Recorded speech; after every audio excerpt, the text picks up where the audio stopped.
And welcome to the regularly scheduled meeting of the Sunshine Ordinance Task Force. It's Wednesday, March 7th at 5 p.m.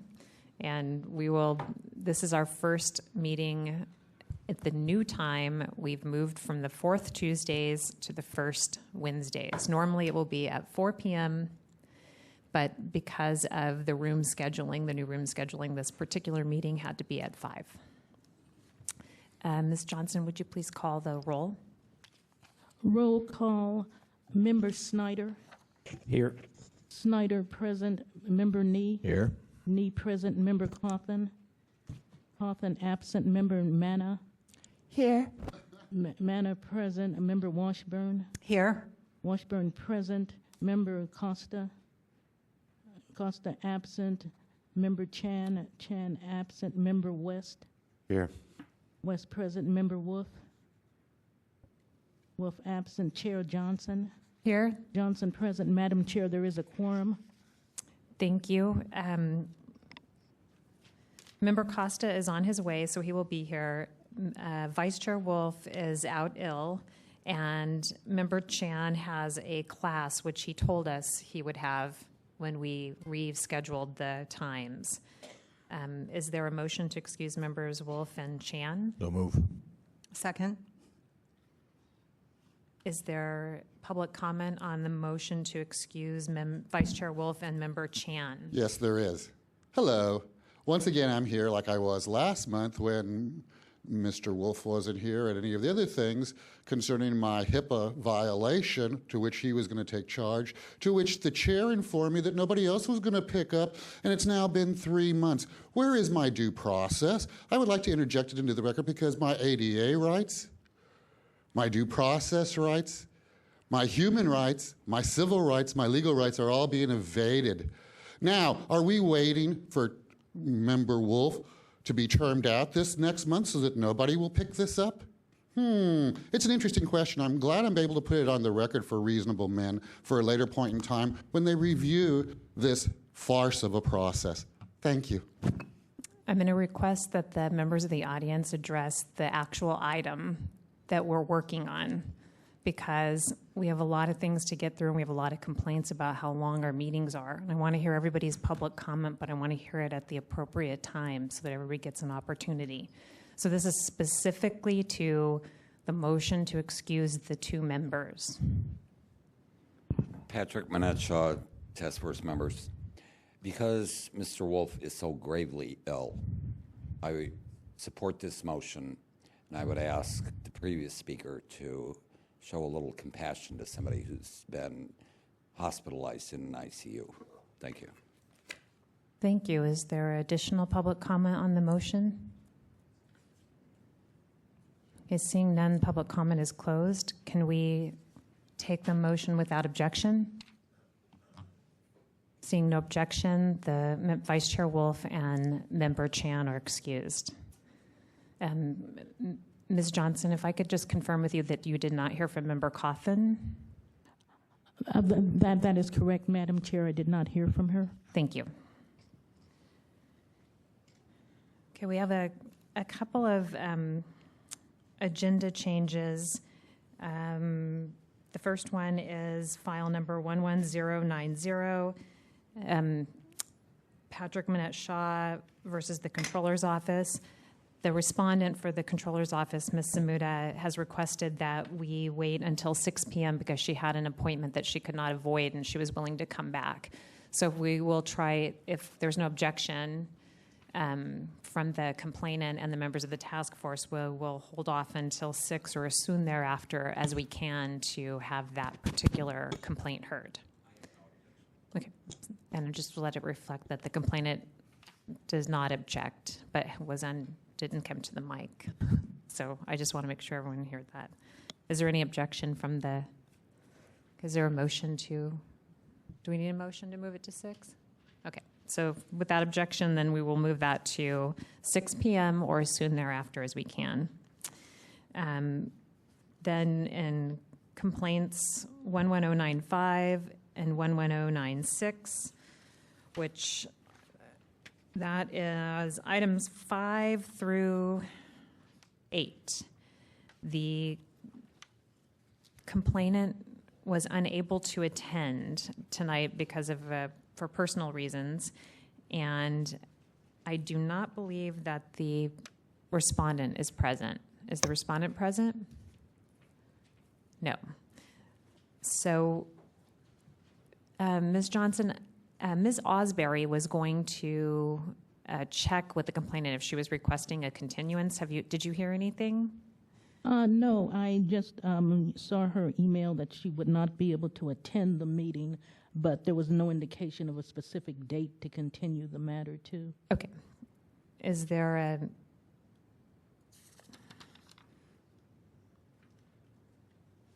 motion to continue those items? So move. Second.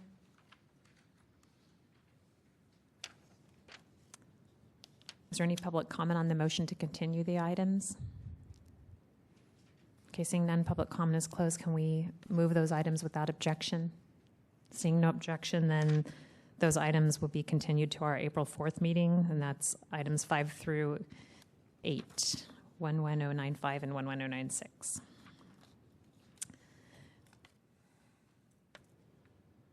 And then there has been one more request. In item 11097, the complainant requested a continuance. Is the respondent present? Could you approach the mic?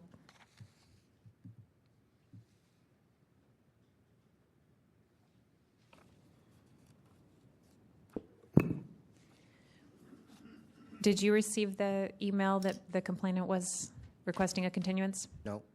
No. Ms. Osbury is not here, and I don't have the email with me. Do you have an objection to it being continued? The cause for the continuance? I do not think that he...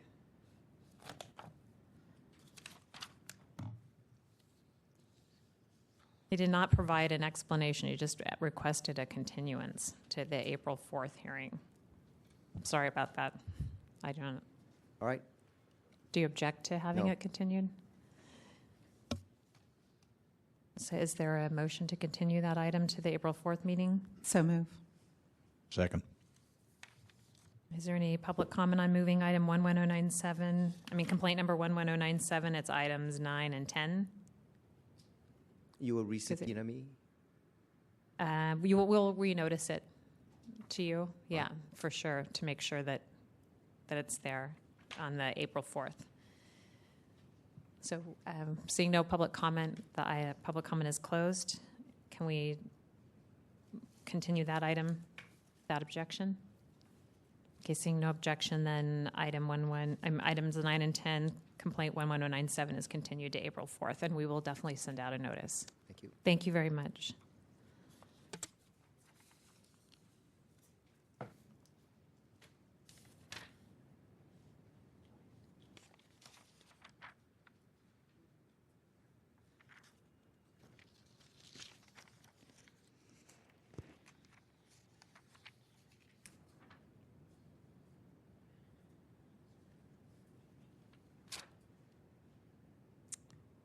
Ms. Johnson, can you read the next item on the agenda?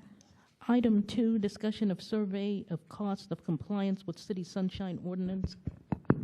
Point of order, Mr. Chairman. Oh, yes. I understand that the next item will be item 19, the first new item after 5 o'clock. Normally we do it at 5 p.m. or as soon thereafter as possible. I was debating whether or not we should do it directly at 5 p.m. or start with the survey of costs. Does the task force have a preference for which member? Me. Madam Chair, ordinarily, we have public comment at 5 p.m. because we start at our starting meetings at 4 p.m. What does it say on the agenda itself? It wasn't changed to 6, which is what Well- we would normally have done, so it says 5 p.m. Or as soon thereafter as possible. What I would suggest is we have a public comment now and at 6 p.m., and anybody who speaks now will not be invited to speak at 6 p.m. and vice versa. Is there any objection to doing that? Okay, so at this time, we will take public comment on item 19, and just to repeat, if you have public comment now, then when we take it again, we'll not be allowing people to repeat the public comment. So at this time, you will have 3 minutes. Thank you very much. And as an aside, I should say that you have an obligation to keep faith with the agenda announcement that you've made. And people take it literally. I think people have a right to take it literally. Like last time, I've come to talk about the general context of the enforcement of the Sunshine Ordinance because I think it's important that the task force realize the experience of the actual requesters and members of the public who try to exercise their sunshine rights. Mr. Hartz has had a number of complaints relative to the citizen summaries being included in minutes. And I have some experience in this area. I began doing that soon after it became legal at the San Francisco Library Commission. Initially, they put those comments in an appendix, not even an addendum, an appendix. Since they were submitted by email, they were reduced 2 points below the size of anything else in the agenda. And for a long time, several years, they refused to put that appendix on the website.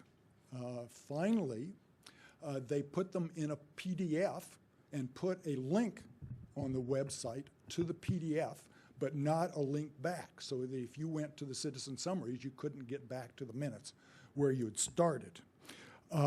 Finally, the kind of coup de grace was they decided that the minutes, the citizen summaries, had to be in the approved minutes, but not at any other stage. And it's actually the draft minutes that are distributed at the meeting, the draft minutes that are distributed in City Hall, and it's the draft minutes that are approved.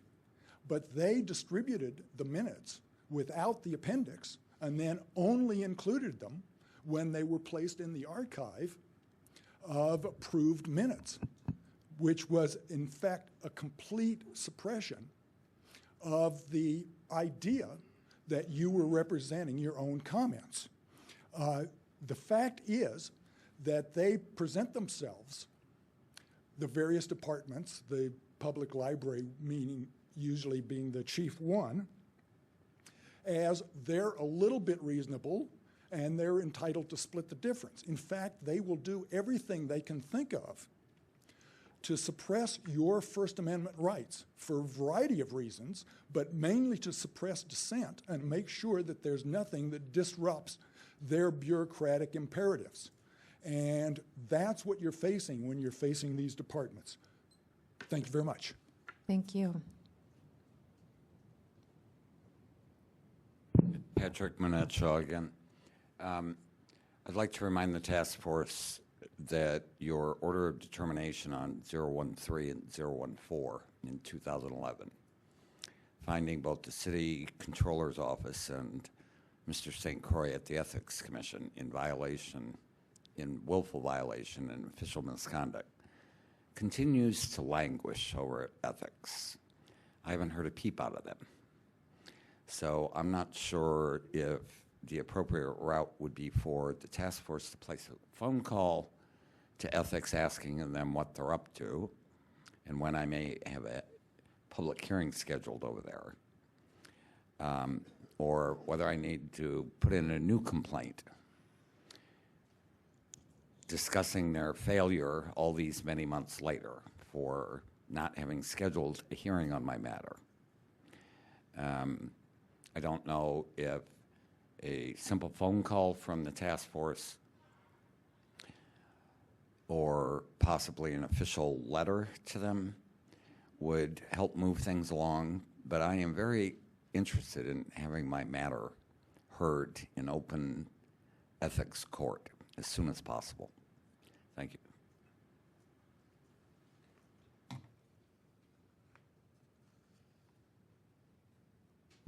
Good Good afternoon. Peter Warfield, Executive Director, Library Users Association. First of all, I want to thank the task force for having changed its meeting date to a day that is not the same day as the full Board of Supervisors meeting. This has been something that certainly I have spoken to the task force about for quite some time, on and off, and I very much appreciate the task force taking this step. You're now, once again, as you were for many years at the beginning, up until about 2004, meeting on a day that is not a Board of Supervisors meeting day. And that is a reasonable thing, considering that many of the folks that come here before you have civic interests and business and other things before the Board of Supervisors, or may just be interested in going or following. And it's extremely difficult to try and sit, as there's a Yiddish phrase, with one tochus on two weddings. Second, the previous to last speaker spoke about the Library Commission splitting off 150-word summaries. This kind of ugly document splitting also happens where there is no legal requirement. As someone who was very active in the fight to keep radio frequency identification technology out of the library for privacy reasons, and we were joined by the ACLU and Electronic Frontier Foundation in this, and we were successful in blocking funding for 2 years in a row despite unanimous Library Commission and Library Administration support for it. In the course of the library's supposed interest in researching the subject of RFID, they convened a so-called TPAC, Technology and Privacy Advisory Committee, which did not follow normal rules of sunshine in a variety of ways, but one of the most appalling things that they did was they published their report, and then as a separate document, the comments of the public, which the group had said would be an integral part of the report. The members of the public who commented on the draft report and had letters included the Library Union, Electronic Frontier Foundation and ACLU, my group, the Library Users Association, and others. And they split that off, and then the first report portion never even mentioned that there was an appendix or an additional part or a part 2. There was no mention at all. Now, if you go to the library's website, you will find those two reports adjacent, but if you do a search on the web and so on and so forth, you will not find it at all. Finally, if I might for a moment say, there's been a very strong delay in the order of determination coming down on my December 14th complaints. I have started to hear about something, but I think if there are questions of legality or hearing it over again or changing it, you need to notify the folks as soon as it happens, and also what the procedure is, what the reasons are, and so on and so forth. Otherwise, it could be very awkward as well as embarrassing for the complainant. Thank you. Hello, thank you. My name is Jason Grant Garza, unfortunately, and I have been before this august, robust, failing Ministry of Sunshine for years now. Part of my public comment is going to address the fact that, in my personal opinion, and probably that of other reasonable men who look at the procedure or lack of it thereof here at the Ministry of Sunshine, will come to realize that, for example, the 45 days which an IDR is supposed to be heard and scheduled has never been appropriately done. In the past, for example, under Chair Nee, it was not done. When I wrote to Chair Nee, asking why the 45-day requirement had not been fulfilled, it was not responded to. Now I have other things in front of the task force which are well past the 45 days, and at the last hearing, I believe I was told that you were backlogged. Unfortunately, that backlog excuse is just that, and it's an excuse for non-performance and, of course, naturally, no due diligence. When all this was happening, I was notifying everybody on the committee of the violation, the vagrant violation, yet at that particular point in time, no one chose to respond. So in order for you guys to say that you were backlogged at this particular point in time means you would have had to respond and done the correct thing way back when you were notified. In other words, if you didn't do that, that then shows that you guys are hypocrites. What I do not understand is how can somebody who does not follow their own procedures sit in judgment of other people who don't follow these procedures. I do believe, like I've said, the word is hypocrite. Also, unfortunately, I've been here trying to get my medical records for a HIPAA expert that I was told was going to be, sought. It's now been 3 months. How much longer will that be? Of course, naturally, there won't be a response because this is how the system is set to fail, which, of course, I've made plenty of comments in past, and I'm glad it's on the record for reasonable men should this ever be evaluated and reviewed later. Also, I was notified by the chair that if I needed to correct my case 11081, that I should submit information to that. Unfortunately, my cases 1110 through 1112 were also incorrect, and I notified Mr. Costa over here, and I have the tape to prove that, but all of a sudden now 11081 is being considered for being incorrect, but when I priorly notified everybody, nobody responded to that. Once again, bad, false procedure. Unfortunately, all this delay has further harmed me by the mismanagement, the non-performance of this particular task force, and everything else. Again, I ask, are you waiting for me to die? How much longer before I get my medical records? I cannot do video conferencing or anything else, according to the chair. I cannot have any of my rights obviously followed, but the other side can. In the last response to that, my case 11099 was rescheduled. I, to this day, do not understand any of this because I have not been responded to it to my satisfaction. Thank you. Good evening, task force members. Thomas Piccirillo. Yeah, I'm a little surprised that Mr. Garza's matter is not on calendar tonight, quite frankly. My recollection is the last two regular meetings you had scheduled, you continued it because you needed a HIPAA expert to get a resolution. So I'm sort of disappointed that Mr. Garza is not on your calendar tonight. Secondly, your agenda item for public comment said shall be heard at 5 o'clock. So I don't think then you have the discretion then to determine when the public should speak during public comment. So I applaud Member Nee for advising you that your agenda says 5 shall be at 5, then that's when you should hear public comment. Thirdly, I think all your meetings should be held at 5 o'clock rather than 4 o'clock. A lot of people work till 5 o'clock, and if you really are interested in getting public participation, then your meeting should commence at 5 o'clock and not at 4 o'clock. I understand you have a lengthy agenda, but that's something you need to deal with rather than try to exclude people that work till 5 o'clock. Thank you.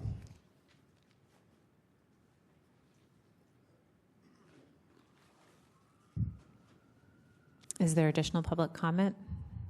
Okay, seeing no further public comment, we're going to continue this particular item until 6 p.m. so that because normally we start at 4 and the item is usually 1 hour in, which is why it says we'll take it as soon thereafter as possible in case there was somebody who was scheduled right away.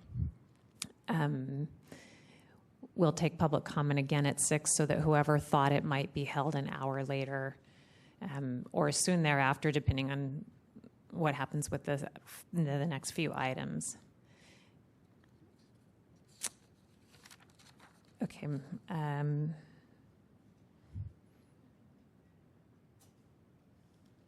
Ms. Johnson, if you could please reread item number 2. Item 2, discussion of survey of cost of compliance with City Sunshine Ordinance. Okay, so we had this item on the February 28th agenda, which we talked about it briefly, and it's only been a short time, and some of you may not have been here. There was some discussion of whether or not we wanted to provide a response to Supervisor Wiener's survey, and we were going to submit some issues that we thought might be of importance to Ms. Osbury. Since Ms. Osbury is not here, I don't know if anybody had an opportunity to do that yet. I would be interested in hearing if the task force thinks that perhaps we should,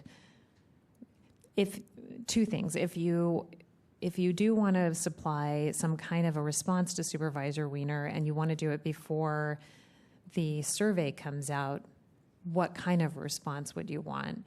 On the other hand, if you want to wait and respond to something that he already,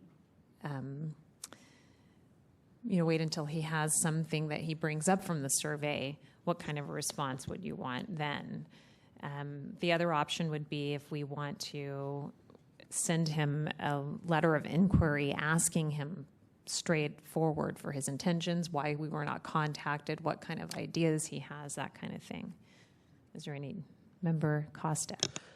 I like that latter idea. I think the fact of the matter is this seems to be a pretty clear, not to sound sensational, but attack on Sunshine. And I think that, we're not being honest if we don't regard it as such. And so I think we need to really be thoughtful about how we want to respond to it. I think it is absolutely the sort of thing that is going to require a response at some point. And so, and I tend to think sooner rather than later. I think it would behoove us to go on record as soon as possible as sort of, establishing, however directly and however sort of aggressively, whether it's just, kind of letting him know that we are aware of what he's doing and trying to clarify his intentions, or taking more of a forward stance on the fact that we don't approve of such attacks on Sunshine. I think we need to establish the fact that this is on our radar and we are going to be the guardians of this issue. Member Dean? Yes, I want to say, first of all, I totally agree with Member Costa. I think there are a couple of things, areas that right off the bat we should address. Number one, I think we should raise concerns about the secret manner in which this survey was initiated. Mr. Wiener enlisted the controller's assistance in doing this without any kind of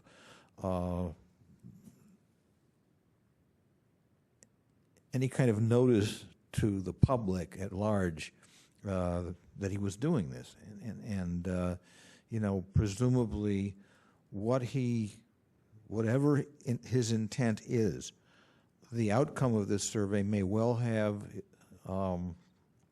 effect on the task force itself, on what we can and cannot do, and on the overall city budget. And for him to undertake that kind of thing in the secret manner in which he did, I think is inexcusable. The second thing is the survey itself. I think there are a whole bunch of questions that are not asked in the survey that should be asked.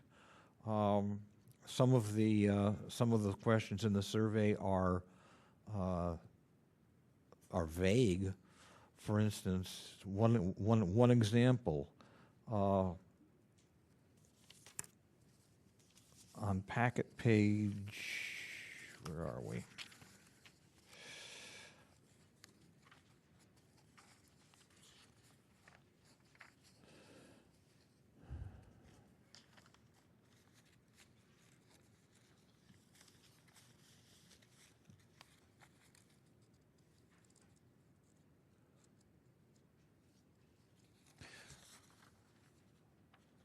packet pages 9 and 10. In that question number 4, he fails to explain how providing sunshine ordinance related information to the public differs from responding to a formal sunshine ordinance request for information. What's the difference there? That's just one example. I don't want to take up too much time on this. We have a long agenda, but there are a whole bunch of areas in the survey itself where it's vague. There are a whole bunch of areas in the survey that's not addressed, considerations that are just not raised, that actually would favor continuation of what we do here. So I think that a statement as early as we can develop one and do so in a clear and cogent manner is certainly the way to go.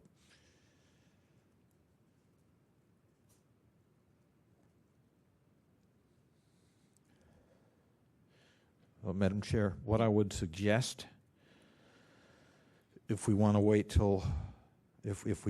that long, is for each member of the task force to submit through our clerk, through our administrator,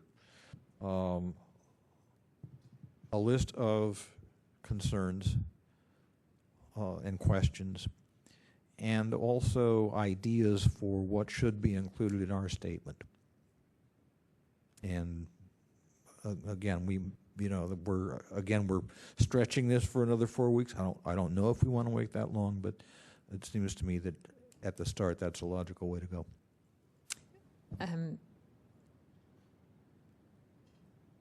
Member Snyder? Just briefly, I agree with Members Costa and Nee. I think it's important to strike the right tone in any communication that we make with Mr. Weiner. Although it seems pretty clear, as Mr. Costa said, that this is a planning for a potential attack on Sunshine and potentially on the task force, it's a little ambiguous. I mean, the study, we're not totally clear what he's doing here. It seems pretty obvious, but there could be reasons he's doing this that aren't obvious to us. So I think it's important to be prudent in our tone, and I would recommend a tone that expresses the following. Supervisor Weiner, we see that you have attempted to have surveyed have initiated a survey for information about the cost of Sunshine with the purported goal of measuring how effective the enforcement of the Sunshine Ordinance is. As the body that enforces it, we would have appreciated input. We would like to help provide you input on this. And although you failed to contact us before initiating the survey, we would be happy to help provide you information now, and then express concerns about the questions in the survey and say the survey questions are ambiguous at best, and sort of leave it open for responses that aren't accurate or are not complete, and then go on to say, we hope that this is not an effort to undermine the goals of Sunshine. But the main point I'm trying to make is that I think it's important to strike a neutral tone, but a neutral but firm tone in the letter, and not assume that we know what he's doing. Would the task force be, and then Member Washburn, interested in, as opposed to waiting for the 4 weeks, taking that first part of what Member Snyder has proposed and sending that on to Supervisor Weiner with the idea that, we're going on the record that we are aware that this is going on, in the tone that Member Snyder has suggested, saying we know about this initiated survey, we would have appreciated being included, we'd like to provide help now, and just that first part of it, and then making the statement that we will be that we have some concerns and that we will be forwarding on at a later time a list of the concerns, and that way the members can then forward on the list. We can make a suggestion like the idea of this, that we were not included, or that some of the questions seem vague with the example that Member Nee gave. So then Member Washburn and then Member Costa. I think that we need to, I like your idea of responding right away, because I was looking at the timeline that Supervisor Weiner gave to the departments, and he was asking for this information by February 3rd. So we need to contact him right away with this letter, acknowledging our, awareness about this and our concerns. And then there might be a report coming shortly, in which time we need to be ready to respond in a clear and forceful way. Madam Chair? Member Costa and then Member Nee. I definitely think that issuing this sort of preliminary response is a good idea, and agree with Member Snyder's cautionary note that it should be of a balanced tone. I think that I almost think that it really should be more inquisitive and more sort of interrogatory, and just sort of seeking to understand his intentions, and perhaps not even giving the warning that there's going to be a follow-up. I think that we can know that that's going to be our intention, and to the extent that he's listening to our meeting right now, he can too, but I don't think we need to alert him to that in the letter. I think we can ask him what he's thinking, what the motivation behind the survey was, and tell him that we feel a little bit left out of the loop because he didn't tell us that he was doing it, and that we would love to be included in these sort of things, in the future, and commence, the compilation of our concerns, anticipating that there are probably going to be standing concerns regardless of the response we get from him. Member Nee? Madam Chair, I like the tone that Member Snyder suggests, and coattailing on to what Member Washburn has reminded us about the fact that Supervisor Weiner had asked for the responses by February 3rd. Presumably, whatever responses have come in, Supervisor Weiner has had some time to digest. So I think that perhaps our letter might include a request for Mr. Weiner to share with us now what data he has collected. I will say that the Sunshine Posse people have also collected the same data.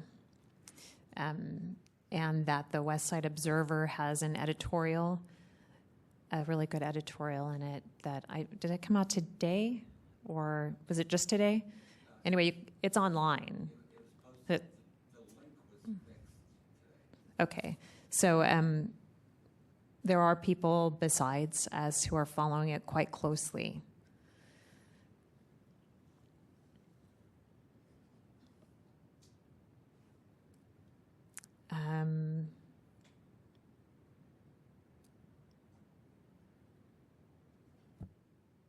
So do you want to take public comment before we suggest a motion about the letter? Is that, in case we have something that we... Do you want to make the motion first, or do you want to take public comment so we can formulate a motion, or how do you want to... The latter. Does the task force have a preference? All right, seeing none, I'm going to go to public comment so that we can formulate a motion based on some of the information other people have. So each person will have 3 minutes. Okay, so thank you, Chair Johnson. When I was here last week and was begging you to make a motion so that I could comment on the motion, I'm going to do that now, hoping that you will incorporate some of what I'm going to say to you into your motion, and then allow me to speak on the motion as well. What I wanted to say last week was you have to be very cautious, making clear that you're commenting on a preliminary basis so that Mr. St. Croix doesn't later say that you didn't raise the whole enchilada all at once. I can tell you that Mr. Rose's office has acknowledged that there are still 7 city departments, including the Board of Supervisors and the mayor, among others, who have not responded to the survey yet. So Task Force Member Washburn is concerned, rightfully, about the February 3rd date, but my guess is that Mr. Rose's office is not going to have any kind of report to give to Supervisor Wiener until those other 7 recalcitrant departments get off their butt. I would recommend that you take Member Schneider's consideration as part of your motion, but also to include in your motion that you will send a letter of inquiry to Mr. Wiener, but that any list of issues or questions that you have be directed instead to Mr. Rose. I understand the school of thought that by submitting to Mr. Rose all of the various concerns that he should address before issuing a report is important so that we're not circling back later trying to rebut Mr. Rose's actual final analysis.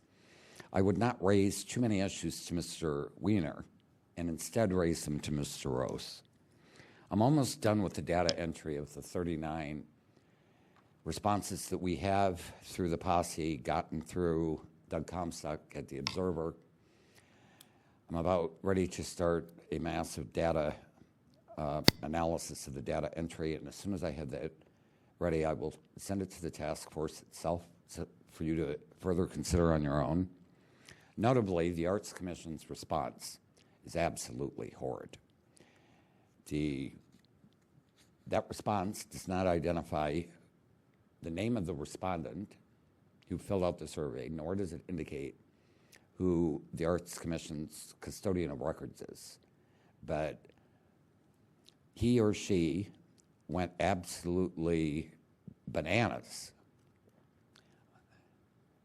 going after the Sunshine Task Force and Sunshine complainants.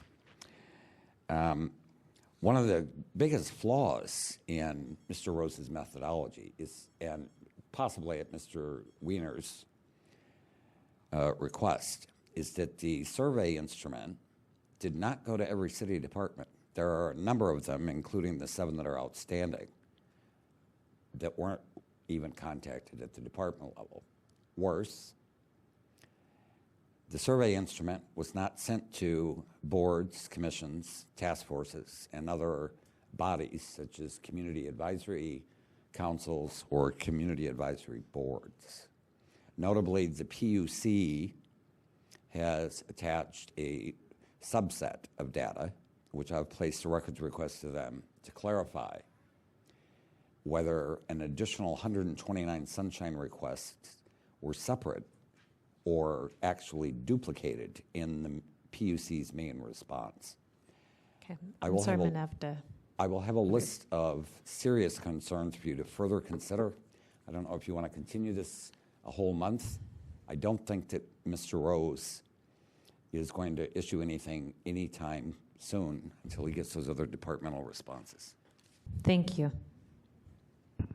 Thomas Piccarello, you allocated only 15 minutes for this, so I'll try to be briefer. I agree with Member Nee and Member Costa and Member Washburn that you need a response now. If you recall last week or your last meeting, the chairperson suggested that you bring questions regarding the survey to the meeting tonight. And obviously none of you have done that. So now you have a sort of a problem. Because if between now and the next meeting, you submit questions or comments to Supervisor Weiner, you're probably acting as an ad shuratum meeting, excluding the public, because you're sort of creating policy without public participation. So I would be wary of you doing that. You should, on your motion tonight, you should have some specific concerns about the survey and address them now. Next month's going to be too late. There's two issues on the survey. Number one, the ambiguity and the bias of the questions. But the more troubling issue to me is the confidentiality that the supervisor is asserting.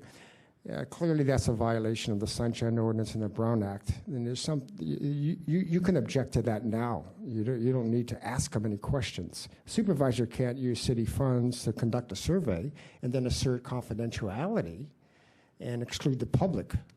That's clearly, it's got to be a violation of either the Brown Act and or the Sunshine Act. So you can certainly send that letter to them tonight. And any correspondence should be also copied to Harvey Rose, the BLA, who's conducting the survey. Thank you.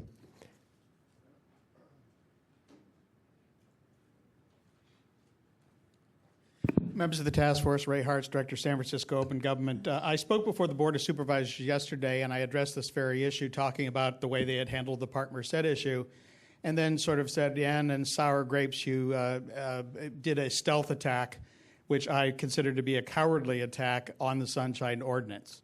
And I called it that because that's honestly what I felt it was. I think all of the suggestions that have been made tonight are very appropriate. I think sending something immediately to let Mr. Weiner and Mr. Rose know that you are concerned about the fact you were not included in any way in this process. I did read Mr. Weiner's request for this, which was a very, the things you're supposed to say that you don't really mean, which is I'm only concerned about the task force and its efficiency and effect on overall government and things like that. So I would say sending something immediately to let them know the basics, which is we're concerned about the fact that we were excluded from any participation in this process, is very important. I think to keep in mind that you have a significant number of Sunshine persons who are not on this task force who are very concerned about this survey is a synergistic effect, because you've got those people raising the issues, and then if you raise the issue too, that's going to make it clear that it's the members of the public as well as this body that is concerned about it. I think that the real problem with this survey is that the surveys are set up in a way that you get the answer you're looking for. And that is exactly what it is here. It doesn't do anything to differentiate any variations between requests that are made under SIPRA or requests that are made under the Sunshine Ordinance, which are those normal Sunshine requests just for information, or those that are complaints. My biggest concern is it does absolutely nothing looking at the issue of how many hours city employees and others have to spend in these meetings without looking at the question of non-responsiveness. If a city body gets a request and responds to it, they don't have to come here. That's the bottom line. And there are, I think you all know, there are certain city agencies you never see here, because when they get a request, they simply respond to it. And there are others that are here continually. And as their intransigence, they're just, I can't even think of it, their stubbornness in not wanting to give you the information you're entitled to that results in them being here. So if they want to blame somebody, they should stop blaming members of the public who are doing nothing but exercising their rights under the law and start looking at their own responsibility in not answering the requests, which are legal requests, legitimate requests, and they simply don't want to release the information.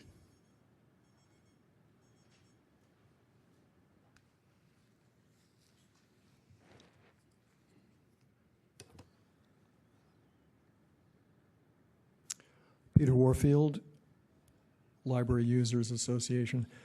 There's been a lot of very excellent comment here, and I certainly would second a lot of it. I would caution against what I guess I hear a bit of, which I think is what I call the disease of nicey-nicey, or nicey-nice. This is an unmitigated attack.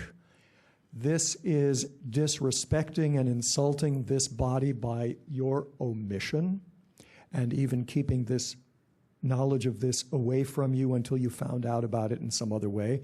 I don't think there's any reason you should whitewash that. You are a body whose purpose in this city is to advise 67.30. I've read it before and I'll read it again. 67.30C. The task force shall advise the Board of Supervisors and provide information to other city departments on appropriate ways in which to implement this chapter. You have every right and every business to say, Mr. Weiner, fill in the blanks. But I don't see that you need to whitewash it. Sure, you want to be polite and you don't want to use names that will get you kicked off the radio, but you can leave that to Rush Limbaugh. But you can certainly state the facts and be clear about it. Clearly, there are very strong issues, and I think you should make a resolution about that here and now. Serious issues about methodology and clarity of the language and what people are answering. What's the difference if I call up the library and say, how late are you open tonight? Is that a sunshine request or not? The whole question of formal versus informal, I'm sorry to say that's actually come up here at this task force, and members seem to have in the past not understood that every request is a sunshine request. Right in the first way in which a person can make a request, the very first thing it says is orally. If I ask the library, hello, how late are you open tonight? When do you open on Saturday morning? Those are sunshine requests. However, in a city or a state where they don't have sunshine laws, are they going to sit there and not tell people when the library is open because they don't have sunshine? So how do you differentiate between the normal operations of a department, for example, in providing information? How much is my water bill? Is that a sunshine request? Anyway, there's a great deal there to be discussed. The one-sidedness of this survey in looking for cost only and not for the benefits is insulting.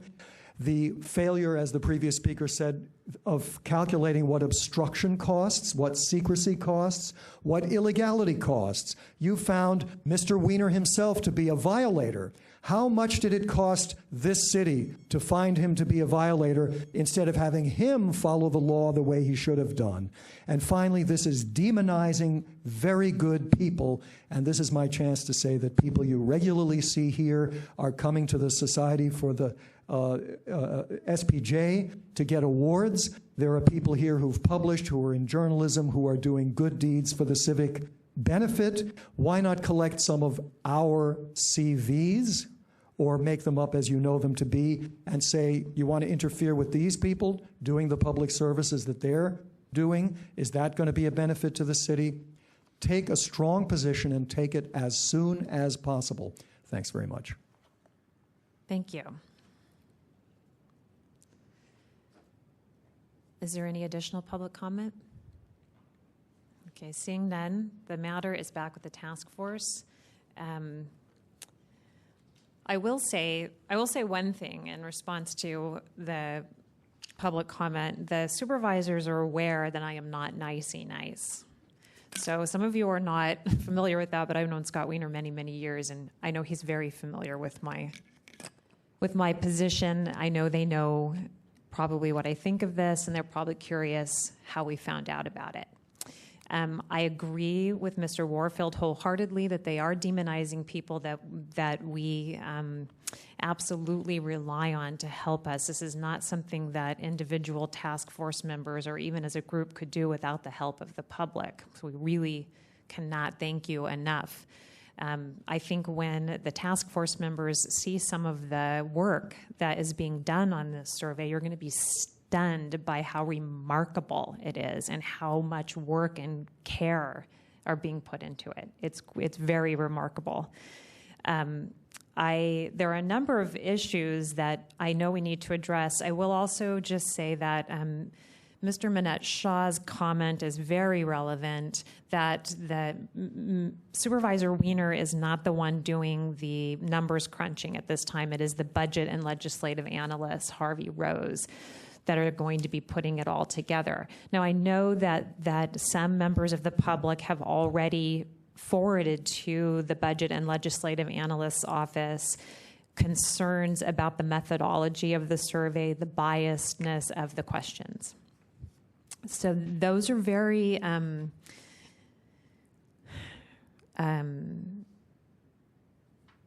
detailed and important methodology issues that have to be stated in a non-vague way. So that's why I think my preference is to start with the idea of making contact with Supervisor Wiener on behalf of officially on behalf of the task force, saying what are your intentions, we're aware of what's going on, where we don't understand why we were kept out of the loop.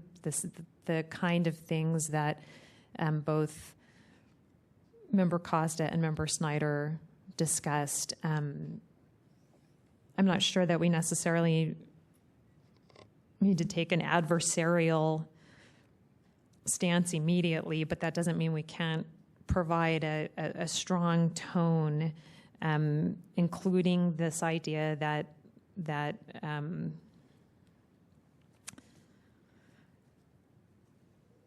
it's an opportunity for, it has provided this opening for city departments to demonize people who are trying to do open government work.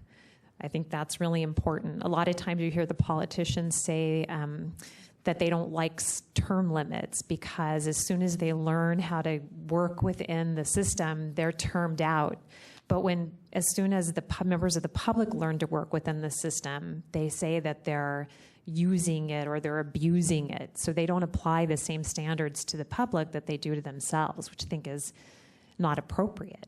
So I think it's good for us to make reference to that, although it doesn't have to necessarily, we can see what response it is. We want a professional tone because it's going to be on behalf of the task force, us and the future task force. Member Costa? Yeah, I think we certainly don't need to take an adversarial tone, but I think we absolutely should be firm and strong and come out very clearly as sort of conveying the message that we trust that Supervisor Wiener is not in any way trying to dilute the importance and priority of sunshine as a city issue. And actually, I think we can almost turn this into an opportunity to try to engage the supervisor in dialogue about issues of efficiency as it relates to sunshine. Okay, we want to talk about cost saving.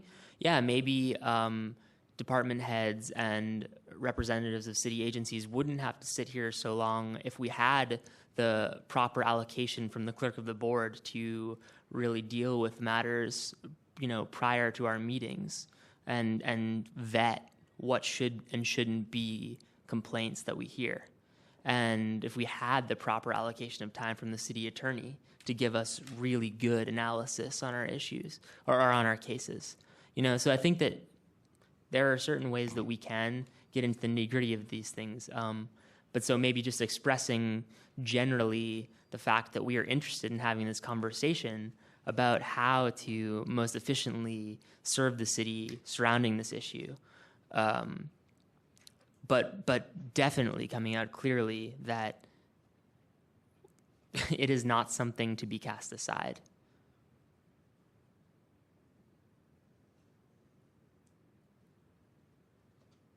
Member Dean? I'd like to move that we authorize the chair to send a letter to Supervisor Wiener on the task force's behalf.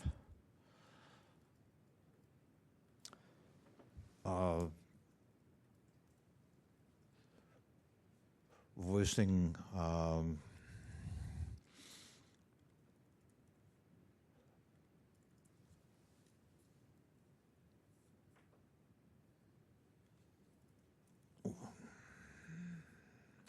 trying to think what we should voice here. Voicing our interest in the survey that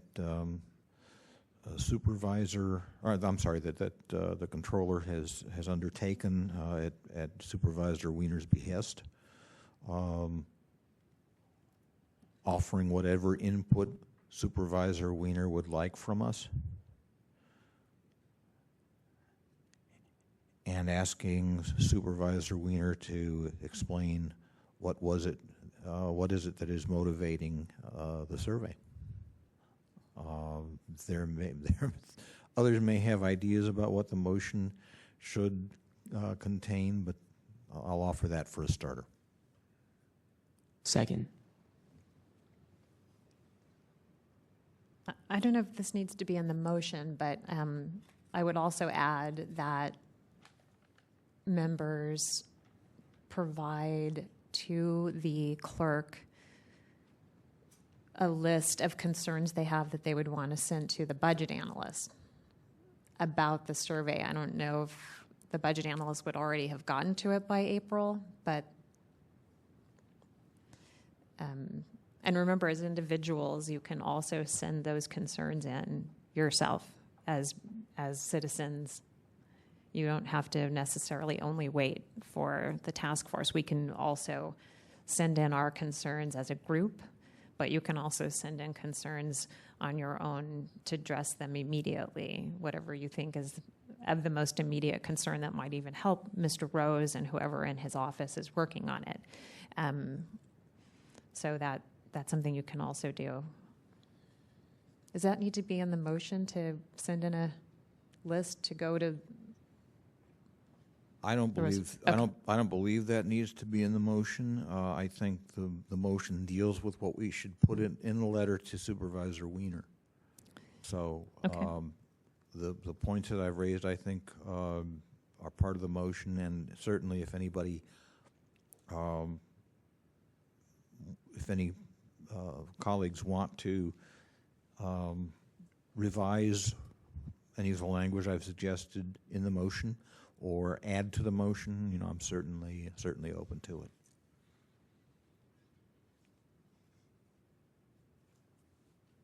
Member Washburn. I'd like to hear the motion again. The motion is to authorize the chair to send a letter to Supervisor Wiener expressing our interest in the survey, wanting to know what information has been gleaned so far, offering the task force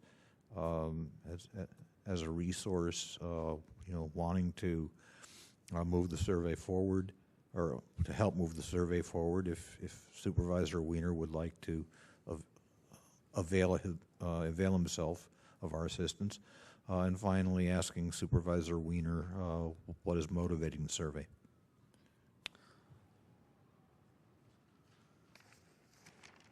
Member Costa? So I don't know how much of this needs to be a real formal sort of amendment as opposed to just sort of a discussion of maybe for the benefit of the chair. It sounds like whose discretion it will be at to write the letter, but I would frame it as awareness versus interest. I'm not particularly interested in this survey, but I feel concerned about it, and so yeah. And rather than sort of being polite and saying, we offer ourselves as a resource, I think I would say that we have a desire to be involved in the process and feel that it's appropriate for us to have input into examinations of this kind surrounding Sunshine. I would also express concern about the fact that we weren't involved, and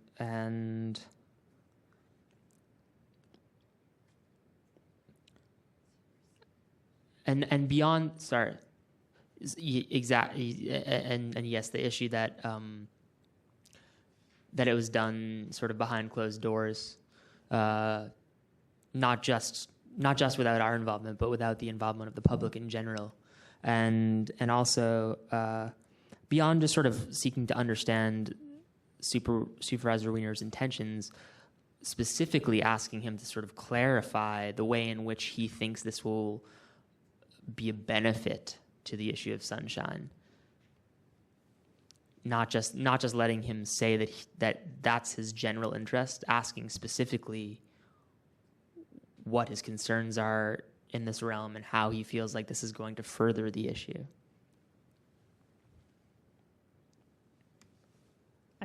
hold on one second. You were the second, is that correct? I was the second. So with those, is that just sort of a friendly clarification amendment? I guess. Yeah, that's how Does it- the maker accept those? Yes. Okay. Now, Member Washburn? I'm just wondering if we're not writing the letter in the motion. I'm wondering if we should put him on notice that we plan to contact Harvey Rose with our specific concerns about the wording of the survey questions. In looking at these, they're very poorly drafted. He's conflating public information request with sunshine ordinance test-related work. And Do you want to make a friendly amendment to add a statement about with an example of, yes, you could yeah. choose one, concern about whether he'll get any useful information from this because of the way the questions are worded. so you want to express concern about the instrument itself, the survey instrument itself, and provide a couple of examples, like how is a formal request different from just a sunshine-related request? Right. Does the second accept? So I agree with the spirit of that. I still sort of wonder whether it would just be better saved for kind of an independent effort.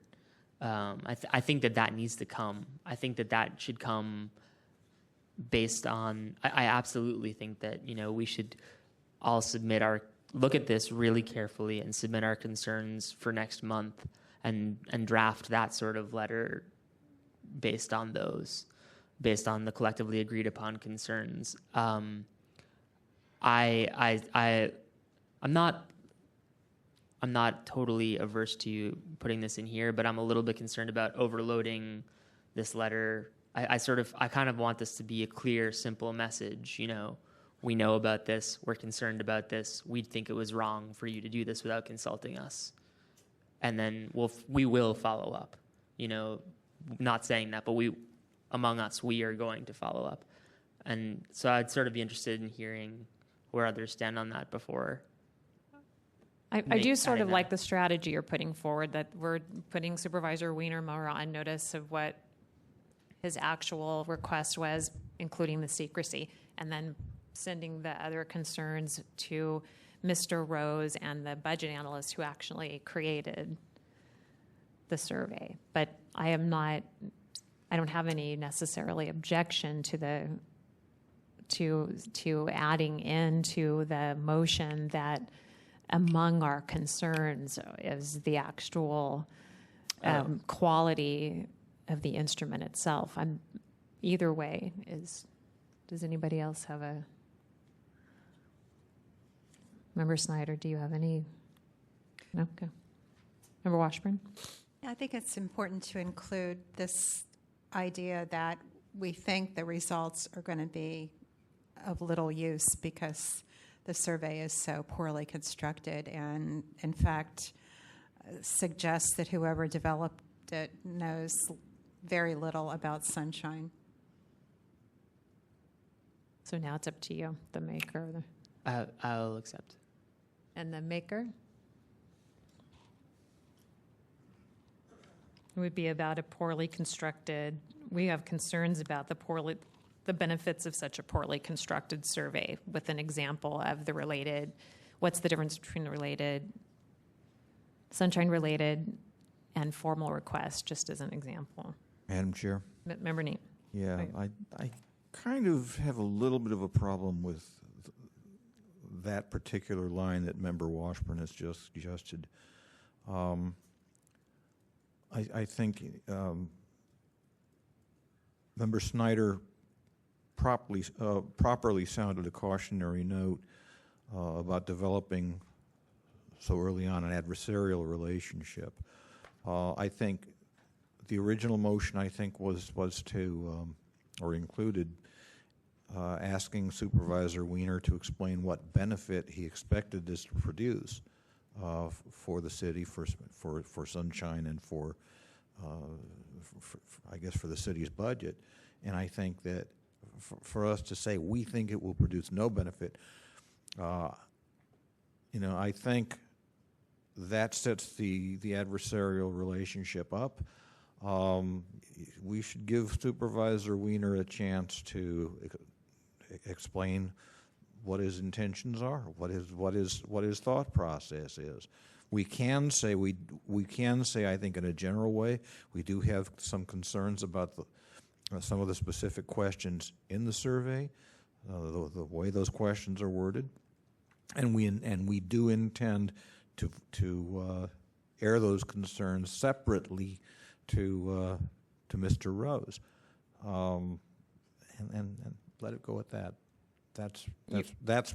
I'm sorry, that last part, you're saying that you would be willing to include the idea that we have concerns about the survey? Concerned, yes, and that we will air those concerns separately to Mr. Rose.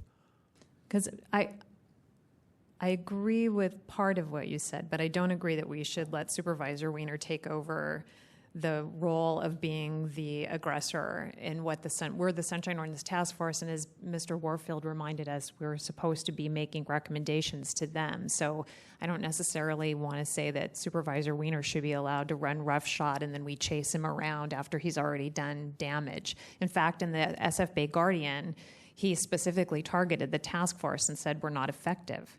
He specifically stated that already publicly. He says that the law itself is fine, but that the task force is poorly run. And he made no mention of a lot of issues like how difficult it is. We have no staff. The Ethics Commission has a huge staff, and we don't have any of the. In fact, when I had conversations with the clerk of the board, I had to bring up a number of things, like even the Youth Commission has an executive director. We don't have any of those things. So I would be reluctant to take the stance that we have to follow his lead. I think that that part of it is not a good idea.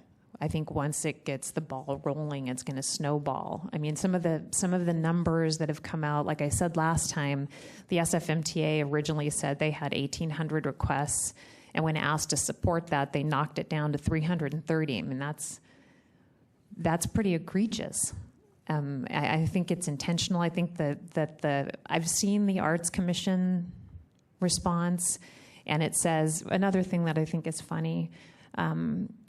That it's very common for the city attorney's office and a number of other, sometimes the supervisors, some of the supervisors will say that people have conspiracy theories, and the SF Arts Commission has accused us openly now of colluding with the public. That's their word, that the Sunshine Ordinance Task Force colluded with members of the public to make them look bad, which basically to me sounds like they're saying conspiracy theory.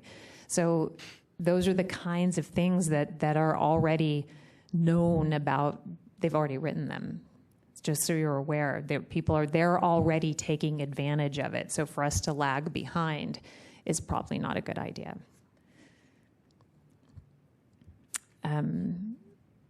But with that, Member Washburn, would your concerns be addressed by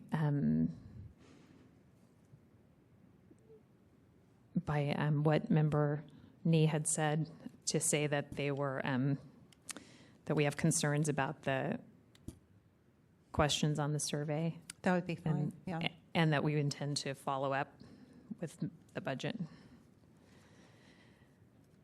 Okay, so the motion as it stands now would be that we're going to send Supervisor Wiener a letter stating that this is summarizing it, stating that we're aware of the survey, that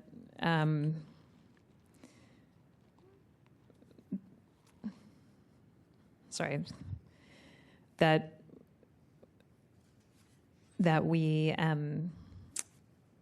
want him to explain his motivation and clarify how it would benefit, that we are concerned that we were not provide notice, and that it was done in secrecy, that we want to be involved, and that we're offering our resources to assist, and that we have concerns about the way the instrument survey, the questions on the instrument survey, and that we intend to follow up with the budget analyst using more of the language that Member Costa and Member Snyder, but that's a summary of it. Okay, so is there public comment on that motion? So I commend Member Nee for agreeing to the modification. I would strongly urge that you do notify Mr. Weiner that you are going to submit something to Mr. Rose, whether the task force will consider tonight permitting Ms. Johnson to start drafting a proposed letter to Mr. Rose for you to consider at your next meeting. I would hope that you would vote unanimously tonight to support this motion that's before you. With that said, I'm going to take a short break to go to the restroom, so that if you wrap this up rapidly and there's no further public comment, I hope you give me a few minutes before starting my agenda item.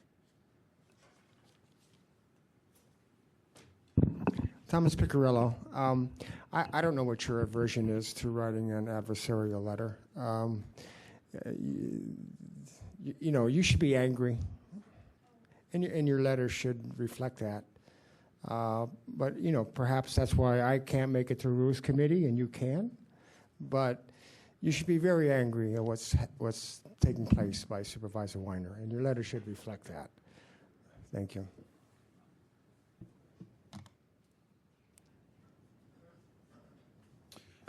Hal Smith.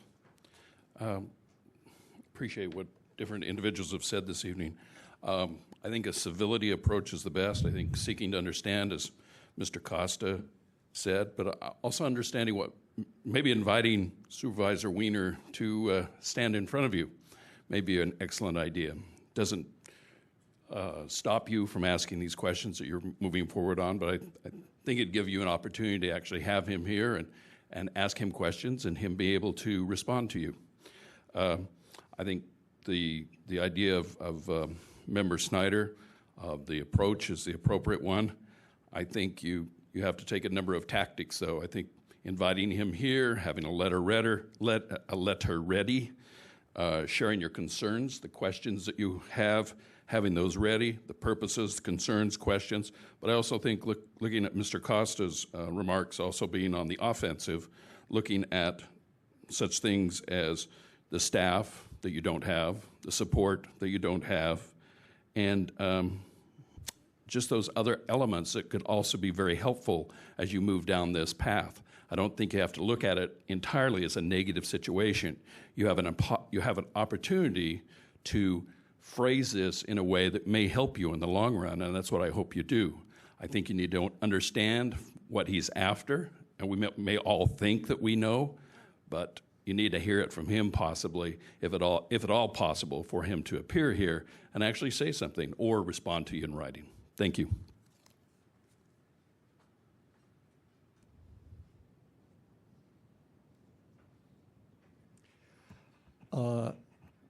Peter Warfield, I think you might suggest to Supervisor Weiner that he look into the cost of child rearing and perhaps democracy itself with an eye toward getting rid of what's inefficient. I think I commented about the library support groups where the Friends of SFPL, the original Friends, voted to no longer have votes for their board of directors because of the expense. It was too expensive. So they voted to essentially have a self-perpetuating board. What was then known as the foundation basically took them over.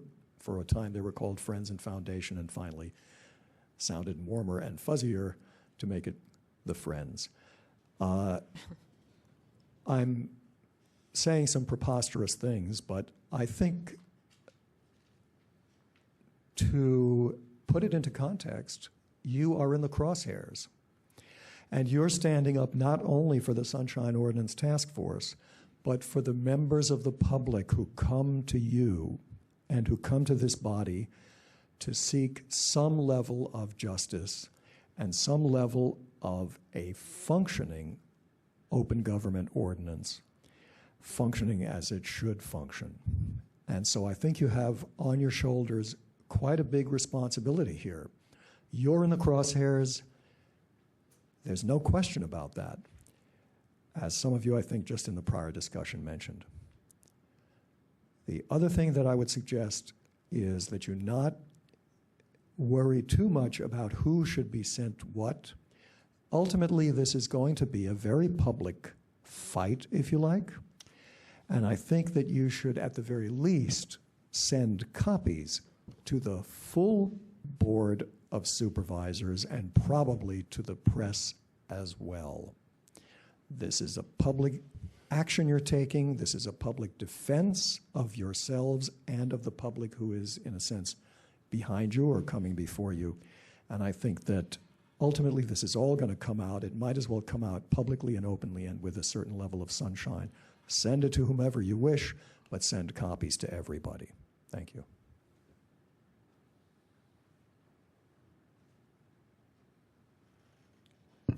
Members of the task force, Ray Hartz, Director, San Francisco Open Government. The years I served in the military, I think what we're calling this, what I would call this is an opening salvo. It's a shot across the bow. It's sort of, hey, something's wrong here, and we're trying to get your attention now, and we're not going to go after you, but make it clear that we're standing up for ourselves. I mean, the bottom line is I have seen a real transformation over the last year or so in this task force. In the past, I've come before the task force and said, it seems like sometimes you get hung up on what we're limited to doing under the Sunshine Ordinance rather than what we are able to do. And I'll reiterate Mr. Warfield's comments on 6730, which basically says this is the body that decides what the Sunshine Ordinance means. You're the ones who are supposed to advise the city exactly what you feel this is supposed to do and how it's supposed to be carried out. And to be involved in this process is something that I think you're trying to express, that we're the ones who are supposed to do this. Why aren't we involved in this? And if you have concerns about it, why don't you man up and show up? Unfortunately, we do know that many times the people who commit the offenses are the last ones to show up, and they often send people who can't answer the questions because they don't want those questions answered. And they don't want to be in a position of having to answer anybody's direct questions. So letting Mr. Weiner, letting Mr. Rose know you have concerns about the survey instrument, Mr. Weiner about his intent with the survey, and that you intend to follow this very closely and stand up for yourself. As the chair mentioned, I have heard from Mr. Dorsey, you're a renegade task force and you're out to just do horrible things to the city employees and all this other stuff. And they don't have any qualms at all about going out in public and making comments which I think are just a disservice to the task force and an insult to the members who serve and give up their time and make the efforts that you do. So, just make it clear that if you want to attack, we're not just going to back down. We're not going to just run off into the corner and cry or whatever they think you are going to do. We're going to fight back. And we're going to start out with an opening shot across the bow, but be aware there's more to follow. Is there additional public comment on the motion? Okay, seeing none, the matter is back with the task force. Member Costa? Excuse me. Very briefly, I really liked the suggestion of the member of the public that we might include an invitation to Supervisor Weiner to come to a meeting and talk further or maybe interface about this. Say, if you'd like, we would love to hear more about what your intentions are. Please feel free to attend any of our meetings and further clarify your position. Does the maker accept? Maker accepts. Okay, so that's adding an invitation to appear. Does anybody want to add CCing anybody else besides Supervisor Weiner? Member Nee? Well, it's been suggested from a member of the public that we CC all of the supervisors as well as the press. I like that idea. I don't think that needs to be part of the motion. That can be, once the letter is drafted, that can be in our instructions to the to our clerk that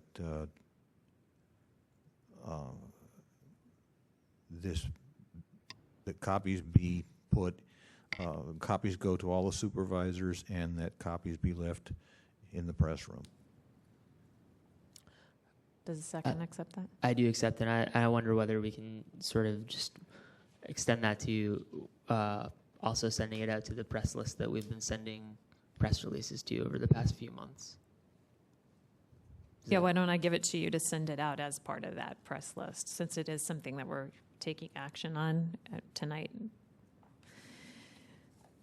Okay, so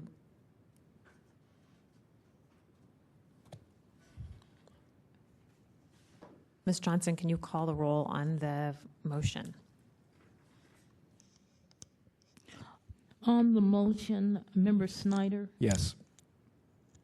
Snyder, yes. Member Nee? Yes? Nee, yes. Member Manna? Aye. Manna, aye. Member Washburn? Aye. Washburn, aye. Member Costa? Aye. Costa, aye. Member West? Aye. West, aye. Chair Johnson? Aye. Aye. Madam Chair, there are 7 ayes. Okay, at this time, it's past 6 o'clock, but we had continued the item 19, which is general public comment on items not on the agenda, so that any member of the public who was expecting us to wait 1 hour, as is normal practice, could have an opportunity to speak on items not on the agenda. Again, if you spoke earlier, this is not, we're not going to be having people repeat their 3 minutes. But if there's anybody who did not speak earlier, then now is the time and you will have 3 minutes. Ray Hartz, Director, San Francisco Open Government. A couple years ago, I asked the task force at that time to consider a question, and that question was, what have you done to enhance or ensure the rights of the citizens of this city to speak at public meetings and to access public records? And I said, because that's the core of everything else you do here. And again, as I mentioned earlier, I've seen a real transformation over the last year. And I sense that this also is going to result in you being able to be more, take a greater sense of pride in what you're accomplishing, because what you're accomplishing is something positive. You're protecting the rights of me, yourselves, and all of the citizens of San Francisco to participate meaningfully in the government. Because if you can't get access to public records, it impedes your ability to address public comments, and that's in the First Amendment of the Constitution, to petition the government for a right to redress of grievances. If you can't get up and speak what you have to say, that's again the First Amendment, freedom of speech. And those are in the First Amendment and an important part of the Bill of Rights. The first part of the Bill of Rights, because the only way we, the citizens, maintain control of our government is to let it know. And if it has its ways of stopping us from saying what we need to say or accessing the records we need to access in order to say it, then they can win. And so I want to personally say that I congratulate you for your efforts. I think that you get enough little snide comments and things to the press and whatever which say the task force is not doing its job or it's a renegade or all those other garbage. And that I have come down to one conclusion about. Whenever they can't refute you on the facts, they go after your personality or your motivation or other things, most of which they have absolutely no idea about because they've never bothered to even have a conversation with the persons they're denigrating. And I think asking Mr. Weiner here is a very important thing because it will show his true colors. If he really wants to have a meaningful conversation and achieve an improvement in Sunshine, then he'll show up and do that.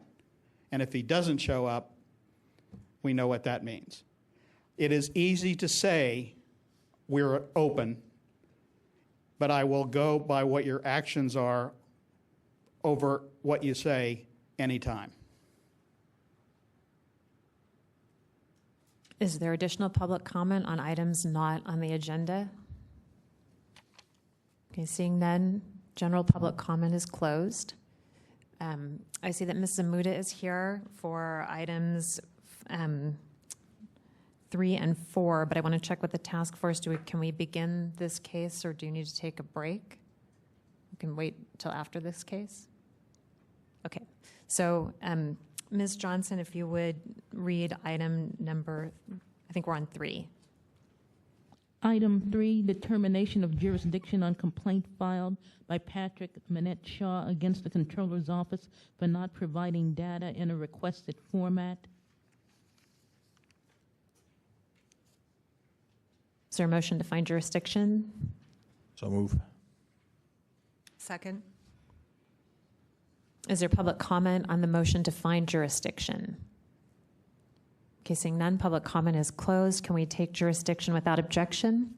Seeing no objection, jurisdiction is found. Can you please read item number 4? Item 4, hearing on complaint filed by Patrick Manette Shaw against the Controller's Office for not providing data in a requested format. And, okay, so yes, the complainant and the respondent are here, and they will each now have 5 minutes. I'll try to keep this really brief in the interest of time.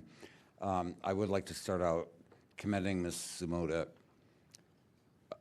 I have placed numerous public records requests with her over the years, and she has always been responsive. Whether that's on a timely basis or not is a matter of potential disagreement. She has, in fact, provided a partial records request, but as I provided you in earlier material on this complaint, the column that is missing is the FTE, or full-time equivalent column. That is a column that the city controller must have some way of calculating because they issue the paychecks. The controller signs the paychecks. Ms. Zamuda shared with me in December that they are migrating from one database system to another, although that won't happen officially and completely until some point during the current calendar year. My contention was initially that they should have been able to modify a stored request that had been given to Mateer Ross.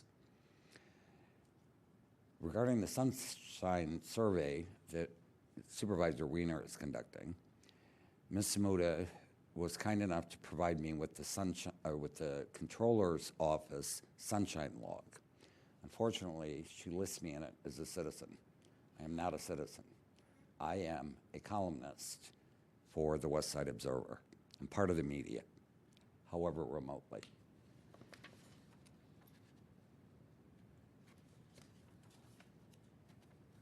I believe I heard Ms. Zamuda say to me last week when we agreed to a continuance because I was feeling ill, and she and I stepped out in the hallway. I believe I heard her say, although I could be wrong because I've had a hearing loss since birth, that there are either people not getting paid through payroll, and that's a priority over my request that's been languishing since October 5th for 5 months, or she indicated that her staff is so overwhelmed that she doesn't want to put them on overtime, which I can understand. I'm not sure what you intended last week, but it sounds like, given, if you look on page 51 of your packet, the pull quote that I have indicates, one, that in contravention to 67.25C, Ms. Amuda had asked me why I wanted the documents, and we had a conversation in December on the phone that the full-time equivalent status is of interest to policymakers in the city, whether that's the Board of Soups or controller's staff or the mayor's office or the departments as they're doing their budgeting. Also on page 51, that indented italic 3 lines near the top indicates that Ms. Amuda had said that the data given to Mature and Ross, which they apparently requested last February per the controller's sunshine log, and provided to him somewhere before Mature and Ross carried a column in late September or October, that the data that had been given to Mr. Mature and Ross was not supposed to have been released. I don't believe that it's rocket science to calculate the FTE status based on payroll records. And that I think knowing something about writing cross-tab queries and multiple table joins, I wish Member Wolf was here tonight because he would understand what I'm talking about. It's not that difficult. If I, as the secretary, can do it, surely the 200 and some professional staff in the controller's office, including IS professionals, know how to write these queries, to dip into multiple tables, to provide me with what I've asked for.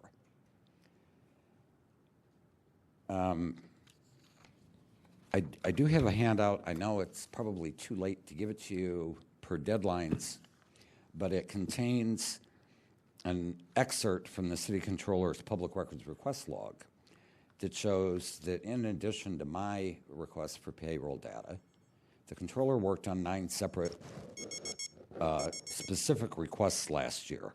That is not the new format or the standard format.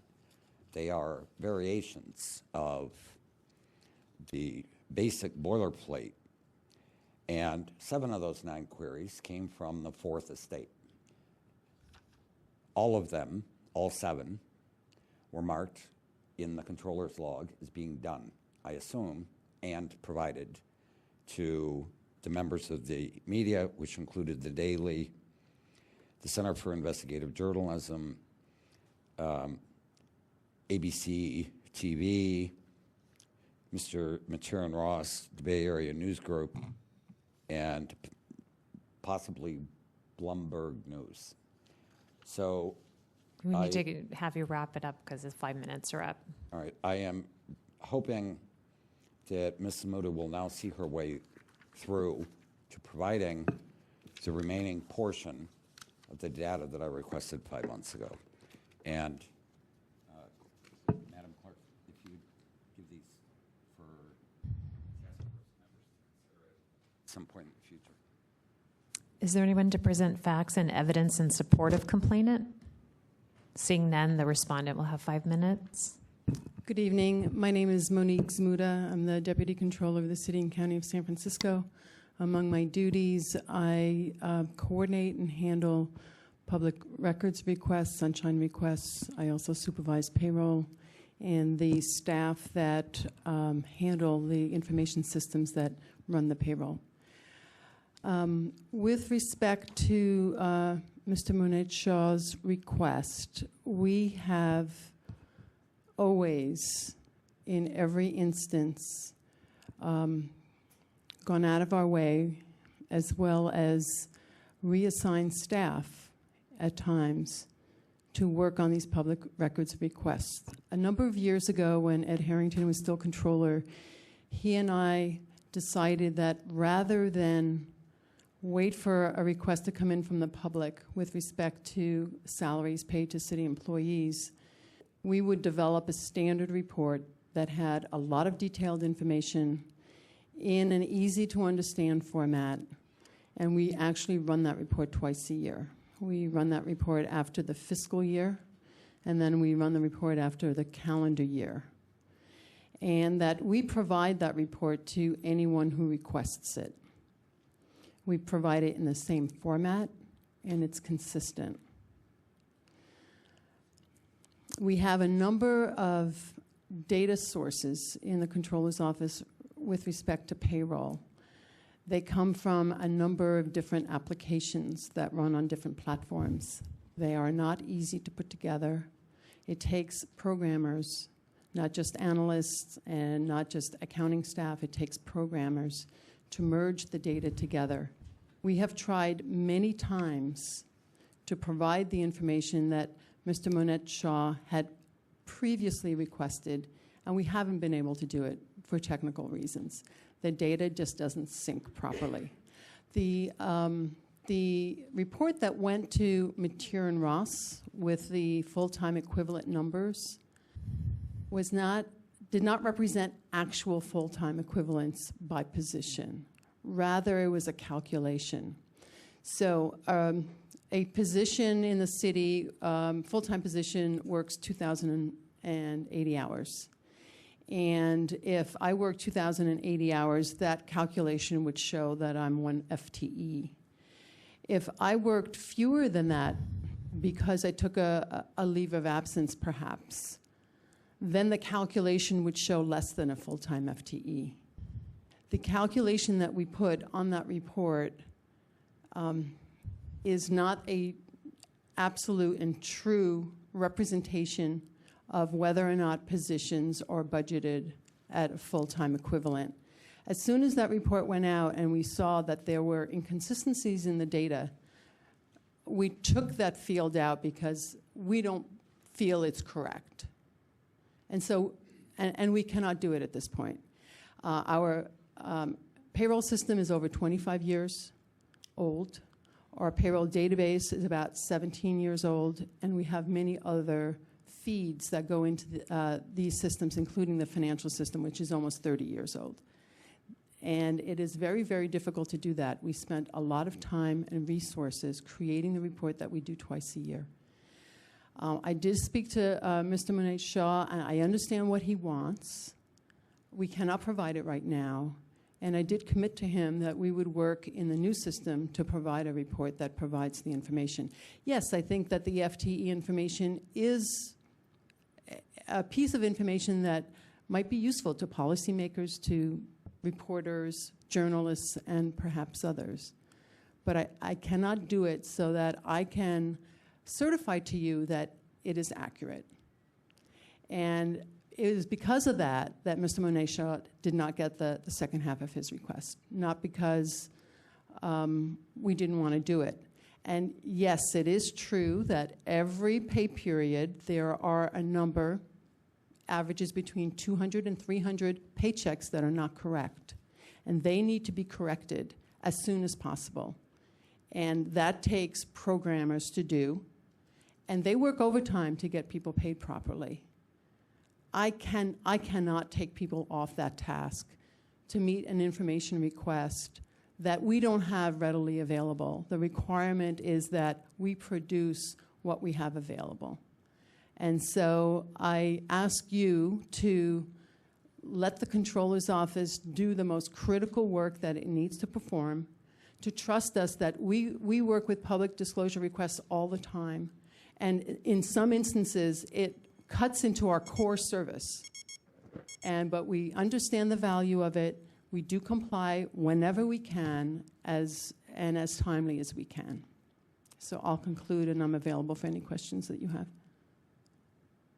Thank you. There may be some questions, but is there anybody to present facts and evidence in support of respondent? Okay, seeing none, the matter is back with the task force. I'm just going to have a little tiny segue and ask Ms. Johnson, is it possible for you to call the building and tell them it's quite cold in here as we ask our questions? Is that okay? So the matter's back with the task force. Rebuttal periods, when does that come? After we have an opportunity to ask whatever questions we may. Member Costa? I have a question for Ms. Muda. So is what you're saying that you have removed that field from the database, or from what, not from the database, but from what you're reporting, essentially? Because it was put into a report, and it was a calculated number. It was not an actual number, and we did remove that information because we cannot certify its accuracy. And the sense in which you can certify its accuracy is that if employees take time off, then it will show them as being less than a full-time equivalent, even if they actually are holding full-time positions. Is that what it is? Unpaid time off, correct. Okay. Or if an individual fills a position one part of the year and then goes to another position for the rest of the year, both of those positions would show as half-time. They're not half-time, they're full-time positions. So there's a lot of reasons that it could lead to inaccuracy. Technically speaking, how is that being calculated? Is that an automatic function that's being calculated in your database and you're just no longer including it on the report, or where? It is a formula that we put into a field to say in 2,080 hours equals one full-time equivalent position. And that no longer exists? No, we took that out of the report because as I say, we cannot certify that that's accurate because the calculation isn't always representative of what's truly happening.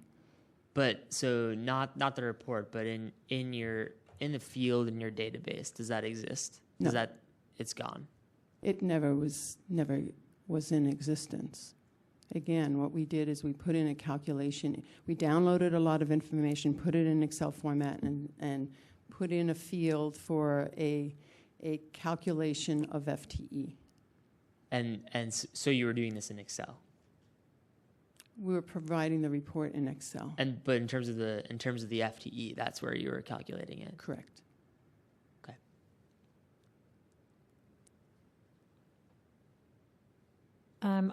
I have a question for Mr. Minette Shaw. Is only just to clarify, is the full-time equivalent column the only remaining piece that you want in the report? Yes, and if it is a calculated field, it could be labeled as such or clearly marked estimate. I'm aware that the Controller's Office issues all sorts of estimated reports throughout the year, and if they just marked the report that it was an estimated calculated field and not 100% accurate, that would do it. Are you In part. aware you're aware? I know you just said it, but I want to make it very clear that you're aware that the Controller's Office is representing to you that it would not necessarily be an accurate number. I realize that. Okay. But any kind of an estimate that would get close is preferable to no data. And I believe CIPRA requires that agencies who can make calculations on stored data need to make it available to the public. Okay. Member Snyder has.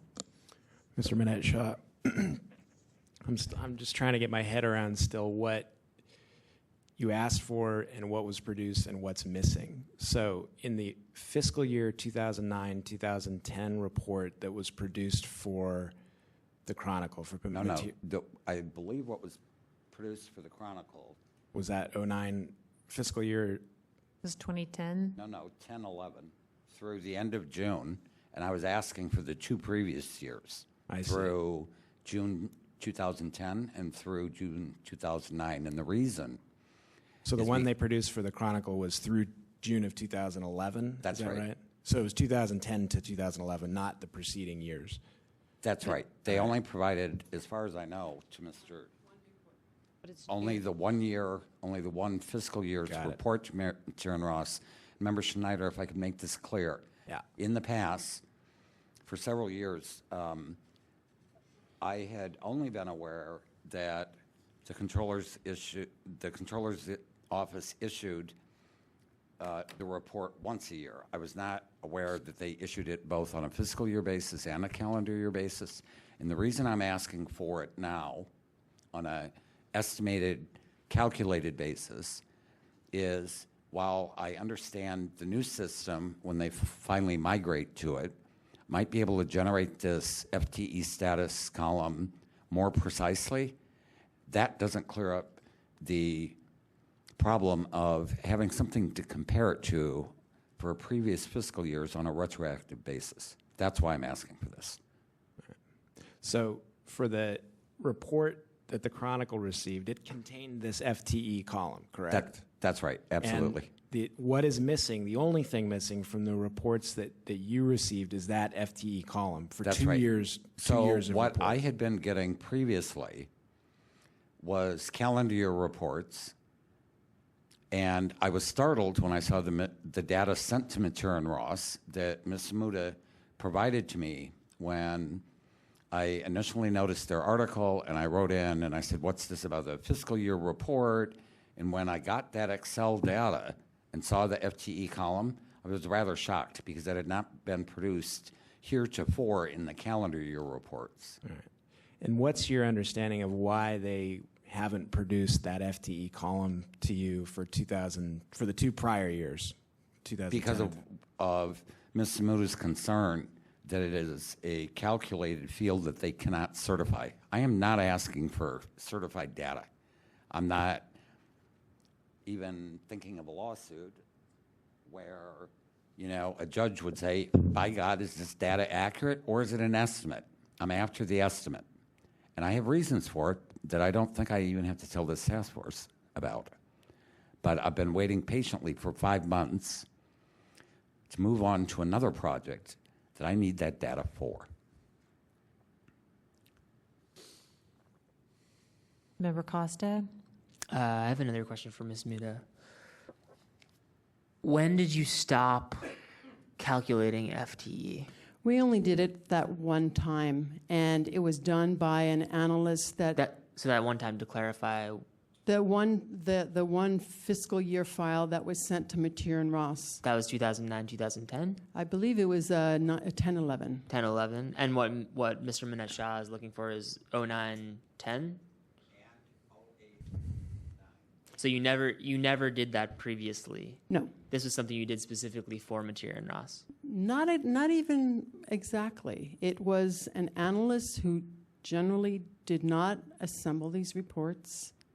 The question came up. He did a calculation. It went out. Later on, we saw it and said, this is not correct. This is a computed number. And we've never used the information. We're not going to publish a report that we don't certify as being accurate from the Controller's Office. Sure. That makes sense to me. But unless I'm misunderstanding something, to me that calculation is essentially would be the hours worked of the employee for the year divided by 2,080. Is that correct? And so is the hours worked not that presumably would be a non-calculated field in your HR database? The hours worked is an accurate field. And did you field. provide that to Mr. Minette Shah, the hours worked for each employee? No. The calendar year. Excuse Yeah, me, microphone, please. And we need you to go to the microphone. Microphone, please. Oh, I'm sorry. The hours worked has not appeared in the calendar year reports that I've requested in the past. The main problem with being able to report accurately the hours worked is that the new format has changed, where in Ms. Samuda's example, that if an employee is promoted and works half a year on one job class code and then works the rest of the year in a different job class code, did not exist in the past in the calendar year reports I'd gotten previously. If a single employee worked in multiple job classification codes, they were listed separately, multiple lines, multiple rows. The new report is somehow in the background pulling a single employee who worked in multiple classifications into a single line, which generates Ms. Samuta's concern that it's a rough calculation that may or may not be correct. Had they simply used the same underlying query that the analyst did for Mateer and Ross, and in that query simply changed the reporting period, it would have been a done deal. All they would have had to do was change this time period of the report. No other programming, no nothing. That query, I would assume reasonably, would be stored somewhere such that they would have only had to open it and modify the reporting period. Everything else would have been done. I could have had the report 5 months ago. Are you saying that would be in lieu of the FTE, it would be the hours worked, but it would be divided so that it could be more specific? I'm sorry, what? When you're talking about dividing those, separating out the two classifications, those hours work, if that were to be the case, those hours worked would work for you as opposed to a specific That's right. FTE? I never particularly wanted a report that combines a single employee's multiple jobs into one entry.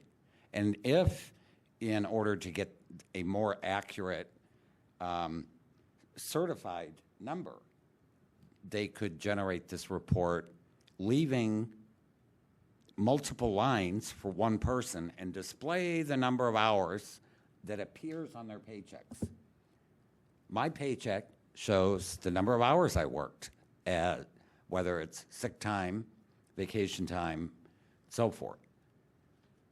All they have to do is sum or total the total number of hours on those paychecks for that single person in that single job classification and provide me with that data, and I can figure out another rough estimate on my own of the FTE status. Okay. Member Snyder has a question. Yes, Ms. Zamuda, just a couple questions for you.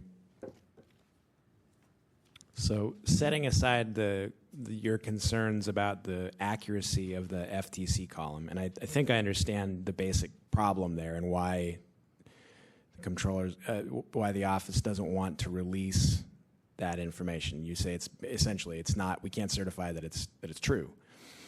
Setting that concern aside, for the sake of argument, what would be involved in producing 2 years of reports with the same kind of column that the analyst did for Mateer and Ross? What is that? We will not But just for the provide sake of information that is calculated that we know is not correct. But you did before. And it should not have been done because it's not accurate. And the Sunshine Law says that we should be providing information that we have. We don't have this information. But you didn't have that information We before. calculated it, and the calculations are not always accurate.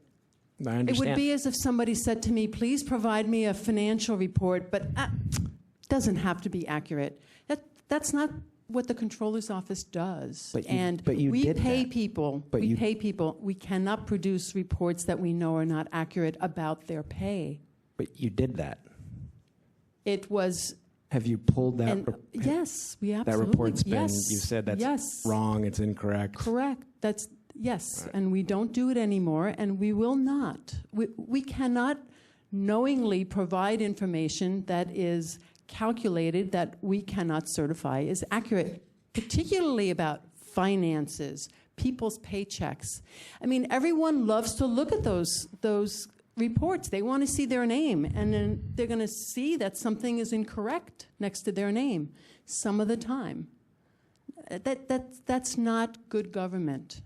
That's not good sunshine. That's not good public disclosure. So if I went to your office now and said, "Can I see the report that you gave to Mateer and Ross?" What response would I get? I would ask you that I will give you the report without the FTE column because that's not correct. So you would actually redact that column? Yes, because it's not. It's as if someone had a redacted report and everyone is insisting on relying on the first report with the errors in it. And I did want to say a little something about the change in the format. The old report did provide, so Monique Zmuda, if I had 3 different jobs over the course of the year, I would show up in 3 places. And really what the public wants to know is how much money Monique Zmuda made this year. And they don't know that they need to look in 3 different places under 3 different departments or under 3 different classifications. And so the reports that we were generating had some limitations in its value. People would call us up and would say, well, how come this person only made this amount of money? And I said, well, they actually made more because they also have a secondary job in this other department or in this other class. So what we did is we improved the report, and what Mr. Monet-Shaw is saying is correct. In the background, we're matching Social Security numbers against the entire file, and now we're providing 1 row for every employee over the course of the year. So if I work in more than 1 department or I work more than 1 job, the annual report will show my annual salary. And we see that as better information. And Mr. Monet-Shaw liked it the old way. We don't produce it the old way anymore. So what would be involved in producing the FTE column such that it's correct information? How, in terms of manpower it's a new and system. time? We cannot do it now. You can't produce that column at all? No. It's the new system that should be able to do it. What we're talking about is this data hitting across 31,000 employees or 35 over the course of the year for every single day of the year that they work, for every single pay period. It takes this report hours to run in the background. It's not trivial, it's not free, and it takes away from other work. But you're saying and so what we have now is the best we can do. Okay, but you're saying 2 different things. You said it can't be done, and then what you said is that it would take a lot of time to be done. Those aren't the same thing. Did I mishear one of your statements? We have developed a report that provides the best, accurate, up-to-date information on salaries, given the limitations of our programming staff. We have our programming staff now working on the system to pay everybody 26 times a year, and we have them writing the new system, programming it, testing it, and so forth. Everyone is working 150%. I really don't think that it is in anyone's best interest to have people get paid late or incorrectly or have our systems not be ready, new systems not be ready on time because we're changing programming of a report that currently provides good basic information that's accurate. So you're saying that the information can be produced, but it would compromise the core mission of your office. Is that what you're saying? Even more than that, it would take people off critical functions in order to produce a report for one individual. And the Sunshine Law requires that we provide information, and we do provide information, but we're not required to figure out every combination of data fields for anyone who needs it. We do the same thing with the financial system. And we produce reports and we give people information in as readable format as possible, as often as possible. And I have worked with Mr. Monet-Shaw. We have tried on many occasions to come to some agreement about this issue. And right now, I'm requesting that he just wait until the new system if he wants this field. How long will that be? We will be going live sometime this summer, and then it'll probably take a little bit just to make sure that everything is running properly and so forth. And then once the new system is live this summer, that column can be produced with relative ease? I believe so. We have requested that it be done, and it's currently under development. Is there so the California Public Records Act has, well, let me start earlier. There is a law on how much an agency has to produce a new record under the California Public Records Act. And an agency is not required to produce a new record. What a new record is, however, can be ambiguous. I've actually spent a fair amount of time researching the issue in California, and it can be hard to say what constitutes a new record. But the California Public Records Act is somewhat clear that some programming can be required of an agency. However, the agency can recoup the cost of doing that from the requester. So what I would like to ask you is, could you provide Mr. Minette-Shaw an estimate of how much that would cost to get the information he's looking for? Because you've said that it's possible but difficult. How much would it cost if you sent him a bill? Many thousands of dollars. And that's because of man hours? Because of that, because of runtime, because of the value of all the lost work that would need to be made up. We are on a project that has a budget, and the longer we delay that project, the more that project is going to cost. It's not trivial by any means. I did speak to the city attorney about this. She suggested that I develop this estimate, and again, so I have to take people off their real work in order to develop this estimate. I just feel that I have been extremely accommodating, and did you develop an estimate? I have talked to the staff about what that would take, and it's many hours, many hours of more than one person. So, I wasn't going to, again, take them off their time in order to. I was hoping that in this particular meeting we can put this at rest. So what if we, what if we suggested that you provide such an estimate to Mr. Minette-Shaw, give him a sense of how much this would cost, and at the same time put it at the top of your list to produce if he decides that he's not going to pay that, put this at the top of your list to produce that column, that FTE column that he's looking for as soon as the new system is capable of producing Mr. Snyder, this will that. not be on top of the list. It will not. There's information that departments are depending on in the new system that is critical to their operations. Those are going to be on top of the list. Top of the requesters list, list of requesters. I have committed to Mr. Menashe that we will attempt to do this. Member Costa? So you're no longer doing this in your report. However, I'm interested in your database. And it seems to me, well, you can just answer. Are you still sort of flagging people's job categorizations as such that you could, look at a single employee and essentially filter by the job that they were doing to look at the amount of hours they spent for a given fiscal year on that job by querying the database directly? There are many databases.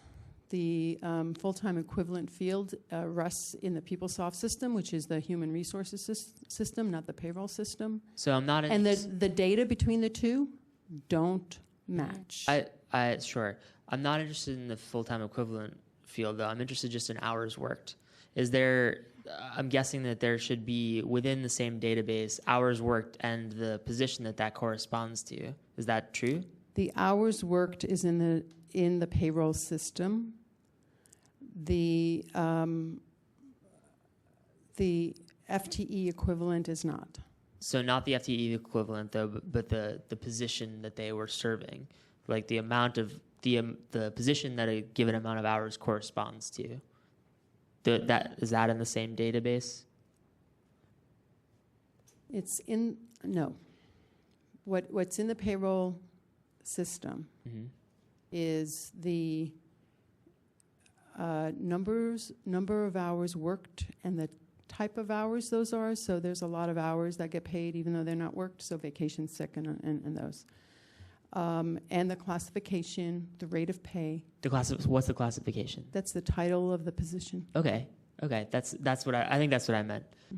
So that the classification and the number of hours worked are in the same database. Yes. Okay. So it's definitely within the realm of possibility to provide, a response essentially to Mr. Manat Shah that gives the employee name, the classification, and the hours worked for a year. Is that true? It is not an existing report. Sure, it's not an existing report, but that's information within your database already. That wouldn't be asking for you to calculate anything. That would just be Correct. asking. Okay, thank you. Just on Mr. Member Costa's questioning, I know that Mr. Manat Shah is asking for a specific report, but what am I trying to ask? If you could explain to me would there be a problem producing just a separate report that generates what Member Costa specifically just said, that is a list of the classification and the hours worked? It is not a report that currently exists, so it would need to be programmed and tested and run. So if someone before it were available, it is not something that's currently available. So if let me put in this, since the controller's office keeps its records, the database itself is a record, but it's public information, but it's not a hard copy record, but it's still a record. It's still public information. So if somebody wanted to know something like that, how would they go about being able to access it? And that's a very good question.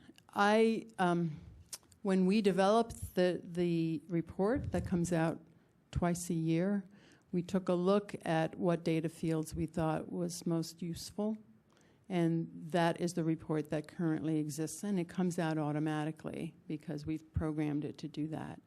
If we were to begin running other reports against the entire city's payroll for an entire period of time is where the complexity comes in. Someone could call me up and ask me how many hours did the police chief work last year. That is fairly easy. They can look in the system. They can see that information, that one record. But if you want to know every single person, every single department for the entire year, that's when we need to program it and have that report run. So what we do when someone asks us questions that we don't have a report for, we have to determine whether or not what the ease is, the time, the resources, the cost, and so forth. We always try to accommodate. Because the payroll system is clunky and old and breaks down and needs to be constantly churning to get those paychecks out every 2 weeks, I'm very careful about overtaxing these resources. So, and it depends on who's asking. So the state controller, for example, had required that the state legislature passed a law that municipalities have to provide certain amount of information on salaries and fringe benefits. So we needed to literally put 6-10 people on it for 2 weeks, 3 weeks in order to produce such a report. So I know Member Snyder asked you this before. The full-time equivalent that was produced to Mateer and Ross had not been produced before? No. So if it's this complex to produce it, how did that get by at that particular time? Because it's merely a calculation. It didn't hit all the databases. It was a calculation in Excel. So it didn't take as long because it didn't run through the process that you said it would have to run through. That's why it's not accurate. So it in didn't all hit, instances. It's only accurate for people who don't change their schedules. it didn't hit all of the databases, or It didn't hit any databases. It's the calculation. where did it pull the numbers that it calculated from? It's the number of, it's the 2,080 hours is assumed. Right, for the full-time. Right, right. And for people who work 2,080 hours, that's assumed to be a full-time equivalent. So it went ahead and stuck it in there only when it saw 280 or more. And then one other question I have is in your new report, I know you said that it was not entirely clear how easily the FTE would be able to be produced. Are you aiming for it to also produce past years, or only from those years moving forward? It will be only moving forward, but we are confident that that will be available because the human resources system, the time reporting system, and the payroll system will be all in one place, and running on the same software. And then so the information can be more easily retrievable. How prevalent is movement and promotion in the city? How many? I know I'm not asking for a specific between number. Between 5 and 10%. Okay. Depends on the department, but vacancies occur about 7% of the time over the course of the year. Okay. So this is kind of a difficult situation for us because the information exists somewhere, but at the same time, we want to be respectful of the function of your office. So I'm not sure. Member Costa? Well, I mean, I don't know if it would be helpful to say this now or hear rebuttals first, but I mean, sort of where I'm standing on it now is that the FTE is a calculation, right? It's a piece of work, essentially, either programmatic work, meaning something like a function that has been programmed to happen, or something that happens in a program like Microsoft Excel or whatever. It's a piece of analysis. And the fact that the way that was being carried out by the controller's office, they currently deem to be inaccurate, is why they've abandoned that.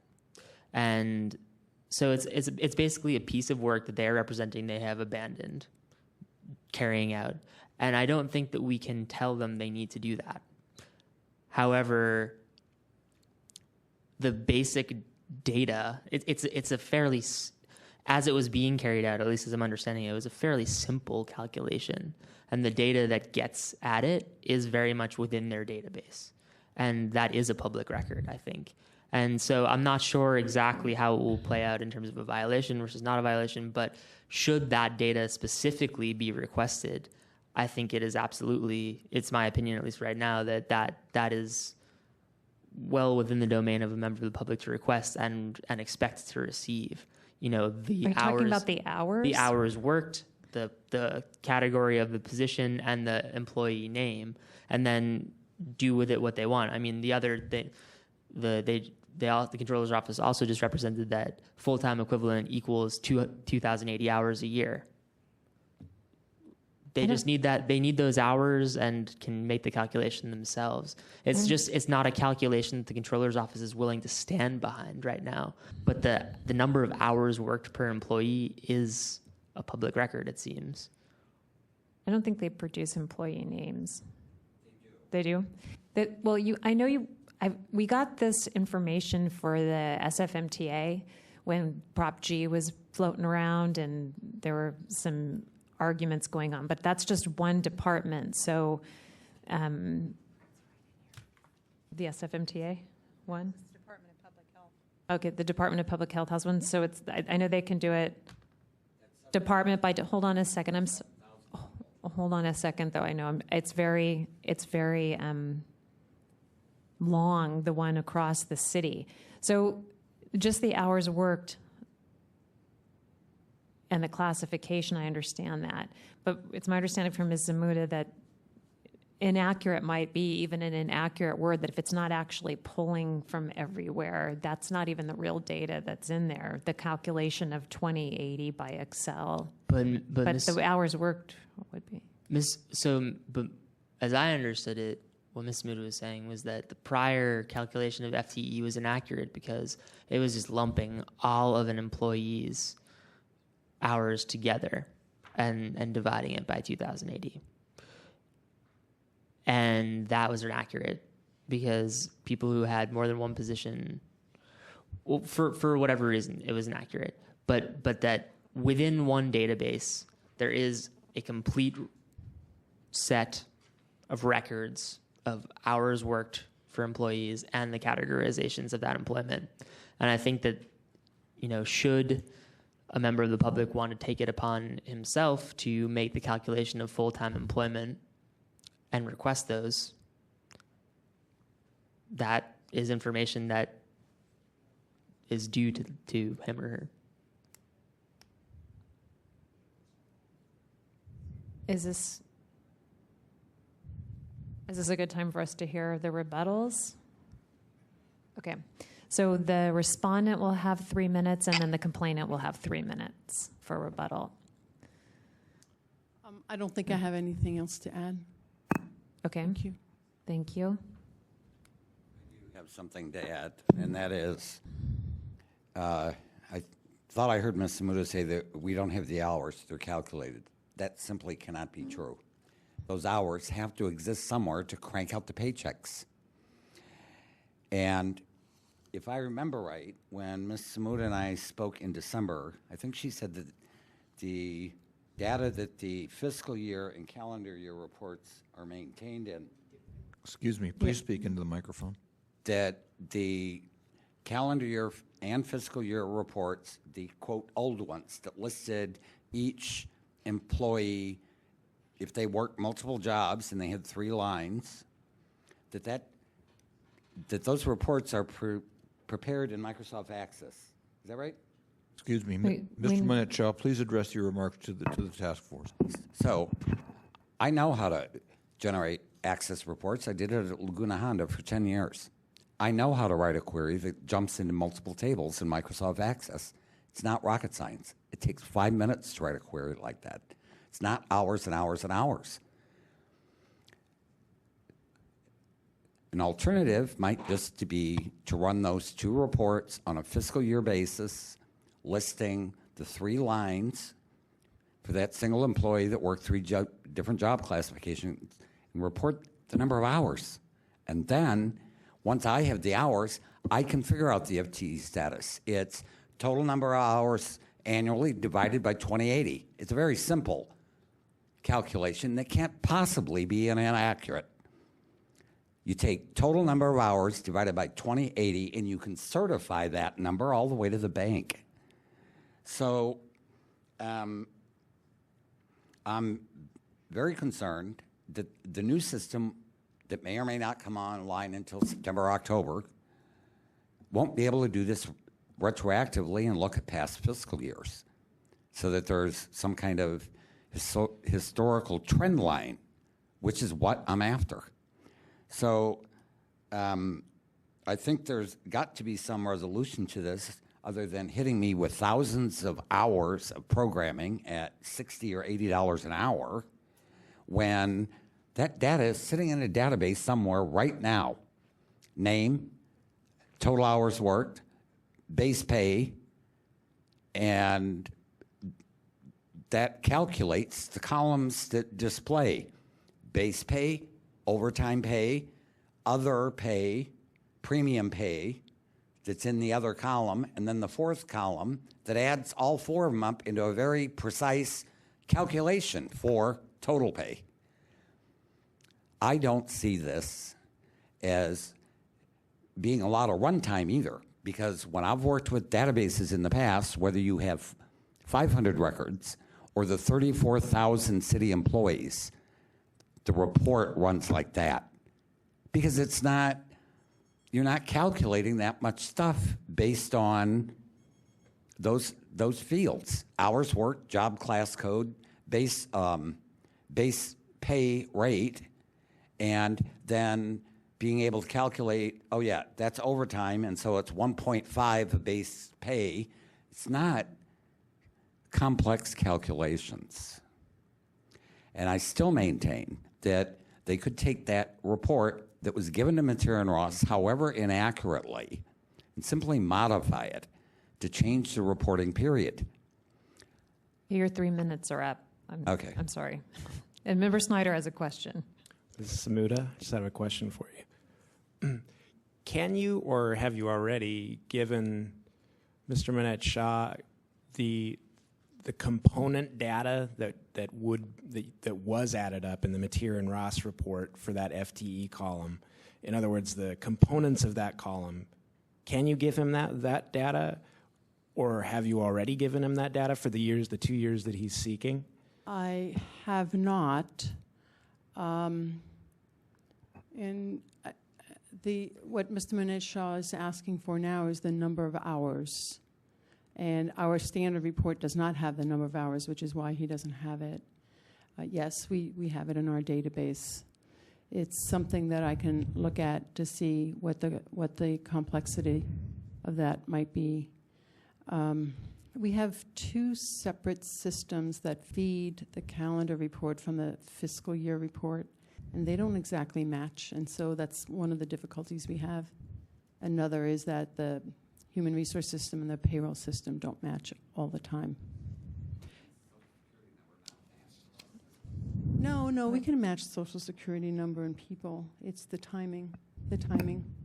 So in any event, if you want to delay this and see if I can get him hours worked and he can calculate whatever he wants to, that might be not a terribly satisfying solution, but nevertheless better than where we are now. Mr. Manette Shaw, can I ask you a question? So it sounds like, okay, let me preface this. I'm not an expert in any of this stuff. I had to work very hard to understand the paperwork and all the questions that I've asked. I'm trying to get my brain around how all of this stuff works. So I have to rely on the representation of the experts. And the experts say, look, this FTE column that we gave Mateer and Ross is incorrect. I believe her. I think that they don't like that result. However, the components of that result, and I understand, and I agree with Member Costa that we can't force them to produce something.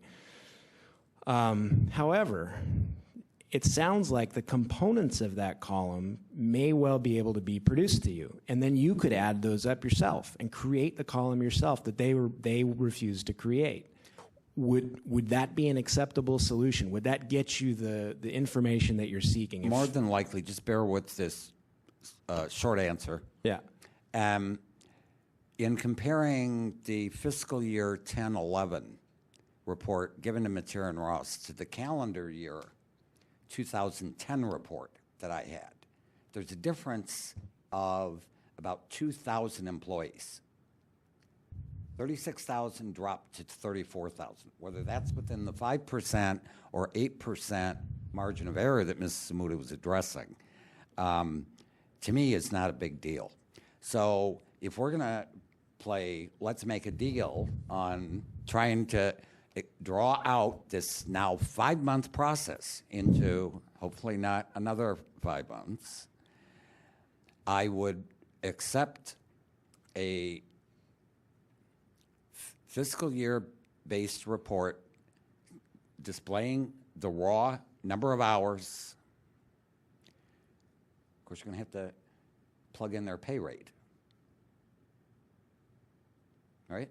Or you give me the number of hours, and I will divide that into regular pay,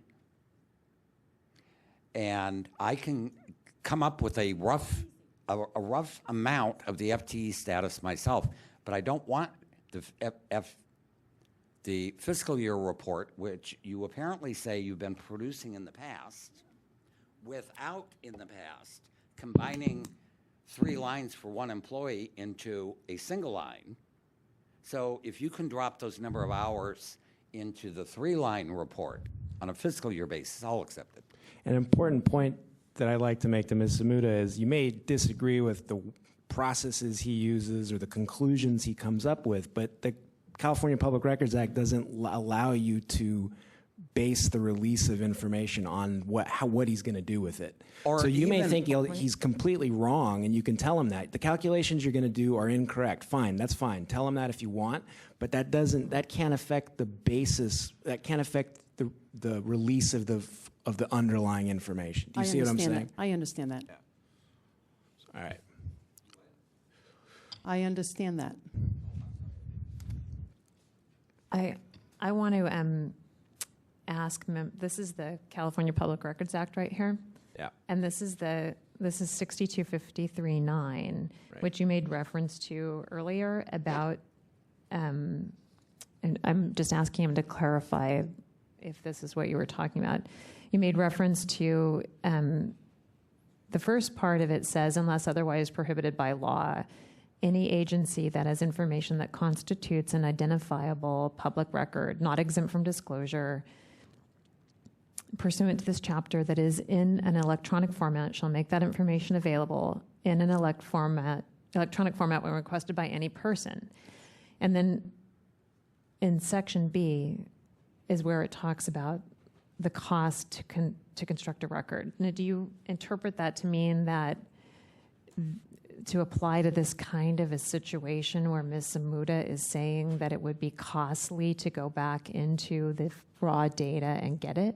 Yeah, so what I was saying earlier is that the California Public Records Act clearly has makes some allowance for a requirement that agencies have. Let me start over.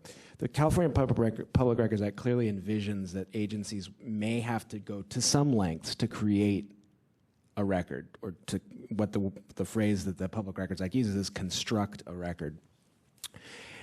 How far that goes is a question that I'm not sure there is a good answer to. How much they have to construct, I don't know. But to the extent they do need to construct it in order to respond to a request, the cost of that construction shall be, is the way that the CPRA says it, be borne by the requester. So if there's programming that's necessary to construct the record, the requester, they can put that cost off onto the requester, which is why I was asking Ms. Muda how much it would cost to do this.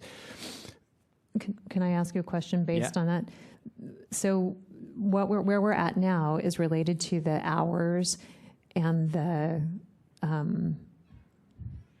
pay rate for each hour. So, or just the hours. So since that's just one, what am I trying to say? What is to prevent an agency from construing this particular section to say that everything is difficult to get, even if it's just this one? Is that what you're saying? You're not sure to the extent that it would? I mean, it's our job to weigh the credibility of the agencies that testify in front of us and to decide whether it really is difficult or whether they're just making things up. There's nothing to prevent an agency from lying and just saying it's impossible, we can't do it. They can lie. But,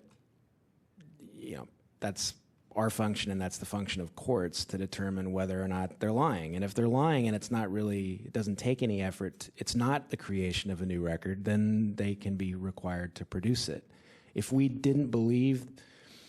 thought it was easy to produce this FTE column, an accurate FTE column, or not easy, if we thought they could do that without a lot of work, then we could say do it. And under the Sunshine Ordinance, you're required to do it. I personally believe, Ms. Samuda, that that in order to produce the correct data in that column, they're going to have to go through a lot of work, and they may be able to do it down the road, but they probably, or maybe I think she said they're not going to be able to do it for prior data. However, they already have all the component data to create the same kind of FTE column that they gave to Mateer and Ross. They don't certify that. They're not going to produce it themselves. But if we get where Mr. Manette Shaw is trying to get by getting the fundamental data, and they don't have to do a lot of work, and they don't have to charge him for it, then what's the then we've solved the problem if they do it, if they follow through. Member Costa? So I'm sort of interested.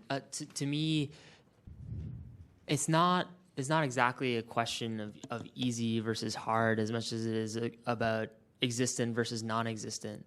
Because if there's an agency that has, if I want to request seeing every member of that agency's signature scribbled down on a piece of paper and they don't have that, then we can't make them produce those documents, right? That's actually a really good point. But what you're saying if is correct. If they have records that are, way across the other side of town, then it's going to be a big hassle for someone to go get. The fact that they exist makes it totally within the right of the public to request those. And I think that's the case here. The hours worked is an existent record. And so it's totally reasonable to ask them to produce those, whereas the FTE would be additional work that we can't necessarily ask for. And so Ms. Samuda is willing to go back and look at the possibility of producing the hours. Hours, yes. And Mr. Manette Shaw, are you willing to continue this case to find out what... You got to get into the mic, though, please.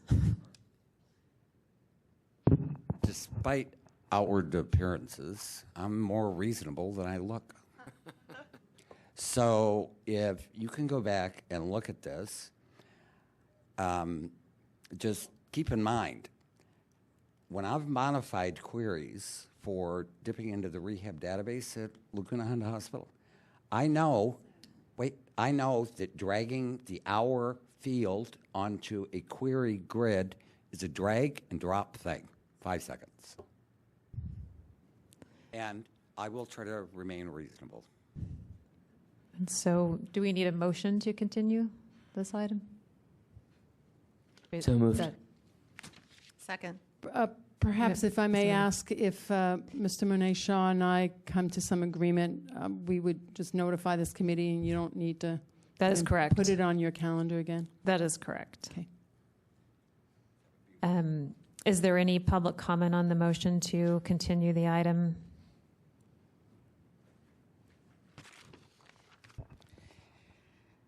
There are, Ray Harris, Director, San Francisco Open Government. To continue this and come up with some sort of compromise, I think is very reasonable. There were, however, some questions I wanted to make regarding your discussion of this matter. And the first was, they did the calculation for Materia and Ross.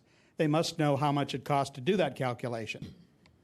And as a result, that would be simply multiply it, that would be the same amount to do the calculation for the other 2 years, as Mr. Manette Shaw stated. The controller, I can understand Ms. Samuda's concern about accuracy. Obviously, if it's the city controller, we don't want them putting out reports that aren't accurate.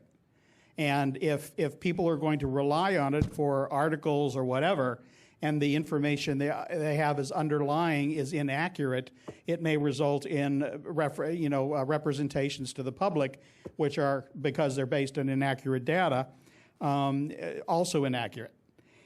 One question that I always wonder why nobody asks, because it's a question I would ask, is if your boss said, I want this information, could you produce it? We're in an age now of things like Microsoft Access, which is a relational database. And what people do now is they dump all of their data on everything and all the departments into one big, huge database. And then each of the department has their particular request called queries, where they say, I want to know how many people do this, this, this, this, and this. And it just goes in there and it looks at those columns specifically and pulls them all together. And the only calculations that need to be done is if you want to know some sort of a relationship between the columns, and I think that's what Mr. Manette Shaw has said he's willing to be able to do. So the real question is, if they needed to get the same information that they gave to Materia and Ross for the 2 years, did they just throw away the programming they did for that? Or is it still simply sitting there and all they need to do is run it for the 2 years, like Mr. Manette Shaw says? And if they did the programming, they already know what it costs to do that search. So coming up with a cost estimate shouldn't be anything that's that difficult. But this is something that is going to come up more and more as we move into relational databases, because one of the responses I fear we may start to get from bodies is we have no responsive documents.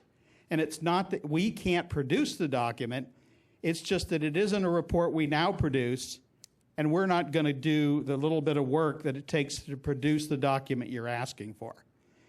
And that is basically going to the underlying CIPRA question, which is if the information is there and all it takes is a little bit of a manipulation to give the person what they want, and you don't want to give it to them, is that going to be used as a justification for saying we have no responsive documents? If a department head or a head of an agency says, I want to know this, it's going to happen.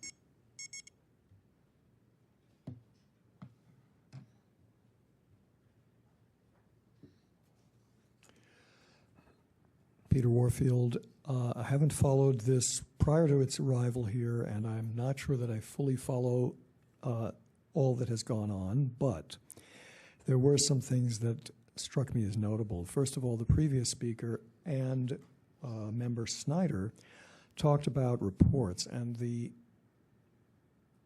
programming of reports, as the law talks about, I think is a very problematic phraseology. And it would be very worthwhile to have a discussion at Sunshine about what that might reasonably mean so that people can prepare in advance and get some sense for what that means. As the previous speaker said, what's with computers, sometimes there's a question, what's a document? Is the database the document? Is pulling stuff out of the database a piece of the document? Certainly an access database does allow very easy querying and shouldn't be considered, in my opinion, programming. I was a little bit taken aback when the respondent said that she wouldn't give to anyone else what she had given to Mateer and Ross, because in retrospect, that was incorrect. Now, it was a hypothetical statement that she was making about a hypothetical circumstance, but I still think that's kind of a shock to hear. Certainly, I think somebody might be interested in what was given to Mateer and Ross. Did they say something wrong because they made it up, or did they say something wrong because it was correctly based on something they were given? That's an example of why somebody might want to see what an agency provided to somebody else, even if the agency doesn't like what they gave and thinks that it was wrong. They have every business to say, this is what's the problem with that, we wouldn't give this out in the future, we made a mistake. That's fine. Nobody's perfect. But that struck me as a little bit surprising. My only comment very pointedly on the motion is that you've spent a lot of time on this and presumably have added some value to this disagreement that has come before you. And so I would suggest that for the record and for an understanding in the future that there be some mention in the motion, not just, oh, we're going to postpone this, but very specifically postpone this for what particular purpose and with what particular result in mind. That's a very sort of an elaboration, I would say, on your motion that I think would be valuable also for anybody in retrospect looking back. You know, what did you spend an hour and a half doing here? You did accomplish something, so why not mention the motion? Thank you. Is there additional public comment on the motion? Okay, seeing none, the matter's back with the task force. Member Costa? I actually agree strongly with Mr. Warfield. I think it would be helpful to make some sort of mention that, I mean, it seems like the conclusion we reached is that even if if components of a calculation or a piece of work or whatever the terminology we want to use are present as records, those are records that can be requested, and we're not finding a violation because they weren't specifically requested here, but we're sort of directing the process in that direction. I think it would be useful to sort of put up a flag just to set precedent.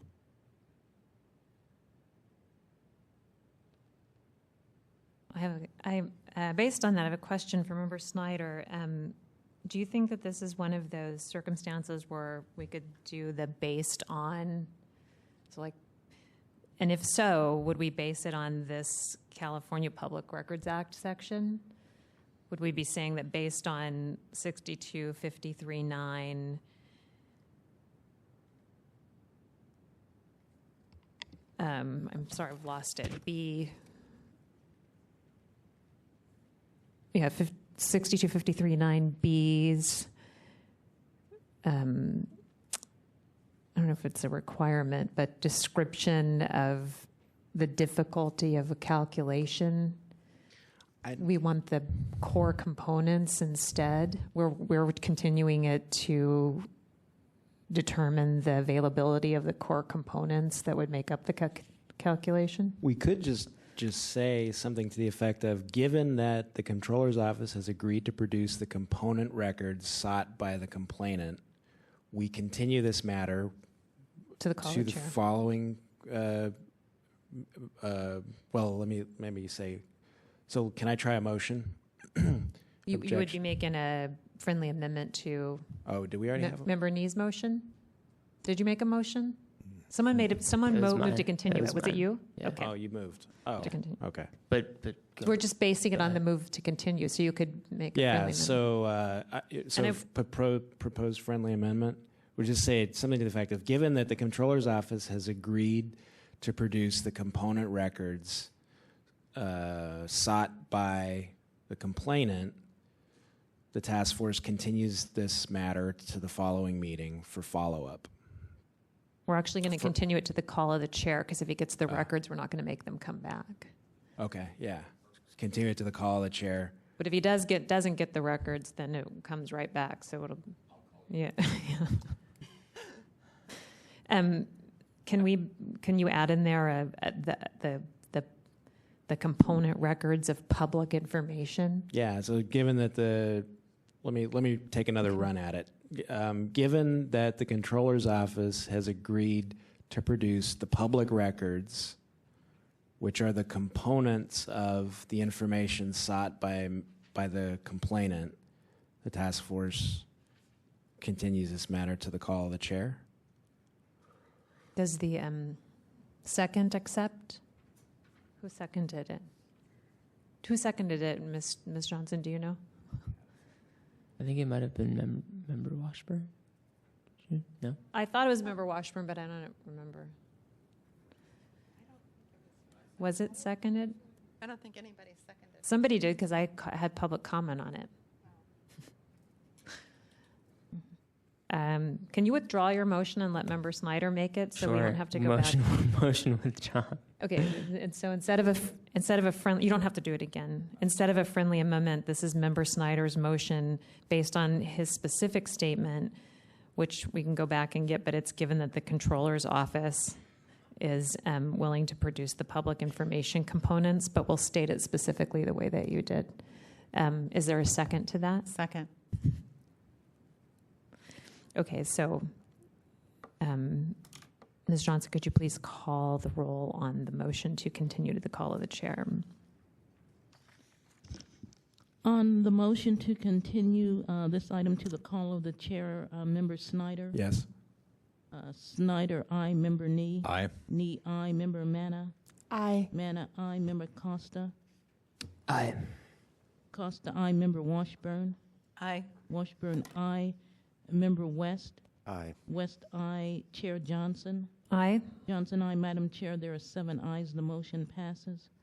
Thank you. And Ms. Zamuda, thank you very much for returning. You are the star of next week's National Sunshine Week. It's very nice of you to come back.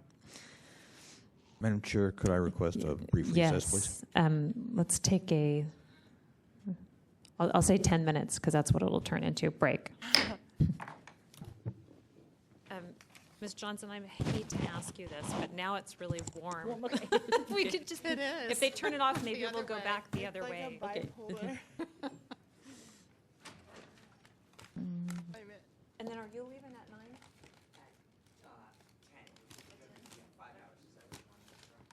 Is that the normal? Okay, but I wasn't sure because we started later. Yeah. So I wanted to make sure. No, Okay. but Thank you. Do we have any response from Ms. Blackman as to whether she's going to be here tonight?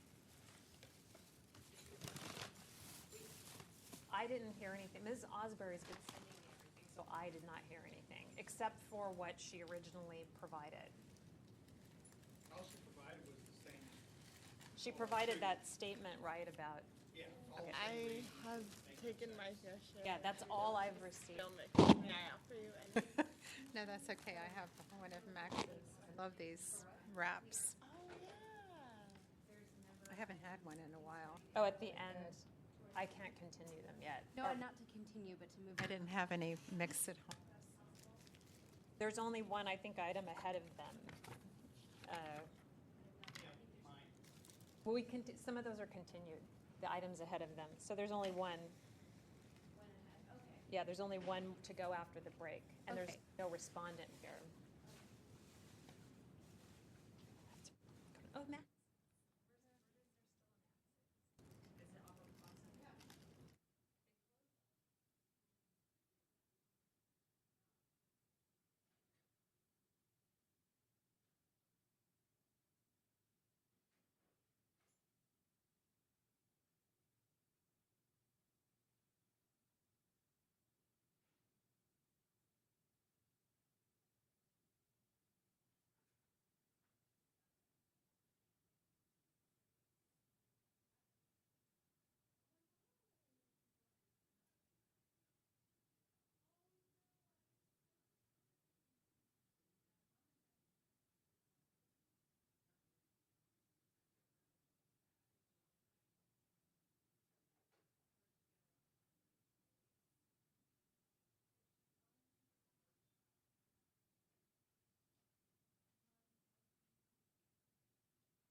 Did you tell them that you had not asked for a sauna?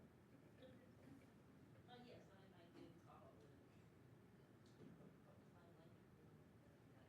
I'm wearing a sweater because the memory of what as soon as I wore one. Yeah,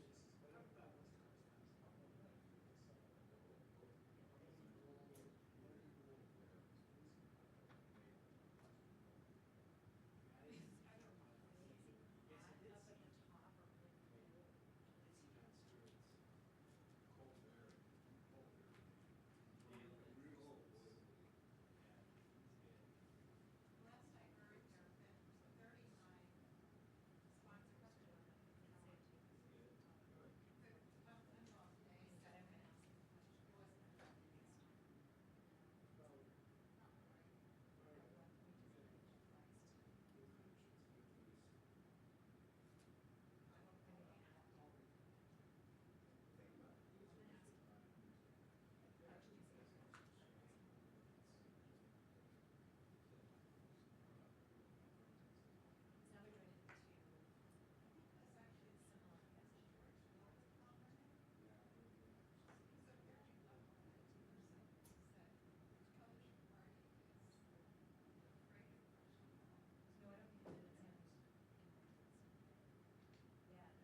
Okay, now it is. Okay, the meeting is called back to order.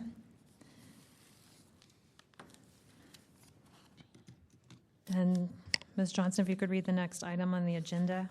I think it's item 11. Item 11, determination of jurisdiction on complaint filed by Ray Hartz Jr. against Luis Herrera, city librarian, for allegedly not including a brief written summary of comments into the minutes. Is there a motion to find jurisdiction? So move. You're talking to the mic. Second. Is there public comment on the motion to find jurisdiction? Seeing none, public comment is closed. Can we find jurisdiction without objection? Seeing no objection, jurisdiction is found. Ms. Johnson, could you please read the next item on the agenda? Item 12, hearing on complaint filed by Ray Hartz Jr. against Luis Herrera, city librarian, for allegedly not including a brief written summary of comments into the minutes. And I know that the complainant is here and the respondent is not present. Is that correct? Okay, so the respondent is not here. Does the complainant have an objection to going forward without the respondent present? Okay, so the complainant is gesturing that he does not have a problem going forward. So at this time, the complainant will have 5 minutes to present the complaint. Did we hear anything from the respondent? I did not. Did you? No, Ms. no, I John? did not. Okay. Ms. Osbury had been sending me the information when people said they couldn't be here, so I'm assuming that as of this morning she had not received anything. There was, I think there might be something to that effect in the packet, but we'll look. Okay, so you'll have 5 minutes. Yes, and I would appreciate if the clerk could let me know when I have 1 minute left. Ray Hartz, Director, San Francisco Open Government, and this is kind of a been there, done that thing. Complaint number 10054 found the Library Commission in violation for the same issue. 1054 found the City Librarian in violation for this issue. 11088 found the Ethics Commission in violation for the same issue. And 11071 found the City Attorney in violation for advising these bodies to continue to tell them that it was not necessary to put it in the minutes. Ms.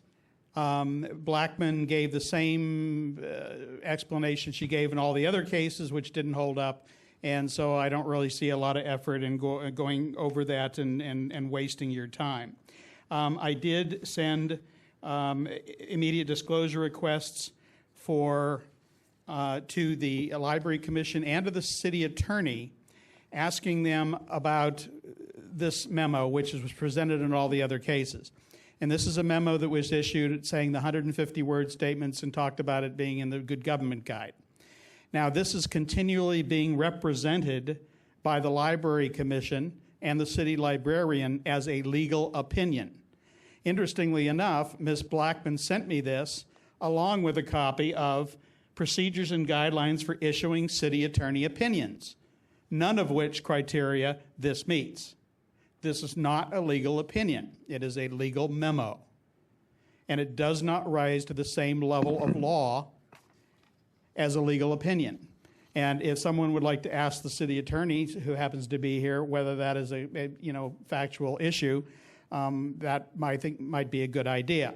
The bottom line is what we have is the city law, the Sunshine Ordinance that says the 150-word statement should be included in the body of the minutes.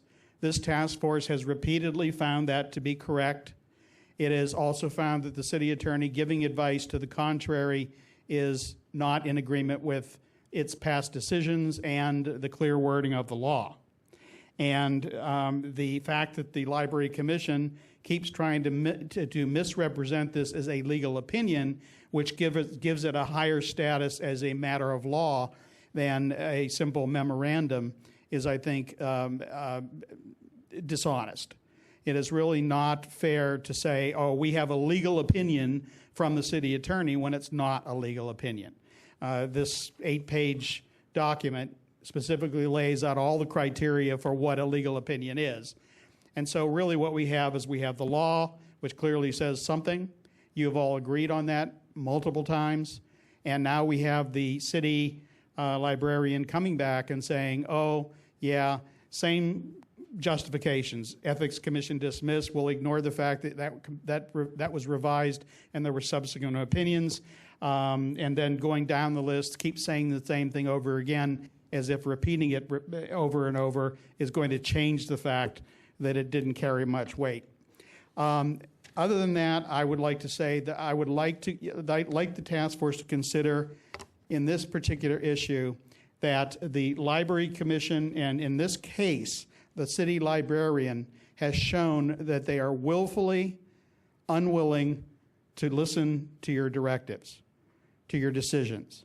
And I would like you to consider sending this to the district attorney with copies only, not referring it to ethics or referring it to the city attorney, to district city attorney, but simply referring this matter to the district attorney with a reference copy to the city attorney and the Ethics Commission. And the reason I say that is, one, we all know the Ethics Commission is probably going to do what it does with every case from Sunshine. It is simply going to dispose of it. And I'm not using the word dispose for any reason other than to say they dismiss it is, I think, inappropriate and incorrect.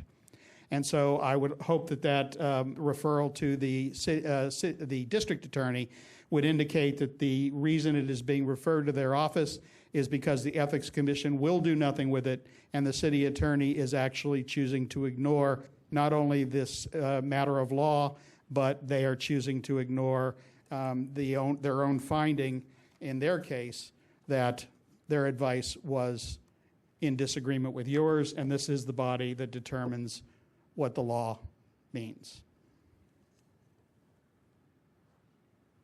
Is there anybody to present facts and evidence in support of complainant?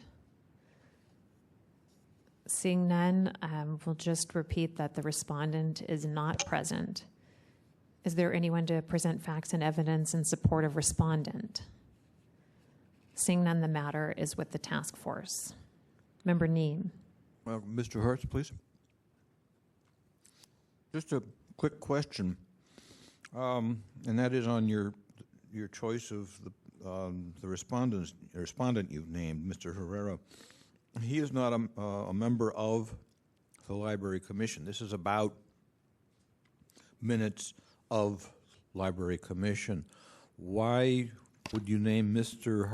Mr. Herrera the respondent rather than say the president of the Library Commission or Ms. Blackman, who is the secretary of the Library Commission? In 10054, the Library Commission was found in violation for the same issue. And in 11054, I raised the specific issue that Ms. Blackman is a city employee. She is under the direct supervision of Mr. Herrera, who is the city librarian, and she cannot continue to produce these in violation of the ordinance without at least his tacit approval. And my personal opinion is he is doing it, he is directing her to do so. And as the managing employee of the city library, under the law, he is the person responsible to ensure that Ms. Blackman carries out her responsibilities in accordance with all appropriate laws, including the Sunshine Ordinance.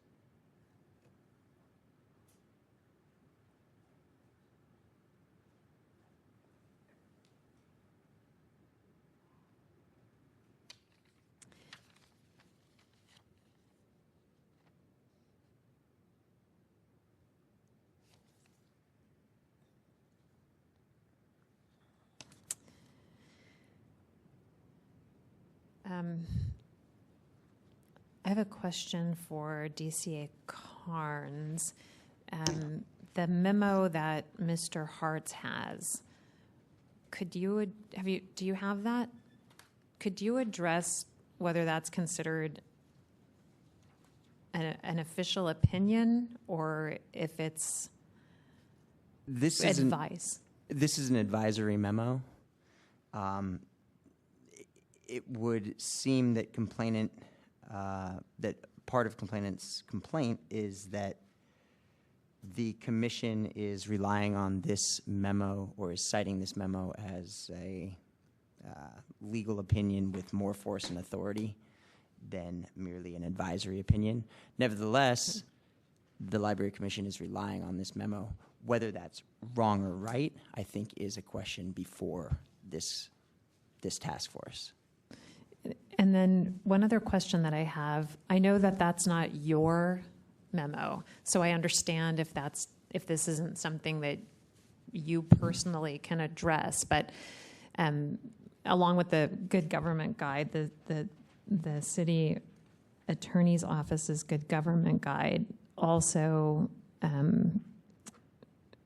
advises or puts forth the idea that attaching the summaries, the public comment summaries to the minutes is appropriate. And it says that they're not an official part of the minutes. I don't know if you have a copy of it, but it says that they're not considered an official part of the minutes because the body isn't necessarily approving. I don't know if I have my copy with me. You're citing the Good Government Guide? Yeah. And my question is, on what basis?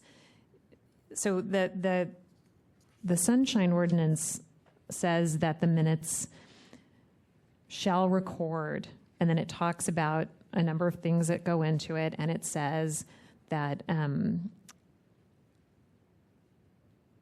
part of the things they shall record are a brief summary of each person's statement.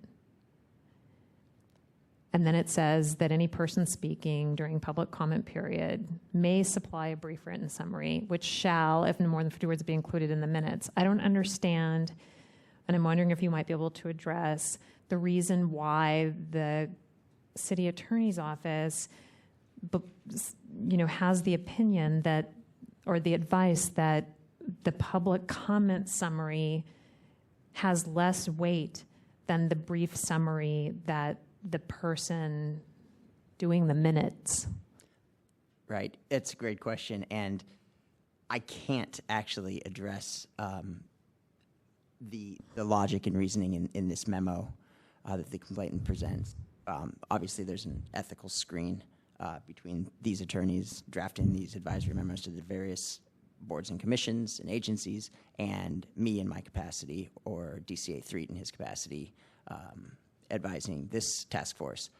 All of that said, I would offer that the ordinance and a spirit of more openness, more inclusion of public comment, it's a longstanding, I think it's the position of this task force, and it would be up to you to agree or disagree that there's a spirit of more inclusion, and that has been the recommendation of this task force on the previous complaints, 10-054 and 11-054. I believe those were the complaint numbers. One other question I have is, if the task force were to ask you or DCA Threet a question like I just asked, is that something that you guys could send us advice on, or would you have? No, we would be screened from the advice that the agencies, boards, commissions, et cetera, are receiving from their advice lawyers, including, the drafter of this memo and his or her reasons and legal theories for drafting that memo. Okay. One other thing I wanted to add to this is that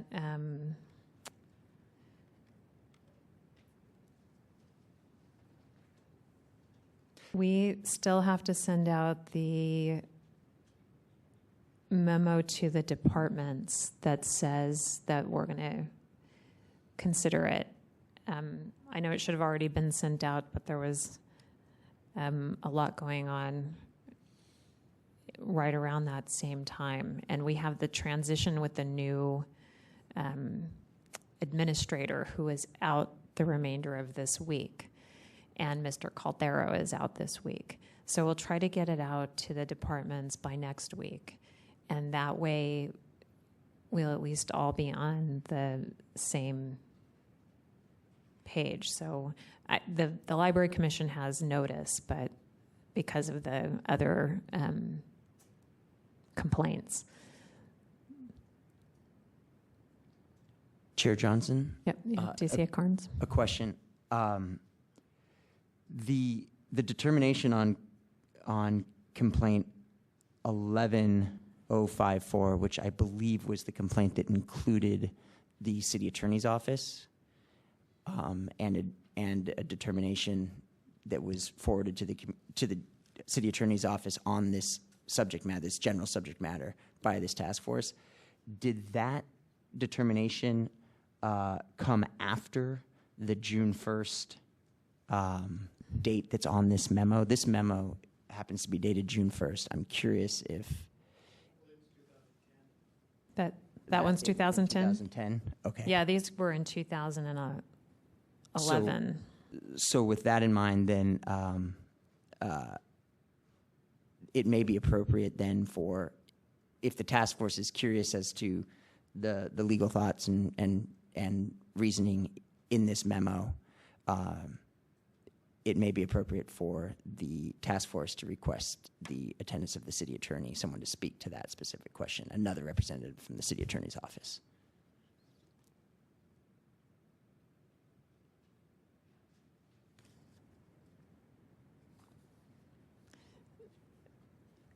I have a question for Member Snyder.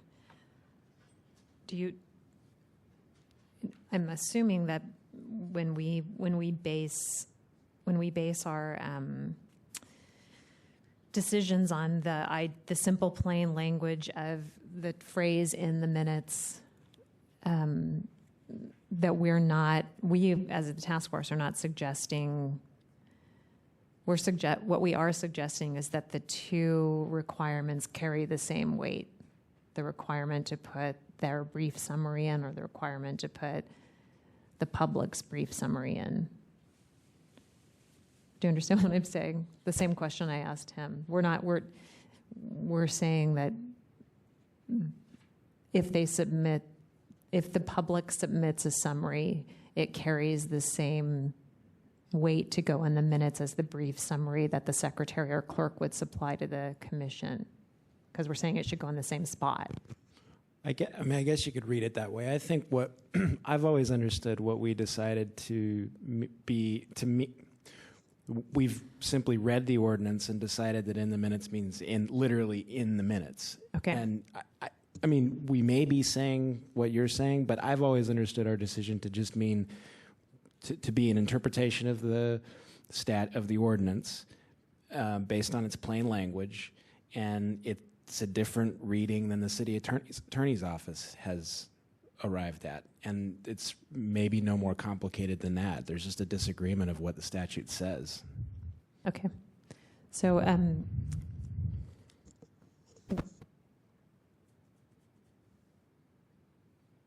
is there any further discussion? If not, we'll go to rebuttal.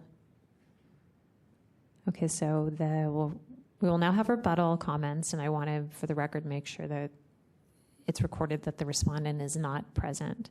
So the complainant will have 3 minutes. Ray Hartz, Director, San Francisco Open Government, and if the clerk could again let me know when I have 1 minute left. Thank you. This is really, I think, a case, and the reason I recommended setting it to the district attorney is a question of not only the Sunshine Ordinance, which adds an extra level of protection over the Brown Act, because the Brown Act says the one reason you can't keep somebody from saying something is because it's a dissenting opinion or it's a challenge to what somebody is doing or saying or whatever it happens to be. And that's the one rule that is flat out clear. And during all of our cases, including this one, there has never been any attempt by anybody involved, whether it's the city attorney's office, the ethics commission, the library commission, the city library, to give any compelling interest why my free speech should be censored.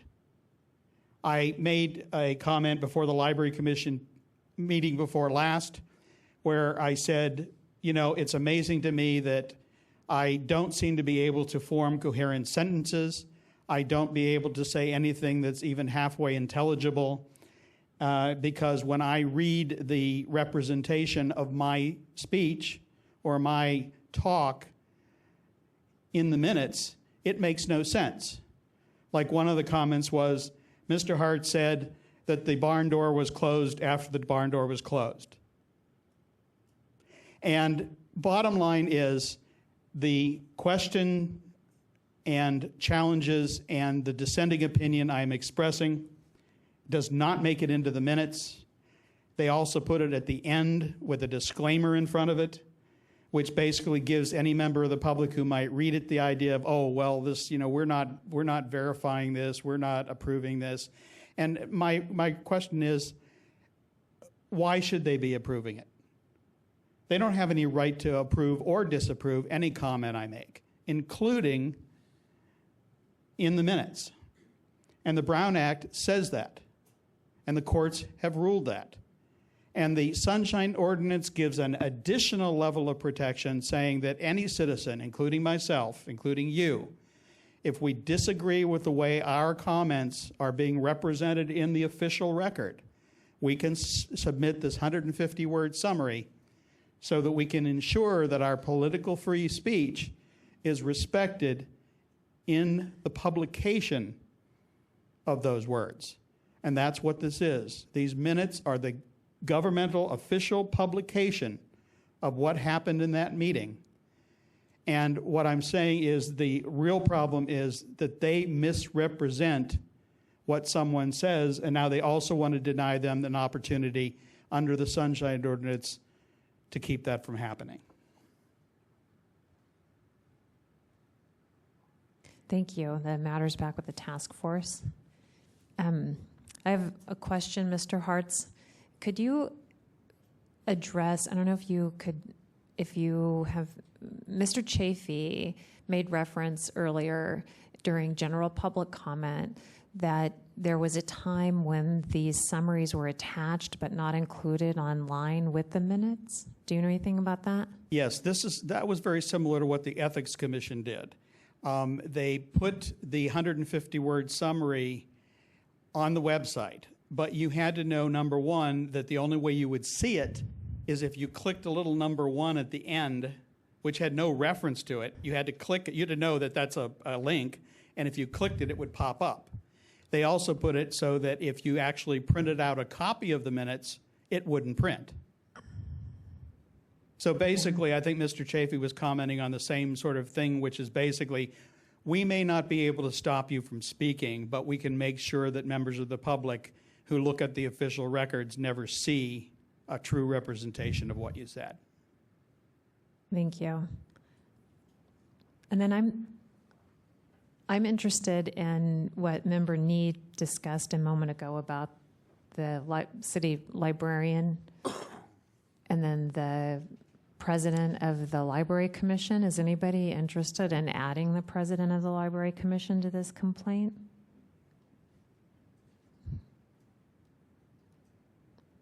Member Washburn? Member Washburn's the...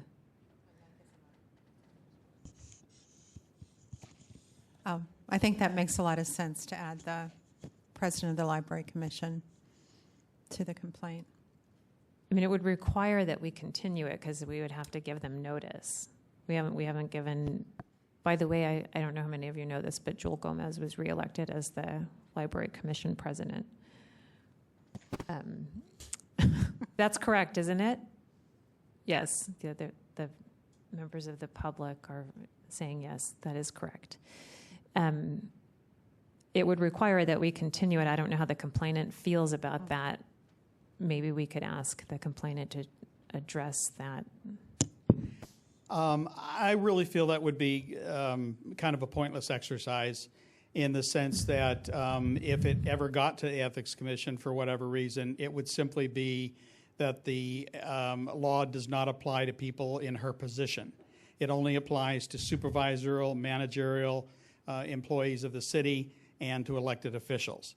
And that's why I specifically named Mr. Herrera. And I think to keep it with him strictly, and he's also been found in violation on a prior occasion and has still maintained that, it's the Library Commission's decision, but it is not. It's his decision to tell Ms. Blackman, who is his direct report. I asked her, who do you report to in city government? And she said, Mr. Herrera. And she cannot continue to do the way that she's doing it without his approval. So what connection does the city librarian have to the Library Commission, since they approve the minutes the way they are? Mr. Herrera has in his ability as her direct supervisor to simply direct her to follow the law. But he can't, does he have any say over what's in the minutes other than that? Well, as far as I can see, if I'm somebody's direct supervisor in the city and they're doing something that the Library Commission is telling them to do, but I know that is not lawful, I have an obligation to raise that question and do it. And he has made no effort whatsoever. In fact, in every discussion the Library Commission has had about this matter, he has simply remained silent. Is he there at the Library Commission He was meetings? there at every one of the Library Commissions where I raised this issue. Thank you.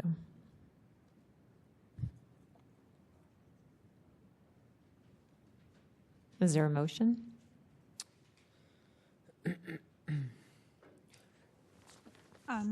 I move to find, I'm going to respect what the complainant said about not including the president of the Library Commission.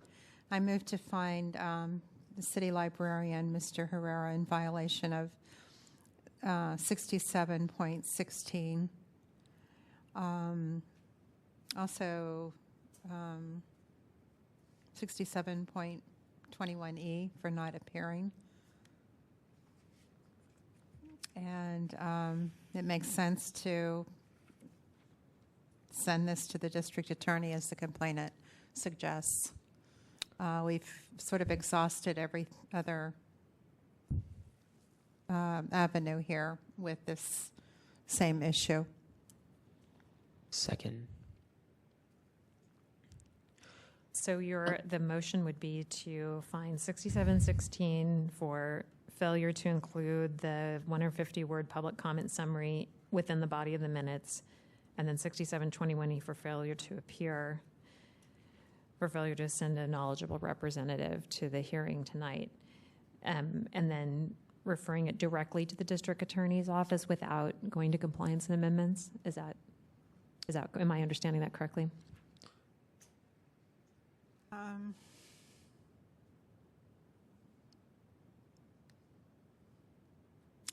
I don't know, sending it to the district attorney is something new for us to do. Maybe we should have it come to compliance and amendments.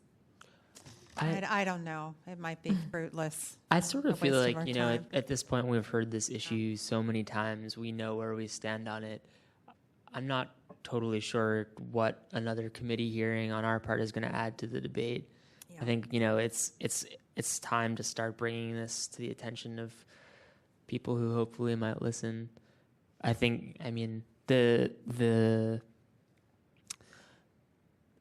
There are two things I would be potentially interested in considering as friendly amendments. One is whether or not we would want to make it willful. I'm not sure.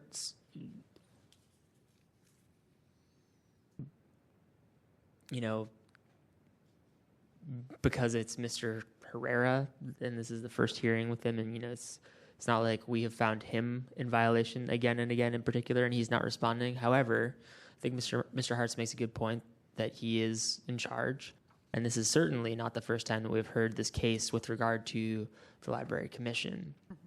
Mm-hmm. And they, hearing that he's been at these meetings where it's been brought up that we've determined that the summary should be in the minutes and he's not doing anything about it. I certainly think the commission as a whole is pretty willfully disregarding our determinations. So that's one question I have. And then the other one is whether it's worth exploring the idea that 6715 C, is it? I'm trying to determine exactly what it is, but whichever provision it is that that says public comment can't be abridged. I wonder whether we want to explore the idea that really this is an abridgment of public comment, by basically casting it out of the minutes. Yeah. I actually think that's an excellent idea. That's really the heart of this, and I think Mr. Hart's rebuttal was a very eloquent statement of that, and so I think 6715 would be in order. And it's 15D. 15D. Member Snyder. I feel like we addressed that section with one of the prior complaints on this. I wonder if Mr. Hartz, do you remember? Did one of your complaints on this issue specifically cite 6715D, or do you remember if we ever talked about this? Is the abridgment of criticism of a public body section? I'll be honest with you, I can't recall. I'd have to go back and look at my material that I have at home. I would want to make clear, though, that 10054 was against the Library Commission, but 11054 was specifically against Mr. Herrera himself, the same person we're talking about in this one. So basically, he was given this, he was told, he has simply decided not to do anything about it. And again, as the supervisory person, he is the one person under the law that is actually someone who can be held accountable for failing to follow the law. I mean, he could have any time asked for a legal opinion of the city attorney, and he has not done that. They've simply chosen, Mr. Herrera has simply chosen to ignore these whole proceedings and send Ms. Blackman, who basically is kind of caught between a rock and a hard place, because she can't really answer for either the Library Commission or the city librarian as far as what their intentions are. But I don't clearly know that we have discussed that, but I think it would be appropriate because it's they have not come up with any reason in any of these hearings that have had plenty of opportunity, and I've requested it several times. The law of the Brown Act says to hamper free speech, there has to be a compelling state interest. And they have shown no interest. In fact, the one thing that would happen in the one case with the Library Commission was Mr. Munson, the vice president of the commission, got up and said, we don't like their comments. We did have a discussion about 6715D in 11054, but I don't think we found a violation of it because it is about public testimony as opposed to, but we did discuss it because it was in the context of Mr. Frank's opinion about the attachments, because when Mr. Frank was consulted, Mr. Hartz had, I can't remember if you actually emailed him with this or not, but I believe he did. He said that one of the things that was left out of Member Nee's question to him was that it was abridging, they were using it, putting that at the end of the minutes purposefully to abridge yes. criticism. He was asked simply, is there a requirement to put it in the minutes? And he said no. And then I wrote back and said, look, the task force has ruled on this. And they basically, the question was, why isn't it in the minutes? And I raised the question if it's being put in these different places. And he said, well, if it's being put in different places to deny the public access to it or to discourage the comments, then that's a completely different question. So, and then also one of the things that's a little bit complicated there is that the 6715D has a corresponding section of the Brown Act, but the minutes do not. So it may be something that we might want to explore, but it might require a little bit of more detailed or more thought. Member Snyder? I think you remember correctly that we did, we talked about doing this on the prior, I think it was the prior Herrera complaint, and we decided that 6715D wasn't appropriate because it's testimony, and while the written statement in the minutes is a recording of the testimony, it's not actually abridging the testimony itself. And it's a little bit of a fine distinction, but I think it's important for the task force to stay consistent, and I don't think there's anything different.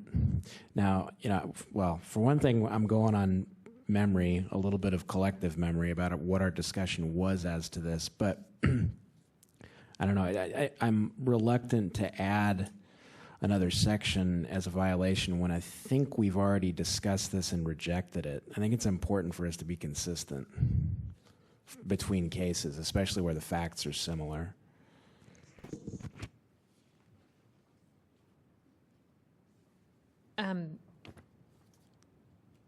What would the task force think about CCing the president of the Library Commission so that they're also on notice of the orders to make sure that we know that they're receiving a copy of what we say as well? Member Nee? I think that would be appropriate. I did have something else I wanted to address, but I can do that in a minute. After we've addressed this question. Member Costin? I wanted to address the 15D issue, so yeah. We can Okay. also do that. Did you want to address 15D? No.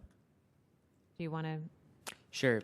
So Member I'm Costin? definitely, I'm a little bit torn because I'm sensitive to Member Snyder's point about staying consistent, because I think we may have let that one go before as well, but I don't know. I mean, I think that you can, just leave it at the fact that the ordinance says 150 words in the minutes, and that's just because, and so we're going to enforce that just because. But I think that it's pretty obvious that the spirit of that is that the reason 150 words in the minutes is because that's part of public testimony. It is the right of the public to make sure their comment is accurately represented for members of the public to see. And the 15D comes under the section, the public testimony section, but it reads, a policy body shall not abridge or prohibit public criticism of the policy, procedures, programs, or services of the city. That's not, it doesn't say strictly oral testimony. It's, I don't know. I mean, I think... I understand what you're saying, but I do want you to consider that it's specifically based on the California Public Records Act. It's specifically under public testimony. And the Public Records Act, on the Brown Act, and the Brown Act doesn't address the minutes.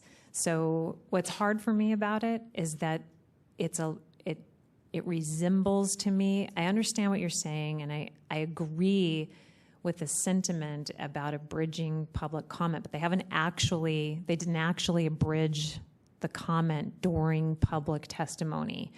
So it's a little bit, I hate to say this, but it reminds me of the way that ethics commission responses jump through hoops to make a point, and I don't want to emulate that.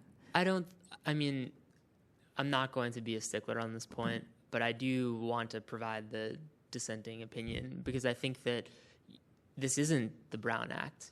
This is the Sunshine Ordinance, and it's up to us to determine what the standard is going to be in San Francisco.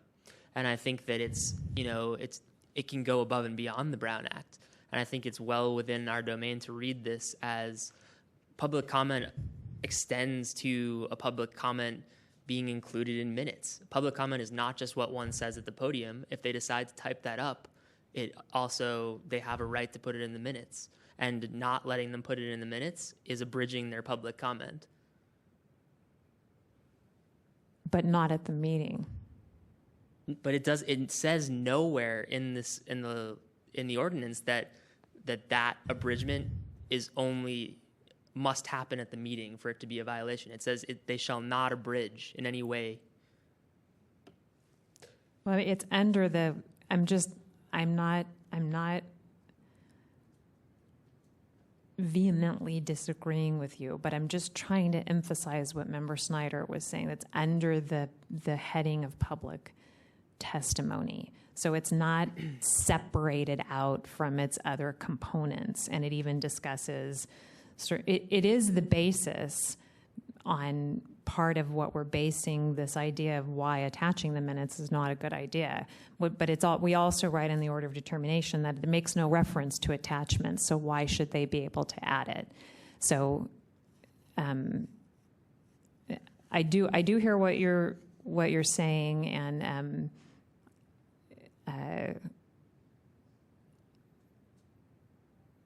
I'm only reluctant because I believe it falls under public testimony. I don't believe that public testimony is part of, is abridging public testimony in the minutes is a separate issue from abridging public testimony at a meeting, which is seriously egregious. So I'm just one person.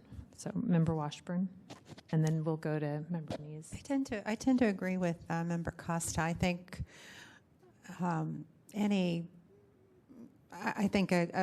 abridging someone's freedom of speech by burying their written comment somewhere is pretty egregious. If we're going to talk about, the seriousness of this. I also think if we're contemplating sending this to the district attorney, our order of determination should be, a hefty one. And I think the main principle here, the main violation is abridging a member of the public's speech, broadly construed. And so I support including 6715D, those reasons. As someone who has to justify this when I write the orders of determination, I really urge you to read it and explain to me how you would justify it other than it applies the same reasoning. Because if you really read it, it says a policy body shall not abridge. But if you go to the last section, which is not separated, it says pursuant to subdivision C of this section. And if you go up to C, it says a policy body may adopt reasonable regulations to ensure that the intent of subdivisions A and B are carried out. And if you go up to A and B, it specifically talks about an opportunity for members of the public to address a policy body of items of an interest that are within the policy body's subject matter jurisdiction. So when you're going through and justifying how that applies to the minutes, when there's a section on minutes that doesn't reference it, mixing all of that up for me is when we have these people coming back at us with like really detailed black letter law explanations of why they're rejecting our findings. I feel like we have to have really solid ground on when where we're placing these things. And for me, it's something we could base it on, but finding a violation of it is shifting the minutes to something that appears to be representing the actual speaking at a live hearing. Maybe one of the attorneys could address if that's a difficulty. I don't know. Maybe I'm just...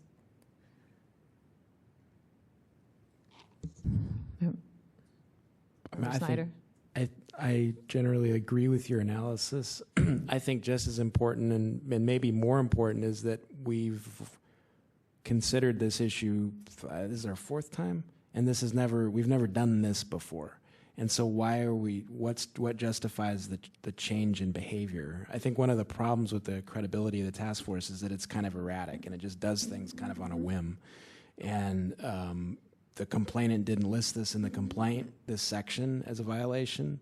We haven't found a violation of this section here before. Why are we doing it now? I understand the reasoning, but I'm saying I'm speaking from a third party's perspective. Like, why did they do this time and not the other 4? It doesn't make any sense. Okay, Member Nee. Yeah, just one other thought on that particular part of what we're examining, and that is that the minutes now are not the only reflection of what happened at a meeting. Now meetings are recorded, audio, sometimes video. So if members of the public are interested in what occurred at a given meeting, during a given segment of a meeting, and they don't feel that the written minutes give them enough information on it, or if they feel that maybe part of the written minutes are not accurate or incomplete, they can go back and listen to the recording. That's not true in every case. There are a lot of people who don't have access to the internet, or who can't get themselves to a place where there is internet access. But the information now is there electronically. So that might be one thing we want to consider before affixing 67.15D to the motion. The other thing that I wanted to raise is the question of where this goes.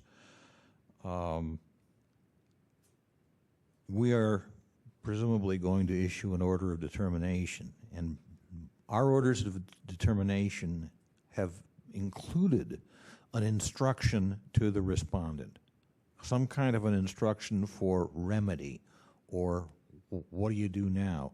And what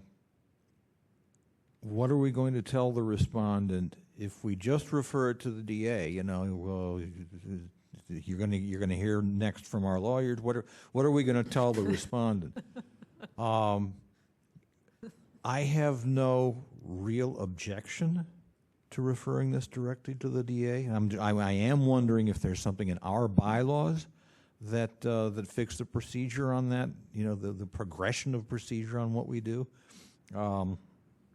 Unfortunately, I don't have the bylaws in front of me. Maybe if there's somebody here who has online access and can bring the bylaws up online, that would be certainly helpful.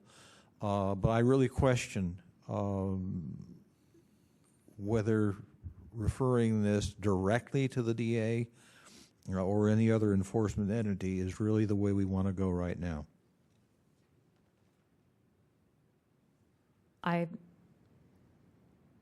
At this point, I somewhat agree with that, just to stay consistent the way that Member Snyder has, until we resolve the issue possibly with the city attorney's office. To remain consistent in our findings would be helpful in demonstrating this difference, especially if somebody ever took it to a different court. And then I would urge us to move along so we can get to the other 3 complaints, because it's already 9. Member Costin? Yeah, that's fine. But I think that, I do think that this is something that's worth thinking about, and I understand the importance of remaining consistent, but I think that when it comes down to it, if this isn't the logic behind the 150-word statement being in the minutes, then what is? That's something. It seems like if we are only sticking to that because it happens to be in the ordinance, then it's something that we shouldn't care about if it just disappeared. And I don't think that any of us actually feel that way. I think that we all feel that that belongs in the ordinance because it is, in fact, an extension of public comment and what a member of the public is due. Well, I'm disagreeing with you. That's an extension of public comment. It's a recording of the meeting. It is that the- not an that the extension member- of public comment. That the member of the public gets to have control over. The member of the public gets to determine how his or her comment is recorded, which is essentially a comment. I don't think that, The comment, though, is happening at the meeting. The comment, you don't get to add comments to the minutes that you didn't put that you didn't say in the meeting. The comment is happening at the meeting. You get to make a 150-word statement summarizing your comment, however you want. Right. You're recording the comment, and the comment happens at the meeting.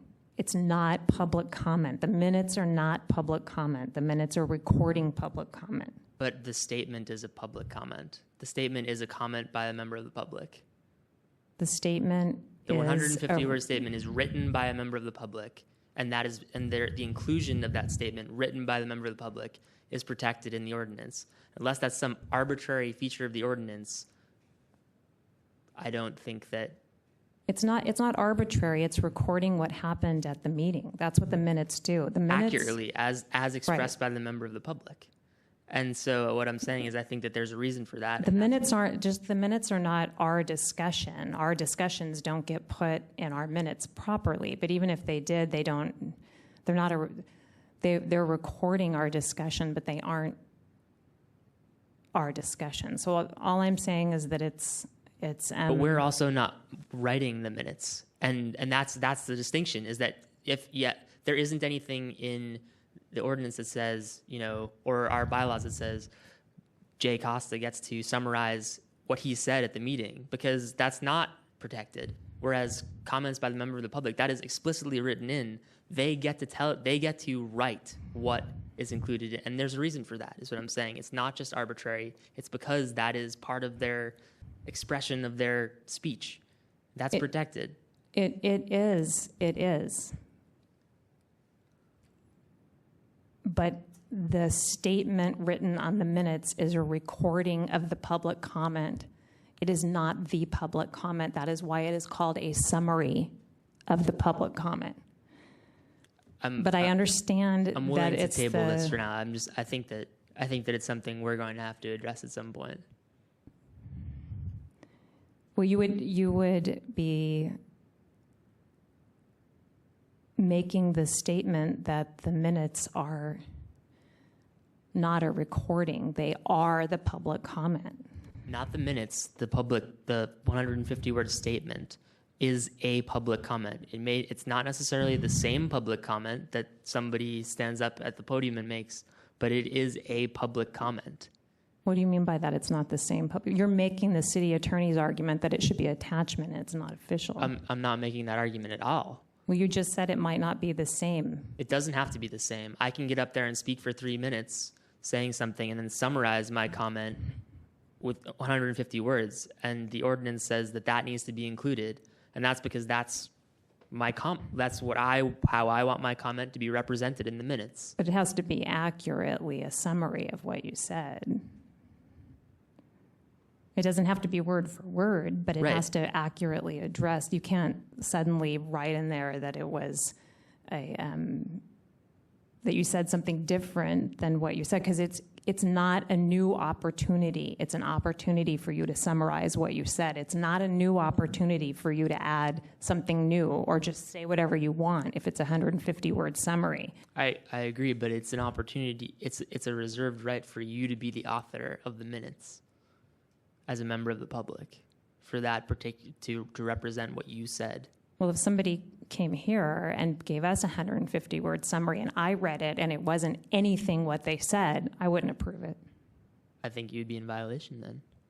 So you think that the members of the public should be able to add to the minutes something that didn't happen at the meeting?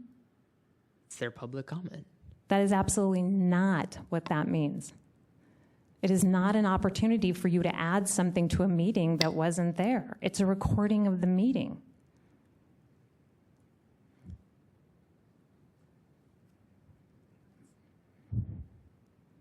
Madam Chair, Member Nee? is the motion as currently stated, does the motion as currently stated include 67.15D? No. No. Okay. No. So is there a motion to include that? I'm just one person. There's other people here, but I'm.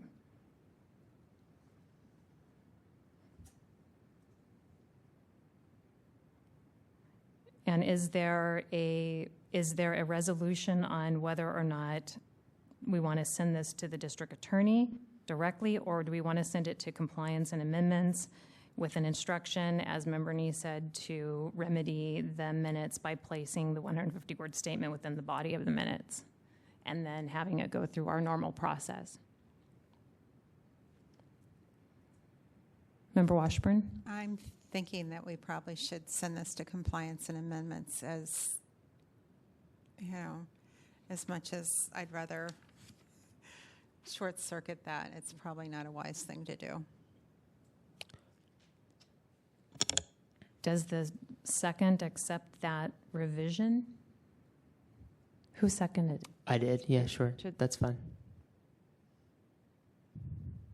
So the motion now would be 6716, and to find Mr. Herrera in violation of 6716 for failure to include the 150-word public comment summary in the body of the minutes, and 6721E for failure to appear at the hearing and send it to compliance and amendments. Is there any discussion? And do we want to CC Jewel Gomez of the Library Commission? I would say Yeah. yes. Okay.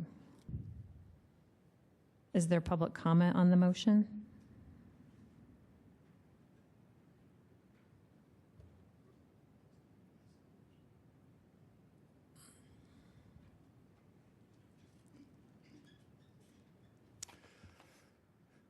Peter Warfield, Library Users Association. The history of the library is extraordinarily contemptuous of the law and of the public. I certainly think you should go ahead with this in the strongest possible way. And if you don't have the votes for 6715D, and you're only 7 people here, perhaps you would save it for another time, or maybe split or divide the question. I believe you don't have 15D on this now, as I recall the last. 15D is not on the motion as you have it now, right? Thank you. Some of the things that have come up in the discussion here, I don't know that I can say you have no idea, but the contempt with which the Library Commission holds the public and the law is palpable every moment. The chair sits there rolling her eyes at public comment, reading materials while people make public comment, jumps in at every opportunity to fault folks or to call them their time up. The commission, and I go to every Library Commission meeting, once in a while miss one, but I get the recordings. I don't recall the Library Commission ever discussing one word about the 150-word summaries location. They do what they've been pushed to do by the Library Commission president, who's been probably told by the city librarian, who may have been told by the city attorney and or the mayor's office. They simply haven't discussed it. And it certainly has come up with the public saying, what's the big deal? They don't discuss it. They just vote to approve it. I've described previously how they have split documents off. They've played every game possible. They practically say, kick me, when they put it as an addendum. It goes through a long list of descriptions of, we don't necessarily approve this, and this hasn't been approved by us, and so on and so on and so on. And so they haven't approved their own public comment except through their vote. They haven't checked its veracity or accuracy. When I make a public comment or anybody else, they are obliged to put summaries in. They're not obliged to put that it's correct or that they agree with it. They're using every excuse to detach the public's opinions and put it off somewhere where it will never be found or never be noticed or never be paid attention to. It looks in the addendums like it's something that is like the boilerplate on an agenda. This should be a willful violation. They've had every opportunity.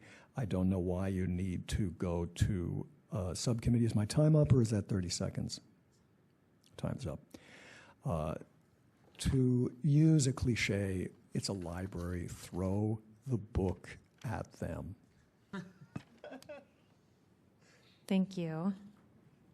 Is there additional public comment? Seeing none, public comment is closed. Ms. Stronza, could you call the roll on the motion? On the motion, Member Snyder? Yes. Snyder, aye. Member Need? Aye.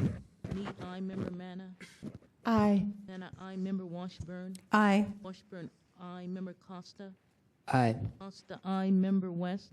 Aye. West, aye. Chair Johnson? Aye. Johnson, aye. Madam Chair, there are 7 ayes. The motion passes. So that is going to compliance and amendments. Ms. Johnson, if you could read the next item, which I think is 13.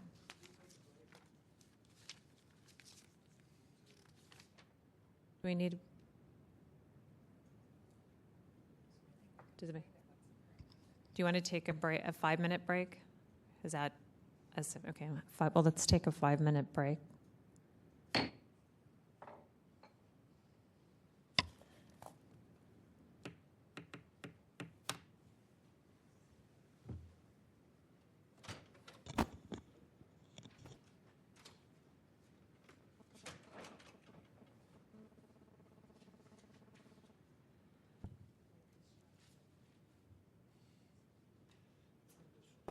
Meeting tomorrow morning for the construction.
on. Okay. So the meeting will be called back to order. Madam Clerk, if you could please read the next item.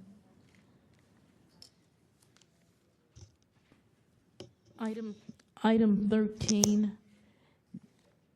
determination of jurisdiction on complaint filed by the Library Users Association against the Arts Commission for allegedly redacting requested speaker card information. The microphones aren't on. Let's see.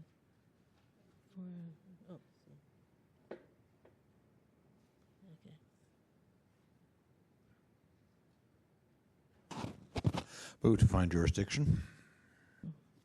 Second. Is there public comment on the motion to find jurisdiction? Seeing none, public comment is closed. Can we find jurisdiction without objection? Seeing no objection, jurisdiction is found. Madam Clerk, could you please read the next item? Item 14, hearing on complaint filed by the Library Users Association against the Art Commission for allegedly redacting requested speaker card information. The complainant and the respondent are both present, so the complainant will have 5 minutes and then the respondent will have 5 minutes.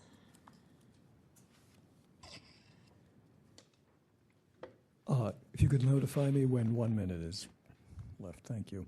I'm Peter Warfield, Executive Director of Library Users Association.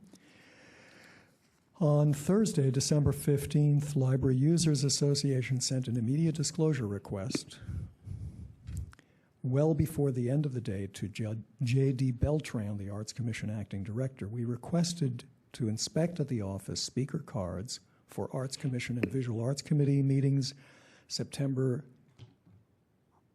approximately September and October 2009, September 2011 to the present. So 2 years ago for a few months and 2 years ago and current. We asked if there was no speaker card for a particular meeting to provide a blank one. The Arts Commission did not reply by the end of business the next day, which was Friday the 16th, but rather replied late on Monday, 4 days after our request, not 1 day. There were some problems with the reply, which I don't need to go into. They forgot to attach the electronic copies. But eventually, after a recall, so-called recall on the first memo, there came then a recall memo and then a third memo that provided electronic attachments. Because of a lack of scheduling lead time for providing you with materials, I have 3 pages of examples of what they sent as speaker cards for that period. And perhaps you could pass these around either independently or from opposite directions.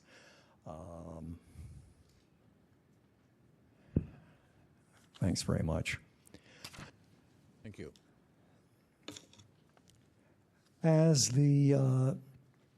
When I looked at the electronic documents, there was no indication of redaction. There were white spaces on the cards, and there was no indication of any redaction nor any explanation for the redactions, either on the cards themselves or in the letter that was sent with the response. So Sharon Page Ritchie, the Secretary of the Arts Commission, sent a response, which you have in your packet, to the immediate disclosure request that we sent them, which is also in your packet. When we went to the office, we were given photocopies of the speaker cards, also showing no evidence of redaction that was certainly obvious, and no notice, again, in any way, and particularly as required on the document itself. We specifically requested to see originals of the cards. And now, I'm not sure if it was a separate appointment or at the same time, but we had to go to the conference room, and Ms. Page Ritchie gave me cards which had pasted over them white pieces of paper in the address field, and now told me that the redactions were for privacy reasons and so on and so forth.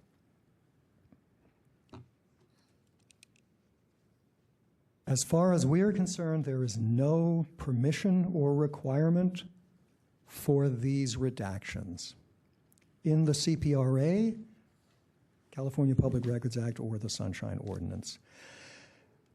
As you may notice when these go by, I see a smile. One of them included someone who labeled himself arts activist. An arts activist wouldn't want contact information to be provided. Another one, which I have not passed here around, it was in another grouping of materials provided, was someone who described herself as a library advocate. And yet another was Ellen Egbert, a well-known activist, I would say, who comes to Library Commission meetings periodically and has taken a very active role in the side of the Bernal Heights mural destruction campaign in favor of no mural. And those two that I just mentioned, the library advocate and Ellen Egbert, were testifying during a meeting at which the Bernal Heights Branch Library mural was being discussed at the Visual Arts Committee. So there are a variety of violations here, most notably that there was redaction and no notice of redaction, no explanation of redaction, no justification of redaction, and no right to redact, aside from the fact that the response was late for an IDR. And even if you would buy their argument about whatever personal or private contact information, I don't see how that applies to an arts activist, self-described, or a library advocate. Thank you. Thank you. Is there anybody to present facts and evidence in support of complainant? Seeing none, the respondent will have 5 minutes. Thank you for waiting.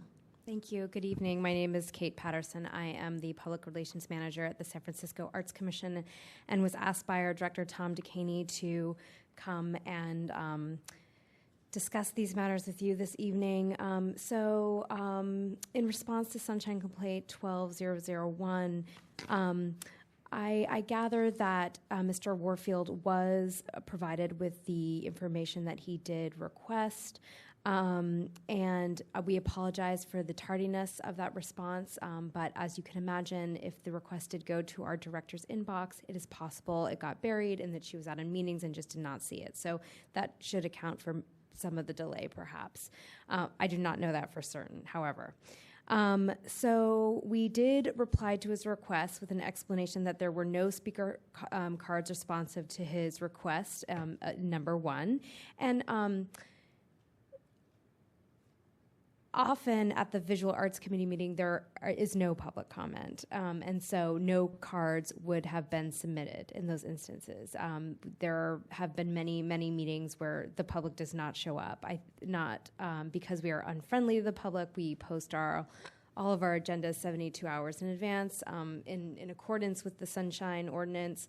But I think that there's general lack of awareness of the Arts Commission, and in general, when it's not affecting people's sidewalks or water, we have found that people are just generally not that interested in what we do. So I think that accounts for the lack of comment cards.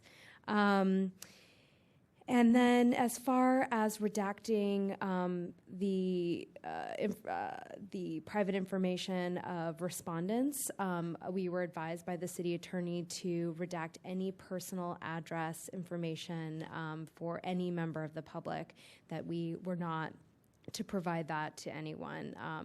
So that explains why that information was redacted. And then, in general, as an agency, we have tried to be very responsive to the requests of Mr. Warfield and this committee to make improvements on the way we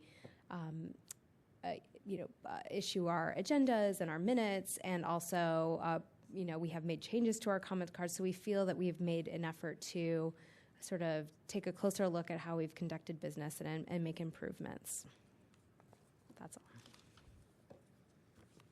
Thank you. Is there anyone to present facts and evidence in support of respondent?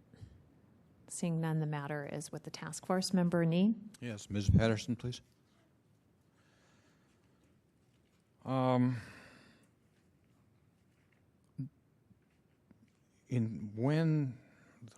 the redacted cards, do you know for a fact if the speakers themselves requested that any information on the cards be kept confidential? I do not know. Okay. Do the cards offer that option? I believe I'm not sure. I mean, we have a new card now, which I have. I'm happy to share. Okay. With What about the old cards that are in question here? Did they offer that option? May I see your copy to verify? Do you still have the copy? Okay. The copy that I have from the meeting of November 16, 2011, does not offer the option of confidentiality. Regardless, we've been advised by the city attorney that when it comes to confidential information related to personal addresses that are not business addresses and telephone numbers, any account numbers, that those are to be redacted when presenting that information to the public. Thank you. Ms. Member Patterson, where do these cards, where are they when they're filled out, and where are they passed up to the dais or what? Well, at the Visual Arts Committee meeting, they are generally placed next to the agendas on a side table, much like this, and then they are passed to whomever is recording the meeting. Likewise, for our full commission meeting, there will be comment cards next to the agendas, along with a binder with all of the ancillary materials that go along with the agenda, and people have the option to fill those out, and then they are passed to the commission secretary, who then passes them to the president, who's running the meeting. So when are they passed to the commission secretary? Right after they're filled out? Generally, yes. Are they ever left on the table after they're filled out? No.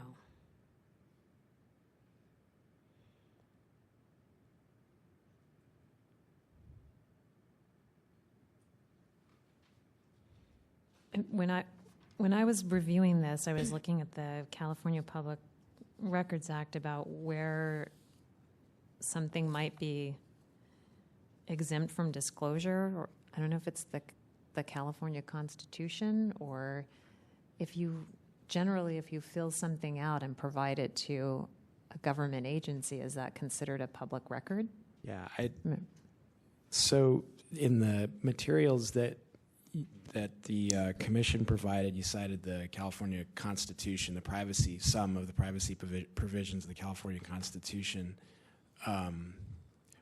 but those aren't really a specific exemption from disclosure necessarily. They're just sort of general statements that there is a right to privacy. What is the basis for withholding the private addresses under the California Public Records Act, if there is one? I'm not our city attorney, so I don't feel comfortable sort of getting into the intricacies of that, but I can just affirm that we were advised by our city attorney, again, not to share private information. So did the city attorney specifically advise to redact the home addresses on these forms, or did they say as a general matter, don't disclose private information, or don't disclose? Yes, as a general matter, or as a as a matter of practice, an ongoing practice, that any information that we give out that includes private addresses, private telephone numbers, and this is not business addresses or business telephone numbers, are to be redacted. Was the advice specific to these speaker cards? No, it's general. So, for example, because I manage the media inquiries, and if I have requests for emails, for example, I'm required to go through and redact, private email addresses and telephone numbers and addresses, under the same, advice. So, in other words, the advice was not specifically targeting these comment cards. Right.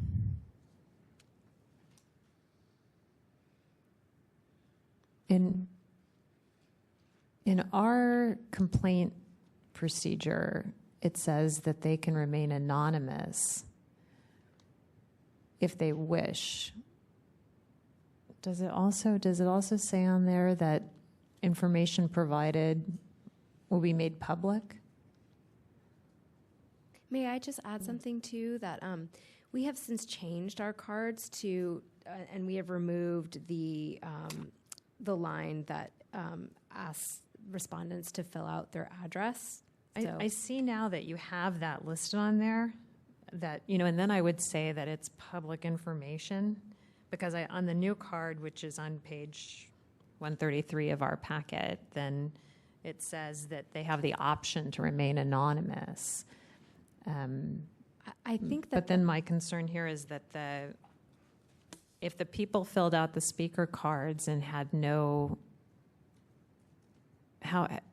what was their expectation of privacy in handing the speaker card to someone at the meeting? If you could just wait a moment so we could. That's one of the things I was getting at with where the cards are placed. I mean, so the question that you're rightly getting at is what is the expectation of privacy in the private addresses listed on the speaker card, and I think this body's determination on that question could be dispositive on whether they had a right, whether the commission had a right to withhold that information. I was asking about where they were placed, because if it were the case that the private address were listed on a card and then somebody just left it on, and then you leave it on the table, then there really it would be a tougher argument that there's any expectation of privacy, because if they were left on the table, then anybody who walked in the room could come and pick it up. So the question now is there an expectation of privacy in a card that somebody signs at a public meeting and hands to the public body for inspection by the public body? Is there an expectation of privacy in that? I don't know. I'm inclined to say there's not. The Arts Commission hasn't cited any specific provision of the California Public Records Act or any other law that provides for an exemption to the presumption that records that are in the possession of a public body are to be public. Like the general provisions of the California Constitution, I don't know that those necessarily. That those don't really provide an exemption from the presumption of openness in public records. So, to circle back, I think the analysis falls back to: is there an expectation of privacy in the addresses that are listed? Could I offer you an analogy and see if you think that it's similar? Yeah. When the closest I could come in thinking about it, when people submit information to the Board of Supervisors, the clerk of the board includes it in the packet on their agendas, everything, nothing is redacted. And now those people are submitting to a public entity. They're not filling out a card that was given to them. So whatever information they submit, they're doing it willingly and voluntarily, but there's no disclaimer or anything like that, and it gets attached to the Board of Supervisors' agenda. Is that similar? Or that's information provided in what context? Sometimes it's a letter, sometimes it's email that's related to, say, an issue that they want that's going to be on the agenda, and they're submitting it in writing. Like a group of citizens or an individual will say, please don't vote for this. Yeah. May I just clarify something? If you could wait, because Sorry. Yeah. Is it similar, or is it I think so. different because they were filling out the cards? Well, I mean, they still know they're filling it out themselves. Nobody's compelling them to include all that information. They're not required to put it, right? Or are they? What if a person wants to speak? Now we can. And they Sorry, were. I apologize. Sorry. If a person wants to speak and they just put their name on the card, That Can they is not speak? that's the point I wanted to clarify. In the examples that Mr. Warfield provided, some people did self-identify, and the names, whether they called themselves art activists or whatnot, were not redacted. It was just their address. But my question is different. If I were speaking before the Arts Commission and I wrote on my card Donald Duck, and that's it, does that prevent me from speaking? No. Is anyone going to ask me, No. what's your real name, buddy, and where do you live? No. So what if you don't fill out the card at all? You don't have to you're not required to fill out a card for public comment.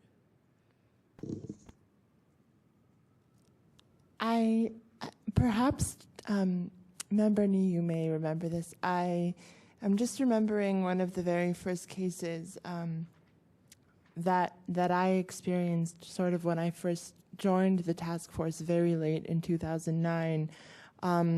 And it was very similar to this. I don't remember the exact details, but it was very much with regards to should the organization adhere to what they were told by the district attorney to redact that, and if the redacting it was a violation. And I recall that we did find it in violation because what then Vice Chair Craven Green said was that actually, much to what Member Snyder is saying, is that they had the option of not putting that information down, and so they are aware that they're making that information public and available. Member Nee? Madam, through the chair, my recollection is something similar. I don't recall the actual case, but my recollection is that the task force has found that the default lies with disclosure, and that if somebody wants information withheld, they can do it. They can make that request, and I also think there is a responsibility on the part of the agency or commission that a member of the public is dealing with to inform that member of the public what his options are, or her options. If the Art Commission is having a meeting, they ask people to fill out speaker cards, and that's certainly a good idea for record-keeping purposes. The Arts Commission has a responsibility also to let people know that they can withhold any information they want, up to and including their names. Matter of fact, when I've been to a number of meetings, including Board of Supervisors meetings, where I have had to remind the chair of the body, anonymity, the right of anonymity is guaranteed under the First Amendment. So there is some responsibility on the part of the entities that are dealing with the member of the public. At the same time, a member of the public also needs to know that what goes on at a public meeting is a matter of public record, and documentation that is attached to those proceedings, including speaker cards, can be reasonably expected to be part of public record unless otherwise requested. That, I think, has been the findings that we have had in the past on this kind of a case. Member Snyder? Now, as we'll see in the next complaint, it may be the case that the Arts Commission shouldn't have even been asking for the information in the first place, and that's something that Member Nee was alluding to right now. And so I thought for a little while how that plays into this analysis. You know, does information that they're not entitled to ask, if it's provided, doesn't that mean that the person has an expectation of privacy? In other words, they don't have the expectation it's going to be disclosed. But I thought about that, and I think I landed on that Well, that may be the case, but what actually happened is that they provided the information, even if the Arts Commission may not have been entitled to ask for it. They actually provided it, and they provided it to a public body, and it's understood, barring some communication or understanding to the contrary, that the information you provide to a public body generally will be subject to public disclosure. I don't think, it seems to me there's not a very high, not very much of an expectation of privacy in the information that one provides a public speaker card at a public meeting of a public body. So I'm not sure that there's much of a privacy interest in this, in the address information, and therefore I don't think the offered justification for the redaction, which is the California Constitution's privacy provision, one of the California Constitution's privacy provisions, is adequate justification for redacting the address information. I think it's good practice that the Arts Commission doesn't ask for that anymore, but they did, and I think the redaction was improper. Even though it's a little strange, it's a little bit of an odd analysis, because we're saying, well, it was improper for them to redact it. They shouldn't have been asking for it in the first place. But that's a separate question, which I think we deal with next. Member Nee? Question of Ms. Patterson. The cards that are in question, are they still in the possession of the Arts Commission? No, they are no longer in use. And I'd just like to add that, just because a member of the public fills out a comment card doesn't necessarily mean that that member of the, it's presumptive, it doesn't necessarily mean that that member of the public is aware of the ramifications of them including a private address, which then can be sunshined by any member of the public and used for nefarious use. So by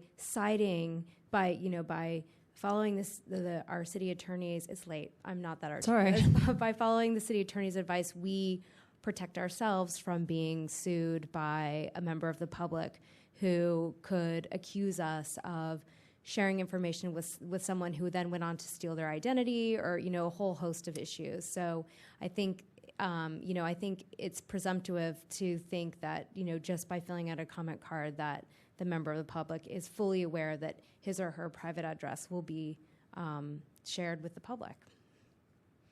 Member Costa? So I've been thinking about the same tension that Member Snyder brought up, and I guess the only thing that I would want to add to it is that sort of anticipation of the next case. I feel uncomfortable, or sort of where I'm falling on it is that both things can't be true really at once. I feel like clearly you haven't been to law school. I think we can say that it's a bad practice. It's a bad practice that they and that they shouldn't be asking for it. But I don't think that we can say that they were reinforcing the public or the public sense that it was required, and simultaneously say that the public had members of the public had no reasonable expectation of privacy. I think if we're gonna say that they're making it seem like it's required to speak, it seems a lot more reasonable for a member of the public to then expect that information will be treated confidentially, since it's clearly not a requirement of being able to give public comment that you give your address to the whole world. So I don't know, just sort of in anticipation. I think if we go this way on this, I will have trouble in the next case saying that I feel like they... Is the next one whether they have to fill out speaker cards? Yeah, okay. Exactly.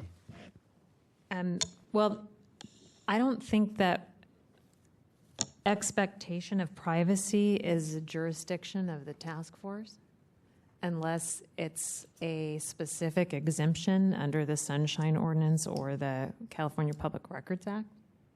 Is that true? It's not. Is the expectation of privacy an exemption from the California Public Records Act? Is the California Constitution an exemption? Is that an exemption? I don't have a good answer to that.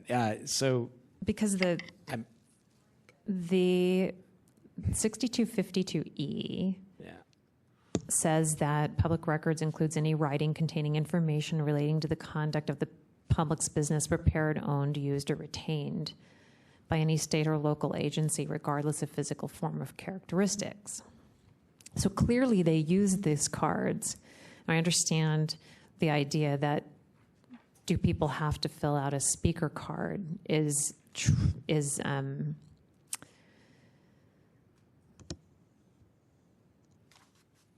related, but the reality is, just like the draft minutes that we discussed in Mr. Warfield's case, they exist. You can't go back and undo the clock. So they exist and they're a public record. Now that I think the changes that this committee has made are very good and help the public to understand everything that's involved, although it doesn't necessarily state any, like on our website, it says any information you provide will be made public. So I can't find an exemption for what's redacted. So everything that gets handed to that public body, it's a public record. In fact, sometimes the city departments or even when Matt Dorsey, or maybe it was Supervisor Ellsburn that said we're sometimes like a kangaroo court. Part of the problem that they're not recognizing is that all of the documents that the government holds are public. It's just that some of them fall under an exemption. So it's the opposite of what we're used to seeing in a courtroom. Usually someone has to prove that they're public. The reality is everything is public, and the city needs to show that this is an exemption and this is why we're allowed to not disclose this record that is public, but not disclosable. So that's why sometimes, the assumption is always public, and then we have to show that it's not public. That's why the nonprofits are separated out, because they aren't an entity underneath the government, and the portions that are, we sunshine those. They tend to be financial. So if we find that information is protected, we're going to have to find a basis under which it is protected.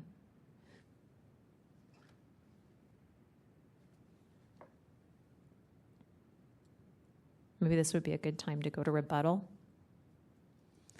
So the respondent will have 3 minutes, and then the complainant will have 3 minutes for any closing comments that you want to make. Oh, nothing really. Just that, we have, I think, been very accommodating to all of Mr. Warfield's requests and have made changes per his request and per the request of this body. And I think that's it. Thanks. Thank you. You have 3 minutes. If you could let me know when I have a minute, please. Section 67.27 requires that any withholding of information shall be justified in writing as follows, and it specifies that you have to specify the permissive or the prohibited parts of the law. I was a little taken aback when the chair spoke about what's permitted and what's not. Under the California Public Records Act, Section 6254 goes on for nearly 20 pages in this book, specifying all the different exemptions. And my recollection off the top of my head is law enforcement people, judges, ongoing law enforcement investigations, These are very specific, and some of them are even specific to regulatory agencies specifically named in the state. It goes on for 20 pages saying what you can or what you're required, 6254.1, except as provided in section so-and-so, nothing, blah, blah, blah, requires residence address of any person contained in the records of the Department of Housing and Community Development, if the person has requested confidentiality, and so on and so forth. It's endless list. Nothing was cited by the Arts Commission. And again, they disguised and hid from view the fact that they were redacting. I want to say that I'm disappointed. In the past, they have sent a very senior, long-term member of their management staff. I'm not sure how long Ms. Patterson has been there, but she had nothing to do with any of this. She didn't send the letters that Sharon Page Ritchie, as secretary, sent back and forth in response to me. She's not J.D. Beltran, who was the interim director, nor Tom DeCaney. And when she talks about the advice from the city attorney, to whom was that advice given and in what form? Was it given to Ms. Patterson personally? And what exactly is personal information? Is it my name? Gee, please kill the recording you've made of this meeting, because somebody might look me up in the phone book. And guess what? P. Warfield is listed, and so are millions of people with even their addresses. Millions of people. And if, as Ms. Kate Patterson says on behalf of the commission, it's such a terrible worry about nefarious activities, we have ways of dealing with that. If somebody wants to do something nefarious, we better have ways of dealing with it, because people give their name all the time. People introduce each other at parties. Endless revelations. These are not Social Security numbers. And how do you know what's personal and what's not? I believe a few contact information things were given. Bruce Wolf, who attended that meeting, left it blank. So did I. There's not an expectation either, but the expectation is not written in the law as something that allows you to withhold. And please remember the other aspects, even if they were allowed, they didn't show it and they didn't cite specifically what they were doing. Thank you. Member Snyder? So to answer your earlier question about the privacy analysis, one of the exemptions, and this is the broadest one of all of them, it's 6254C, and it reads, it's the exemption from the presumption of disclosure is for personnel, medical, or similar files, and that similar files is the one that's been expanded extremely broadly.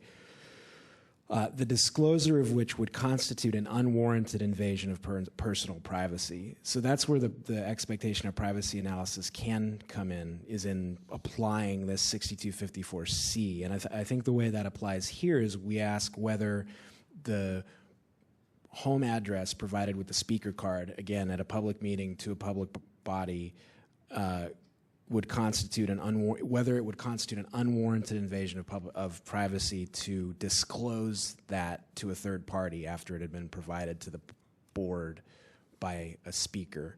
And based on the analysis that we already kind of went through, in my view, I don't see it. I don't see that the address provided is an unwarranted invasion of personal privacy. I couldn't cite you a case that says that. But given that it was a public meeting and there's no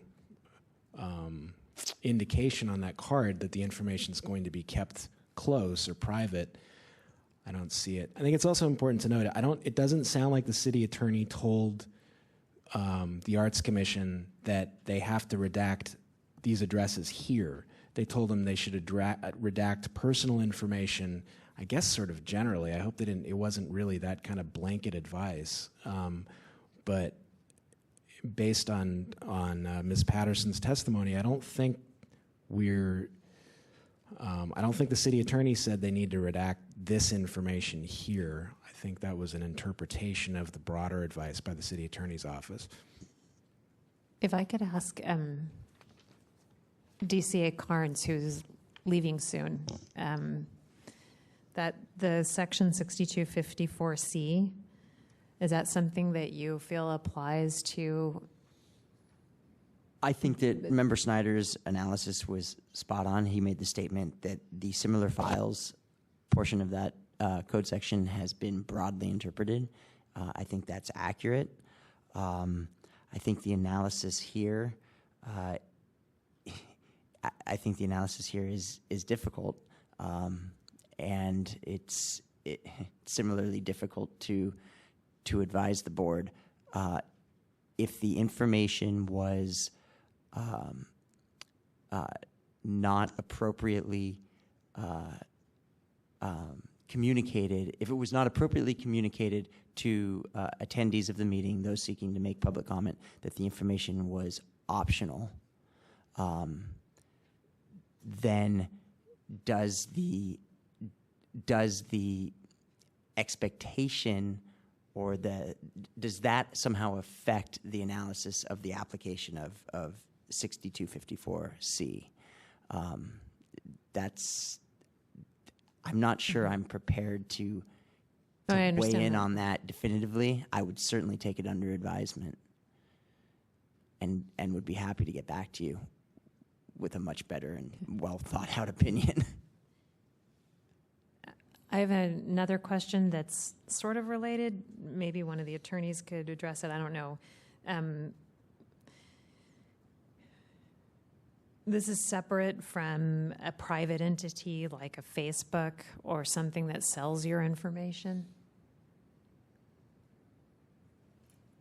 Well, so the Public Records Act only applies to public entities, right?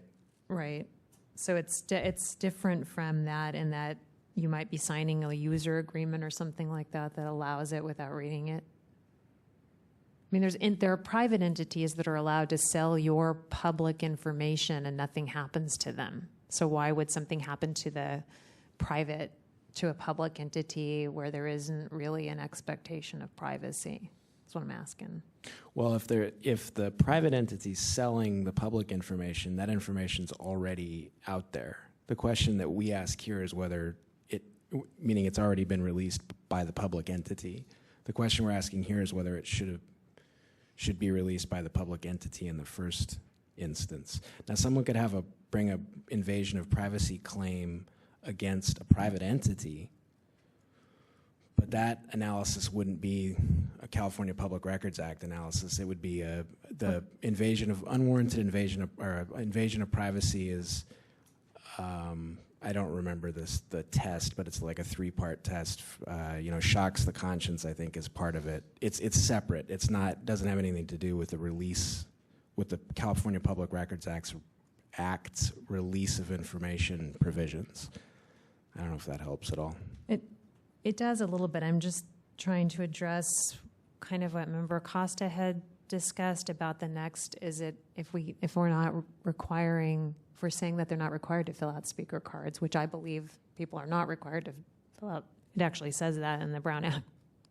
So it's not whether I believe it or not. Then are we making them liable in some way? Or does that matter? Does that go back to the idea of that all the records are public, like I just was saying? Yeah, well, this is the difficult part of this question is, so it may be that the Arts Commission wasn't entitled to ask for this information. I'm not sure that's the case. And in the next thing, we'll get into an analysis of the specific code provision that deals with what they can and can't ask for, or what the anonymity provisions. So let me rewind. Is there an expectation of privacy in these addresses based on the fact that they shouldn't?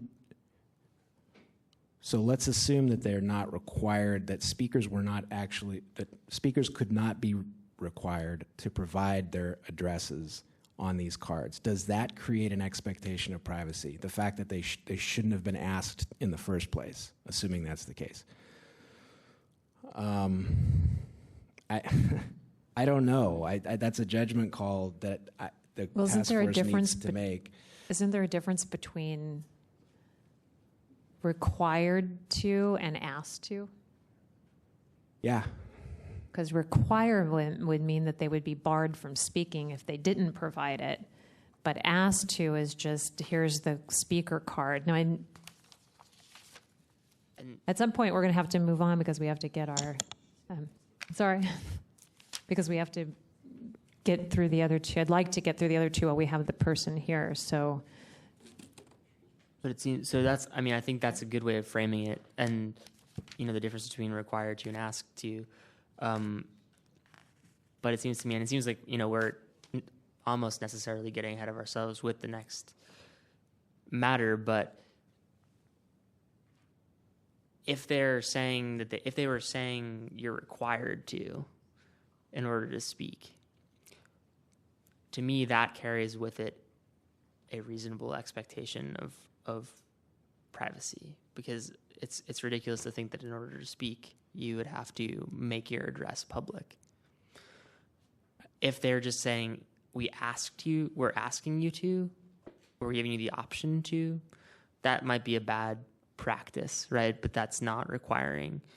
And then it seems like there's no expectation of privacy on the part of members of the public. But then we can't also turn around and say, you were requiring these people to give addresses in order to speak. Do you see what, does that make sense? I mean, it's what Member Snyder already articulated, but I do still see it as this sort of long-standing Does it tension. fall under, are you saying that you feel that it does fall under 6254C, similar files?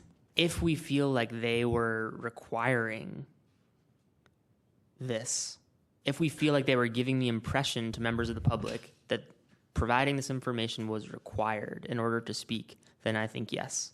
If we don't, then I think no. But if we don't, then I think our next case is also going to be a no, is what I'm saying. I think the expectation of privacy depends on whether, so it's the speaker's expectation of privacy, and that depends on whether they are entitled to withhold their information. Exactly. So it's not a question of whether they were required or asked to provide the information. I think it's a question of whether the Arts Commission is prohibited from asking for from requiring their information, or prohibited from even maybe asking for their information. If the law prohibits the Arts Commission from asking for that information, then arguably there's an expectation of privacy that arises because they're not allowed to ask for it. If the law doesn't prohibit them asking for it or requiring it, then there's less of an argument that there's any expectation of privacy because they can't, because there's no requirement that they, well, I'll just leave it there. Because it's a big circle. Yeah, it kind of is. I mean, I come down on this that the information, the speakers provided the information, and they provided the information, I think, with an understanding that it was to a public body in a public meeting. And it may be that the Arts Commission shouldn't have asked for the information, or if they did ask for the information, they should have provided some other disclaimers, but they didn't. And I don't think that an expectation of privacy arises because of something that the Arts Commission arguably should have done but did not do. Chair Johnson, through the chair. I would point the task force to the Good Government Guide. This right to comment anonymously is a bit of an amalgamation from the Public Records Act as well as the Ordinance. Section 4 F3F. So Section 4, capital F, the number 3, lowercase f, deals with the right of the government guide, deals with the right to comment anonymously. I'm happy to read that now if you'd like, if you guys don't. Is it long? It's very brief. Okay. It's a short Okay. paragraph.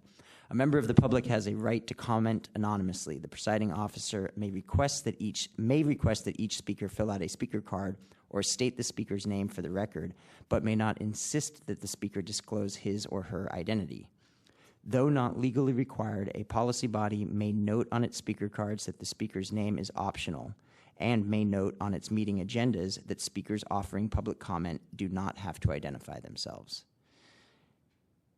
And it cites Government Code Section 54953.3 and the Ordinance Section 67.16.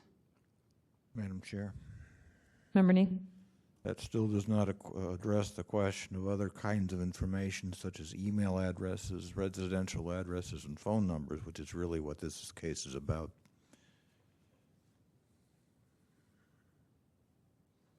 Well, for me, it's not a file. It's a document that was provided to a public body at a public meeting. I disagree with the good government guide that they can ask them for their name. I don't think they should ask them for their name. I think they should ask them if they would like to state their name for the record like we do here, but I don't necessarily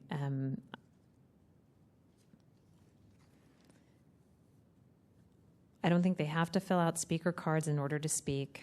I perceive it as a slightly separate issue because it is a question of whether their speech was limited right there at the meeting, as opposed to,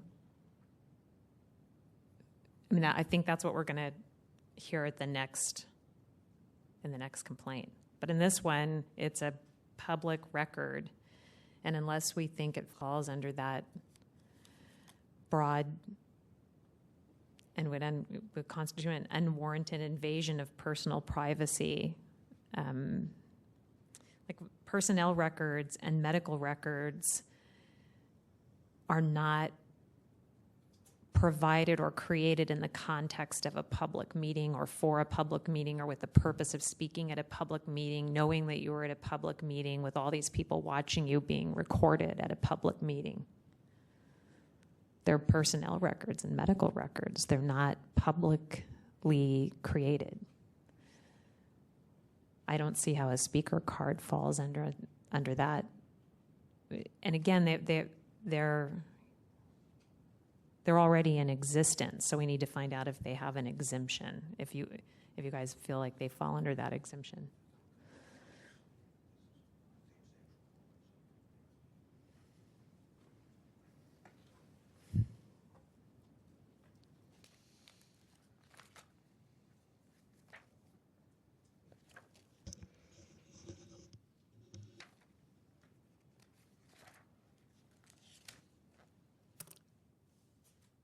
Member Nee?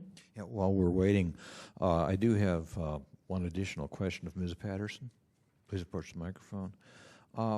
I asked you earlier, did the speakers at these meetings request confidentiality of any information, and you said you did not know. Do you know who would have that information for us? Sorry, I don't. So the question is, if at the meeting, at the meetings where the speakers filled out the cards, did they? And I asked you if speakers requested confidentiality of any information that they'd put on the cards, and you said you did not know. I do not know. Okay, who would know? The chair, the executive director? Probably whoever received the card, I imagine. And do you know who that is? I think it depends on, what committee you're talking about. It could be the commission secretary. It could be the program assistant who does the minutes for the visual arts committee meeting. I mean, there's multiple committees. I see. Okay, thanks. Yep. I have a question for either one of you. I don't know which one of you would know. Who reads the speaker cards? Is it like at the Board of Supervisors where the President Chu reads them out? Or is it more like at the SFMTA where the Secretary Roberta Boomer reads them out? The secretary will hand the cards to whoever is facilitating the meeting. So it's usually the chair of a committee, or in the case of the full commission, it's the commission president who will read the names. So now it's a document provided to the public body.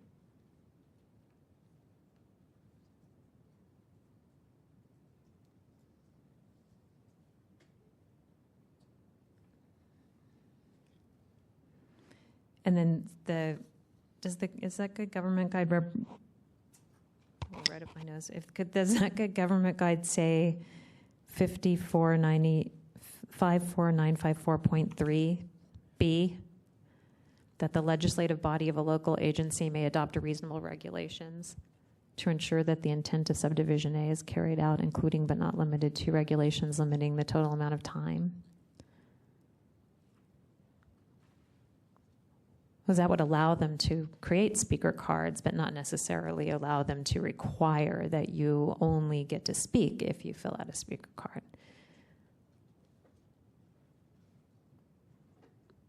I don't see a reasonable expectation of privacy at a public meeting. I find that hard to address. I find that hard to lump in with personnel records and medical files and similar files.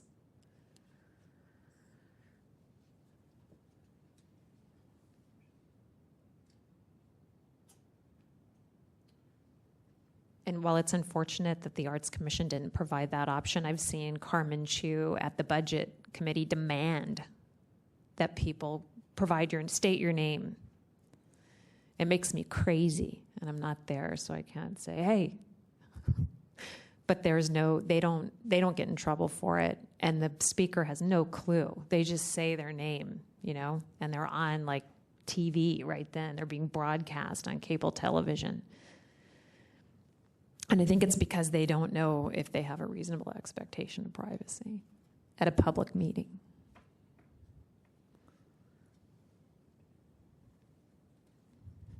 Does anybody want to make a motion?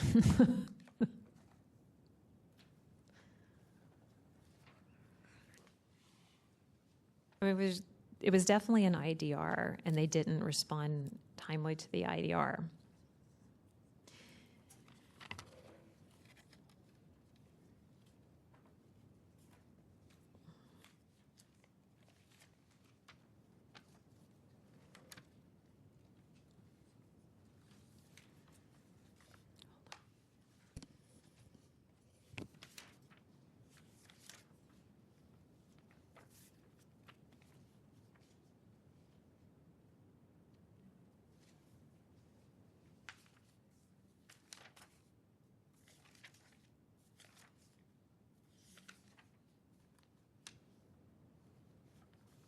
No? Member Washburn? Chair Johnson, I agree with your analysis of this situation. I think that, providing a card in a public meeting where you aren't required to give your address, but where you do, does not.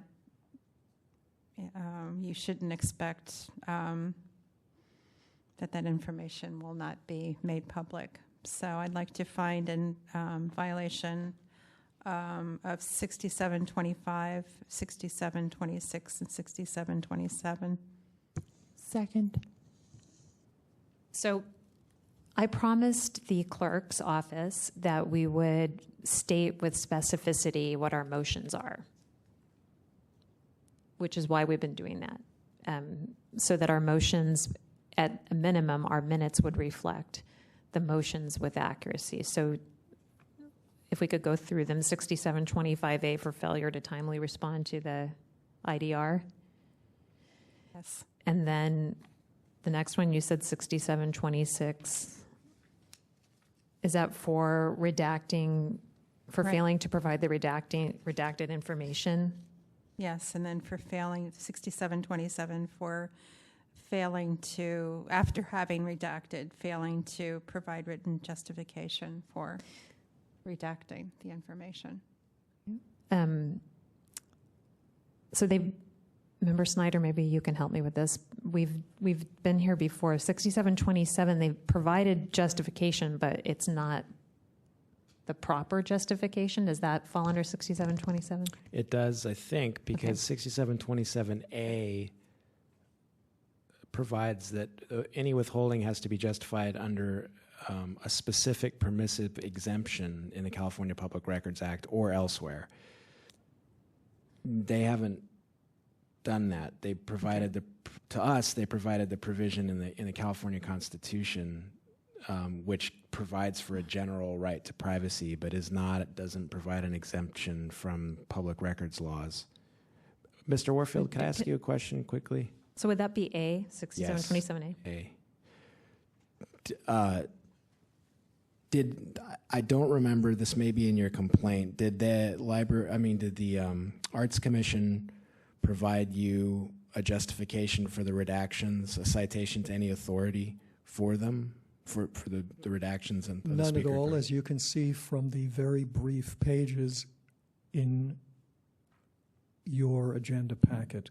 The response of the Art Commission was from Sharon Page Ritchie, who told me they had this and they didn't have that, and that's all she said. There was absolutely no explanation whatsoever. The only explanation that I got when I discovered, by looking at original cards, that there had been redactions was orally some talk about private or personal information. But what that information was, the blank on the form says address, but we don't know if people put a partial address, a whole address, an email address, a business address, and how do they know? Is it a business address? Is it an email address? And so on and so forth. I wanted to cite a section, if I might, and I don't know if you're through with your discussion. There was a section within the Public Records Act that I believe is it's 54.20. And I think that'll put things into perspective. If you go down a ways, it says... Point of order. Member Nee? Yes. Without prejudice to the validity of what the speaker is saying, he was not invited to do that. He was asked a question, he answered the question, and unless the task force wants to hear from him further, I believe he should be requested to be seated. Seeing no further questions, we're going to move forward with our decision. Can I ask? Yes, Member Snyder has a question. Ms. Patterson? Oh, for Ms. Patterson. Did the Arts Commission provide any citation to authority, as citation to a basis in law for the redactions when Mr. Warfield received the redacted material? I don't know. All I have is the letter that Sharon Page Ritchie sent to you, which indicated that she did cite Constitution Article, what is it? Section 1, Article 1. Yeah, Article 1, Section 1. Article 1, Section 1, sorry. Yeah, for the same reasons I described previously, that we have been advised by the city attorney to redact personal addresses, telephone numbers, email addresses. All right. Thank you. Mm-hmm. So I think 6727, I'm pretty sure it envisions justification withholding to the person who requested it. So even if the Article 1, Section 1 were a justification for withholding, which I don't think it is, it wasn't provided to Mr. Warfield when he asked, or it wasn't provided to Mr. Warfield upon the response. It was provided in our response It was provided to us, which is great. I mean, we don't want to discourage people from doing that, but I don't think that's what 6727 is getting at. Okay, so then the motion remains 6725A, 6726, and 6727A, as stated. Is that, and then it would be requesting that the Arts Commission provide Mr. Warfield with the unredacted documents and sent to compliance and amendments? Yes. Is there public comment on the motion? Seeing none, public comment is closed. Member Member Snyder. Can I offer a friendly amendment? Yes. I would just leave the 6727 without a subsection, because the way that section reads, it says that withholding shall be justified, and then it gives 3 or 4 different ways in which it can be justified. And I don't think they fulfilled any of those, but I think it's more appropriate to cite the entire section, because we're not saying that We're not limiting it to the California Public Records Act that's in A. Right. Okay. Do you accept that? Yes. The second? Yes, I do. reports. Okay, Madam Clerk, could you please read the roll on the motion? On the motion, Member Snyder. Yes. Snyder, aye. Member Nee. Aye. Nee, aye. Member Manna. Aye. Manna, aye. Member Washburn. Aye. Washburn, aye. Member Costa. Aye. Costa, aye. Member West. Aye. West, aye. Chair Johnson. Aye. Johnson, aye. Madam Chair, there are 7 ayes. The motion passes. Thank you. Can you please read the next item? Item 15, determination of jurisdiction on complaint filed by the Library Users Association against the Arts Commission for allegedly routinely asking members of the public to fill out speaker cards if they wish to speak, reinforcing the impression that they are required. Move to find jurisdiction. Second. Is there any public comment on the motion to find jurisdiction? Seeing none, public comment is closed. Can we find jurisdiction without objection? Seeing no objection, jurisdiction is found. Madam Clerk, could you please read the next item? Item 16, hearing on complaint filed by the Library Users Association against the Arts Commission for allegedly routinely asking members of the public to fill out speaker cards if they wish to speak, reinforcing the impression that they are required. The complainant will have 5 minutes, and then the respondent will have 5 minutes.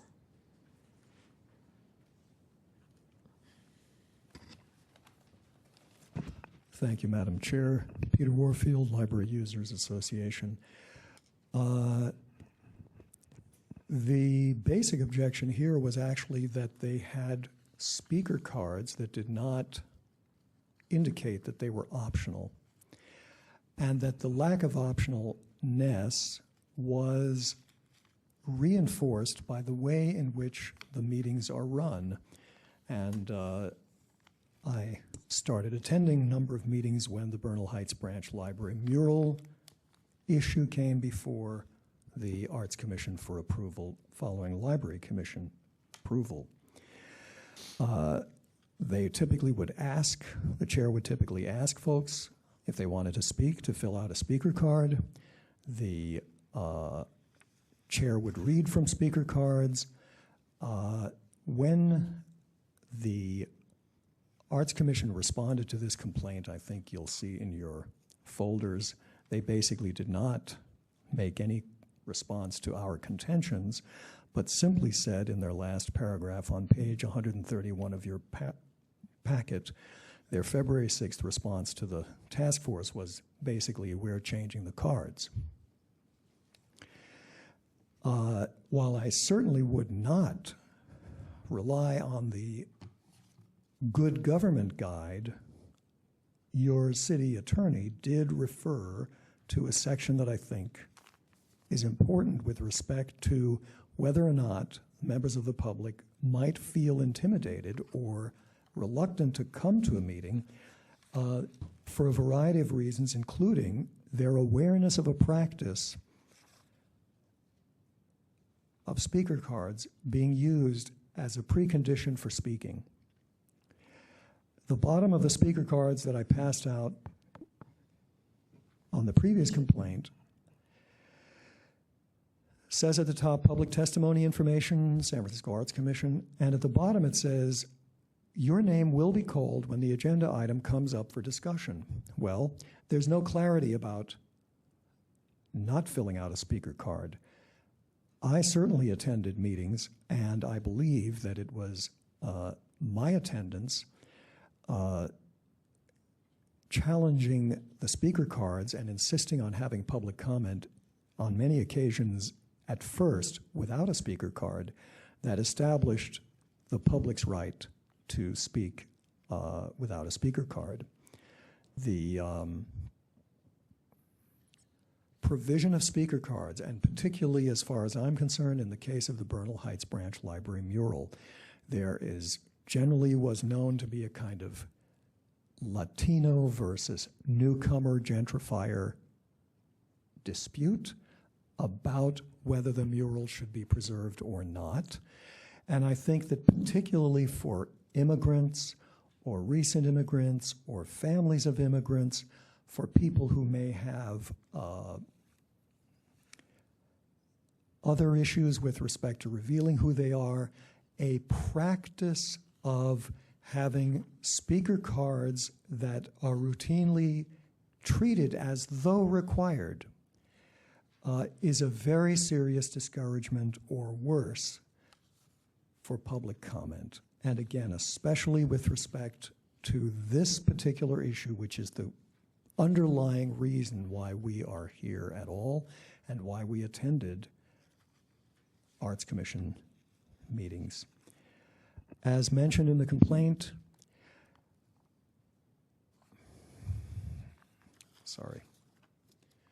as mentioned in the complaint, these speaker cards were routinely provided. There's no indication that they're optional. The chairs of the commission and in some cases the subcommittees routinely ask members of the public to fill out these cards if they wish to speak, reinforcing the impression that they are required.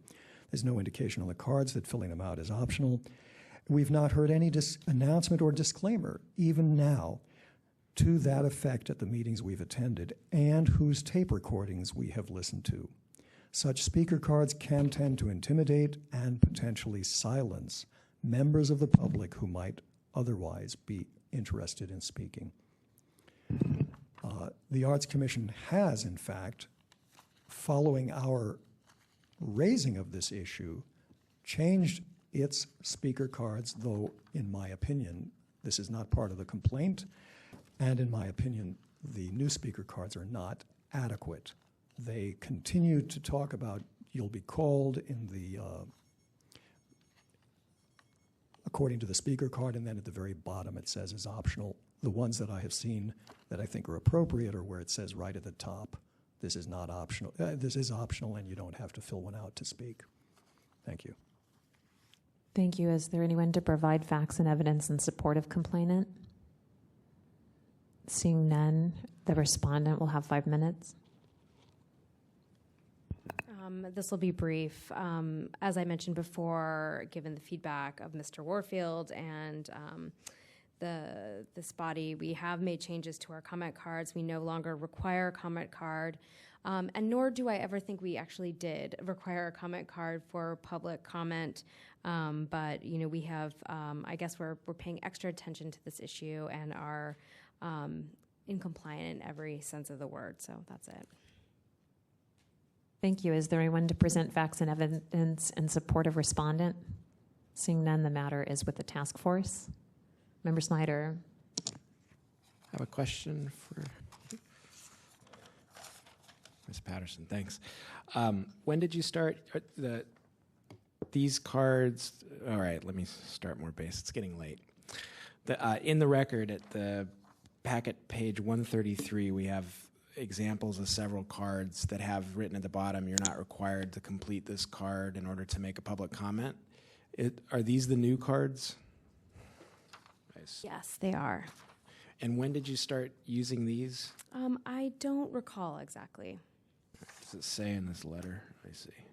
Madam Chair, I believe in the respondent statement provided to us in our packet, the new cards were, the use of the new cards began in October 2011. That's Where does it say what that? I think recall. you might That's be what I recall referring seeing. to an agenda change. An agenda that's in the next issue. This is. You may be right, but let me double check. Yeah, I don't think it says when they started using the new speaker. It does not say. Was it after the, I guess it was after this complaint was filed, right? Perhaps. Yeah, in response to the concern expressed in the complaint, All please right, be advised fine. they've revised its speaker cards. All right, I didn't see that. Okay, thank you. Yes.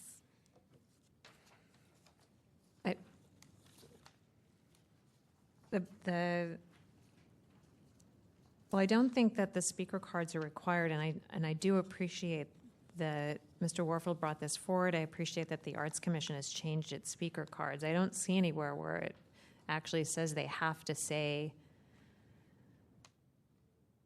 There's a section in the Brown Act that refers to attendance at a meeting, but the section 54954.3 doesn't really make reference to the fact that they have to say that it's optional. Well, I think that's good government. Where does it say that? I'm trying to find it.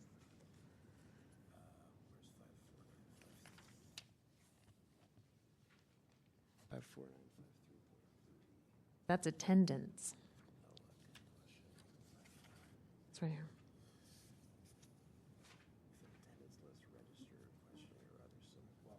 For the benefit of the group, Section 54953.3 of the California Government Code says, if an attendance list, register, questionnaire, or other similar document is posted at or near the entrance to the room where the meeting is held, or is circulated to persons present during the meeting, it shall state clearly that the signing, registering, or completion of the document is voluntary, and that all persons may attend the meeting regardless of whether a person signs, registers, or completes the document. So I guess that could be read to be limited to sort of an attendance sheet in the room. I think it could also be read more broadly to include speaker cards. I don't know. Well, the only reason I thought that was because the first part of it says a member of the public shall not be required as a condition to attendance in a meeting of a legislative body to complete information or questionnaire. And you're saying that that's not a requirement, that doesn't address a card that you have to sign in order to speak. Yeah, and then the other section, 54, the section that addresses, where that was, it's 54954.3, talks about every agenda for regular meetings shall provide an opportunity for members of the public to directly address the legislative body. So it's general public comment, but it's allowing for public comment on any subject matter jurisdiction. There's another section that says they have to provide public comment for the agenda items, and then it says in B that the legislative body of a local agency may adopt reasonable regulations to ensure that the intent of subdivision A is carried out, including but not limited to regulations limiting the total amount of time allocated for public testimony on particular issues and for each individual speaker. So it seems as though you can't be required to say or fill out anything to just walk into the room. They can't prohibit you from walking into the room or even request that you do. It has to say that it's optional. And then this one seems to be saying that they could ask you to fill out a speaker card, but they can't force you to do it, nor can they say that you are not allowed to speak unless you hand them a speaker card, which is similar to that oath thing that we were talking about at the Board of Appeals case, where they could still speak without taking the oath, but they hadn't made it necessarily clear. So it seems as though the Arts Commission was not under a legal obligation to put that it was optional, but putting that it was optional would be a better way of limiting their liability if they're really concerned about liability, because it's a public meeting and then they're providing it to the members of a public body. They're actually handing it to them.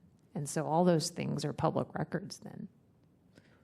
Yeah, I agree. I agree. I don't think there is when I initially read this, I actually thought there was a requirement for speakers cards to include a disclaimer like the one that they've put on here now. You're not required to complete this card. But upon further consideration, it reads to me like that disclaimer needs to be on any kind of an attendance list in the room. It doesn't need to be on speaker cards. I think it's great that the Arts Commission includes this now on speaker cards, but I don't think they were under a legal obligation before to have this. I think it's kudos to Mr. Warfield for bringing this to the task force's attention, and kudos to the Arts Commission for adding this language, but I don't think the wording of the statute the statute requires it here. The other thing would go back to Member Costa's concerns and 6715. Is it, where we would have to have some indication that they were sort of trying to limit or intimidate or something like that with the speaker cards, or trying to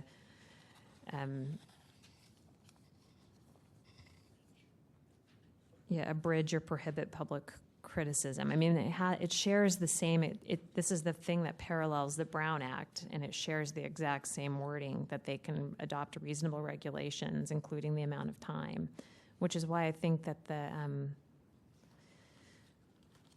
that's why I think that the Good Government Guide says that they're not legally required to provide the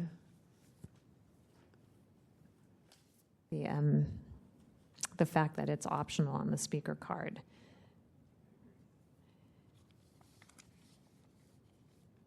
So I would need some evidence that they were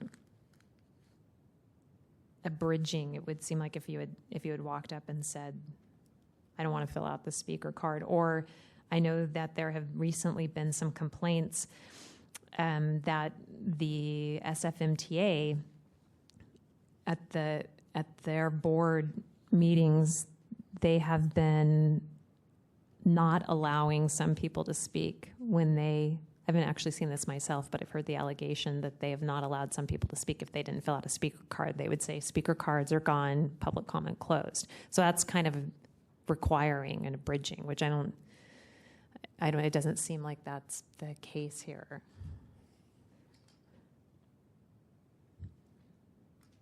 Should we go to rebuttal? Any other questions? So at this time, the respondent will have 3 minutes, and then the complainant will have 3 minutes. To my knowledge, and all of the meetings that I have witnessed, is that the speaker cards have always been optional, and that we have not prohibited anyone from speaking who did not present a card. So, we have added this language, again, in response to the concerns raised by this committee and Mr. Warfield in good faith. And, nor do we have an attendance sheet that people are required to fill in when they come into the meeting. So, yes, that's all.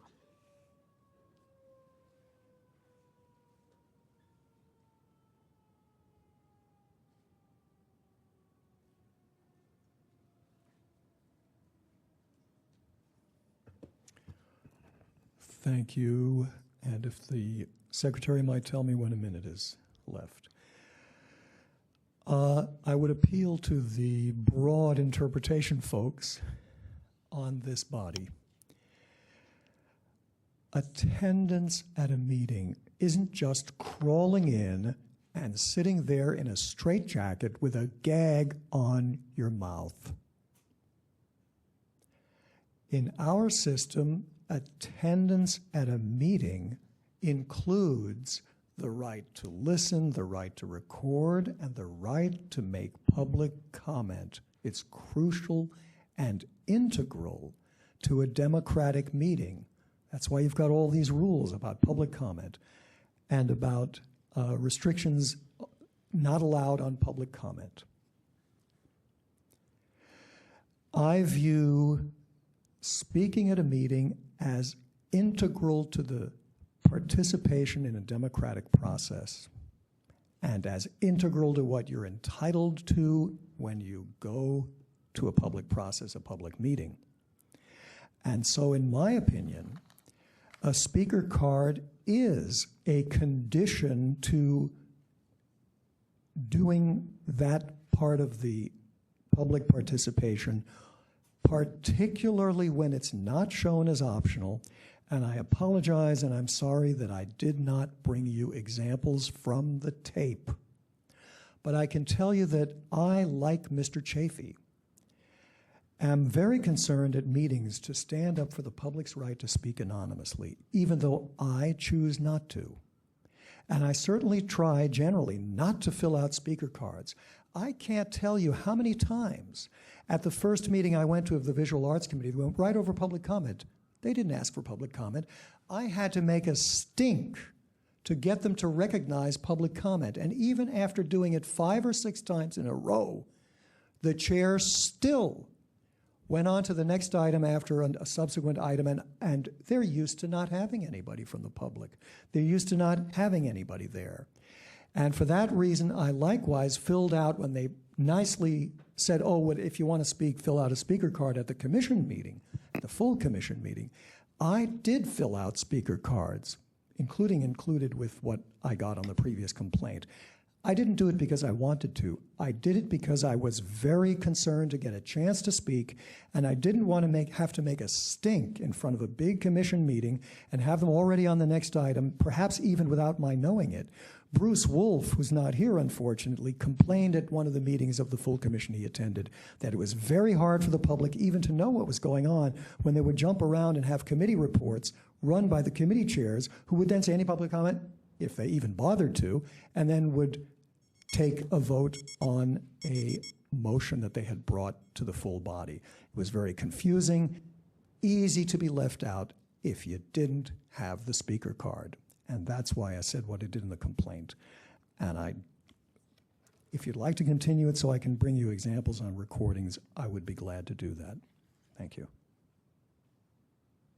I'm sorry, Mr. Warfield, could you explain again what is on the recordings? I'm sorry. You'll hear requests for speaker cards to be filled out if somebody wants to speak. And you will not hear the chairs saying, well, of course, I can't play you anything from the Visual Arts Committee because, of course, they don't record anything. But the full commission would read the speaker cards and then go on to the next item. They did not call public comment. They did not give anybody any clue that they had a right to speak, even if they didn't fill out speaker cards.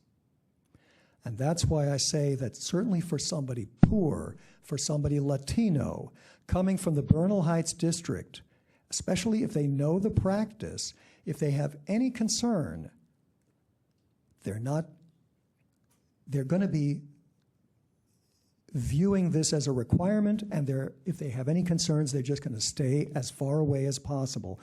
And there's no indication that it's optional. The other thing is, I'm willing to make a stink. I'm willing to stand up in front of a room and say, what about public comment? That's why they're doing it now, because they know I won't quit. And we brought some other people to reinforce that to their meetings. So now they've learned that they're not going to get away with it. But it takes somebody, what, white, male, unafraid of what they're going to do, not worried about if I'm possibly crossing the authorities. Mr. Warfield, I feel like we're drifting from my sorry. question. I want to give you an opportunity to respond if you'd like to. Okay.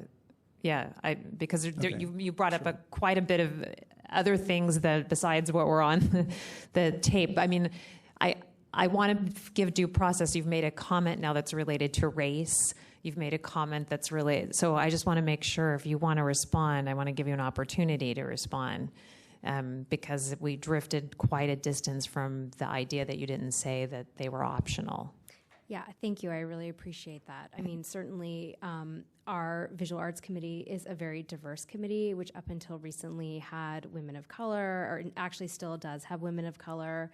There is a Chinese man, there's, a Latina. So I don't think that it's fair to say that we have created an environment that is threatening or that somehow creates a situation where people of color do not feel comfortable speaking. And I certainly think, I feel like I'm losing the plot, but I certainly feel that that's just Mr. Warfield's opinion. I don't necessarily think that is a reflection of reality.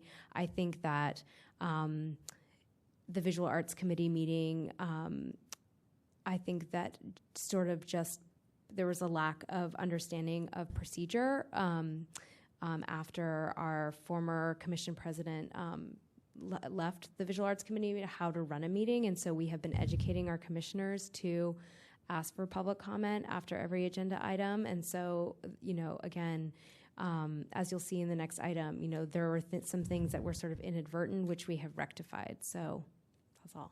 Thank you. I don't know, this might be something that we need to address in the changes. I mean, I think Mr. Warfield is accurate. I think it's very scary when you first go in. I how I originally got interested even in the Sunshine Ordinance Task Force is that I was working with the animal rights groups. I volunteered at the SPCA for many years. And at the same time, I did different things in government, and they didn't know what to do. They were totally confused. They wanted to go and talk about what was happening to the animals. They wanted to talk about ACC, and they were totally lost. And so I was like, oh, no, you don't have to fill out I was there directing them. But I just don't see anything in here that requires that. But that may be something really important to put in the changes to the Sunshine Ordinance, because it could be easily abused, and people.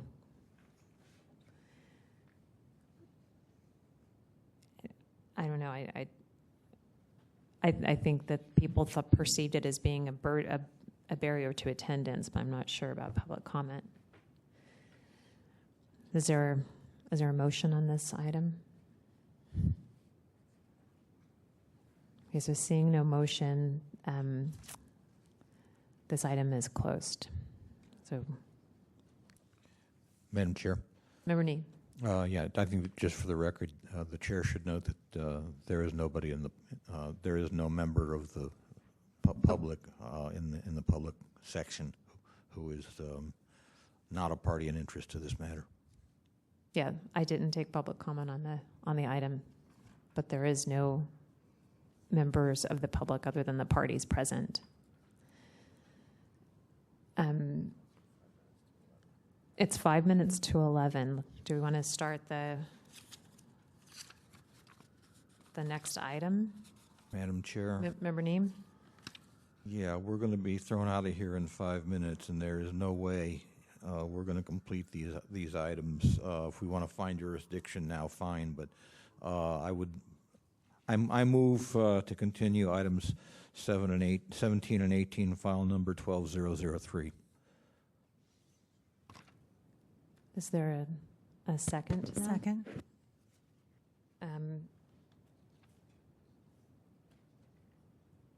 Is there any public comment? There's nobody, no members of the public other than the parties present. It's unfortunate that that is the case, although Mr. Warfield does have several other complaints that are following this, so there would be a reason for the Arts Commission to appear again. But they close at 11, so can we do that without objection? You see, so seeing no objection, items 17 and 18, which is file number 12003, is continued to the April 4th meeting. Can you please read item 20? Item 20, Administrator's Report. We did receive a copy of it. It was late.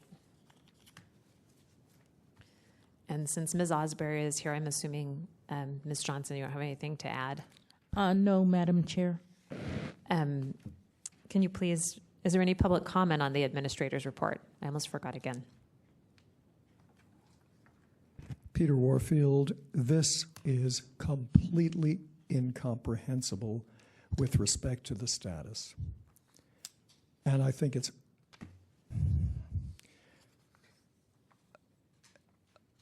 not appropriate for the Sunshine Task Force to be having this sort of a report. In the past, you've had much more information on these reports as to what the complaint was and what the issue was, and perhaps even what the violations were and whether a violation was found or not.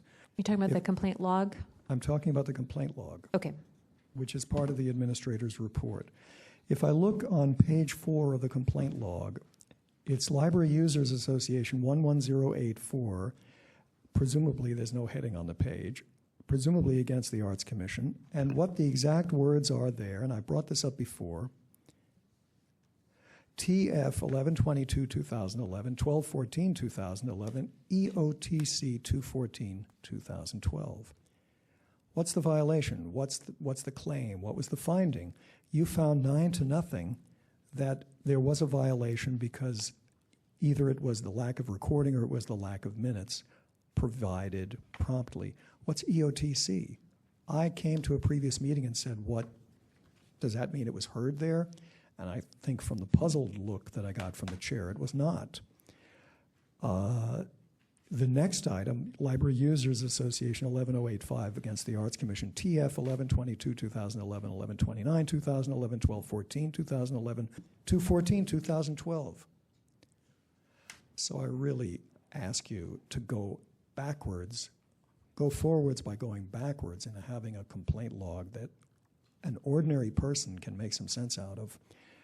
And you've got a new administrator. I hope that you will ask the new administrator to make these complaint logs more than just gobbledygook that's almost incomprehensible, again, except for who brought the complaint and presumably against whom. Thanks. Thank you. Seeing no other members of the public present, public comment is closed. Can you please read the final item? Item 21, announcements, comments, questions, and future agenda items.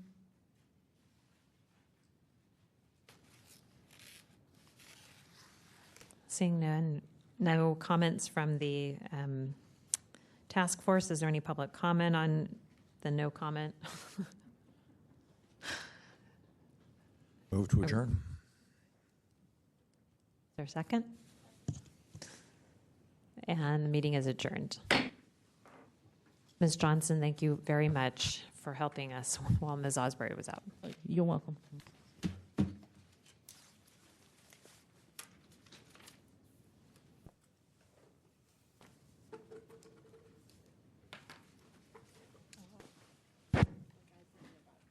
Uh-huh.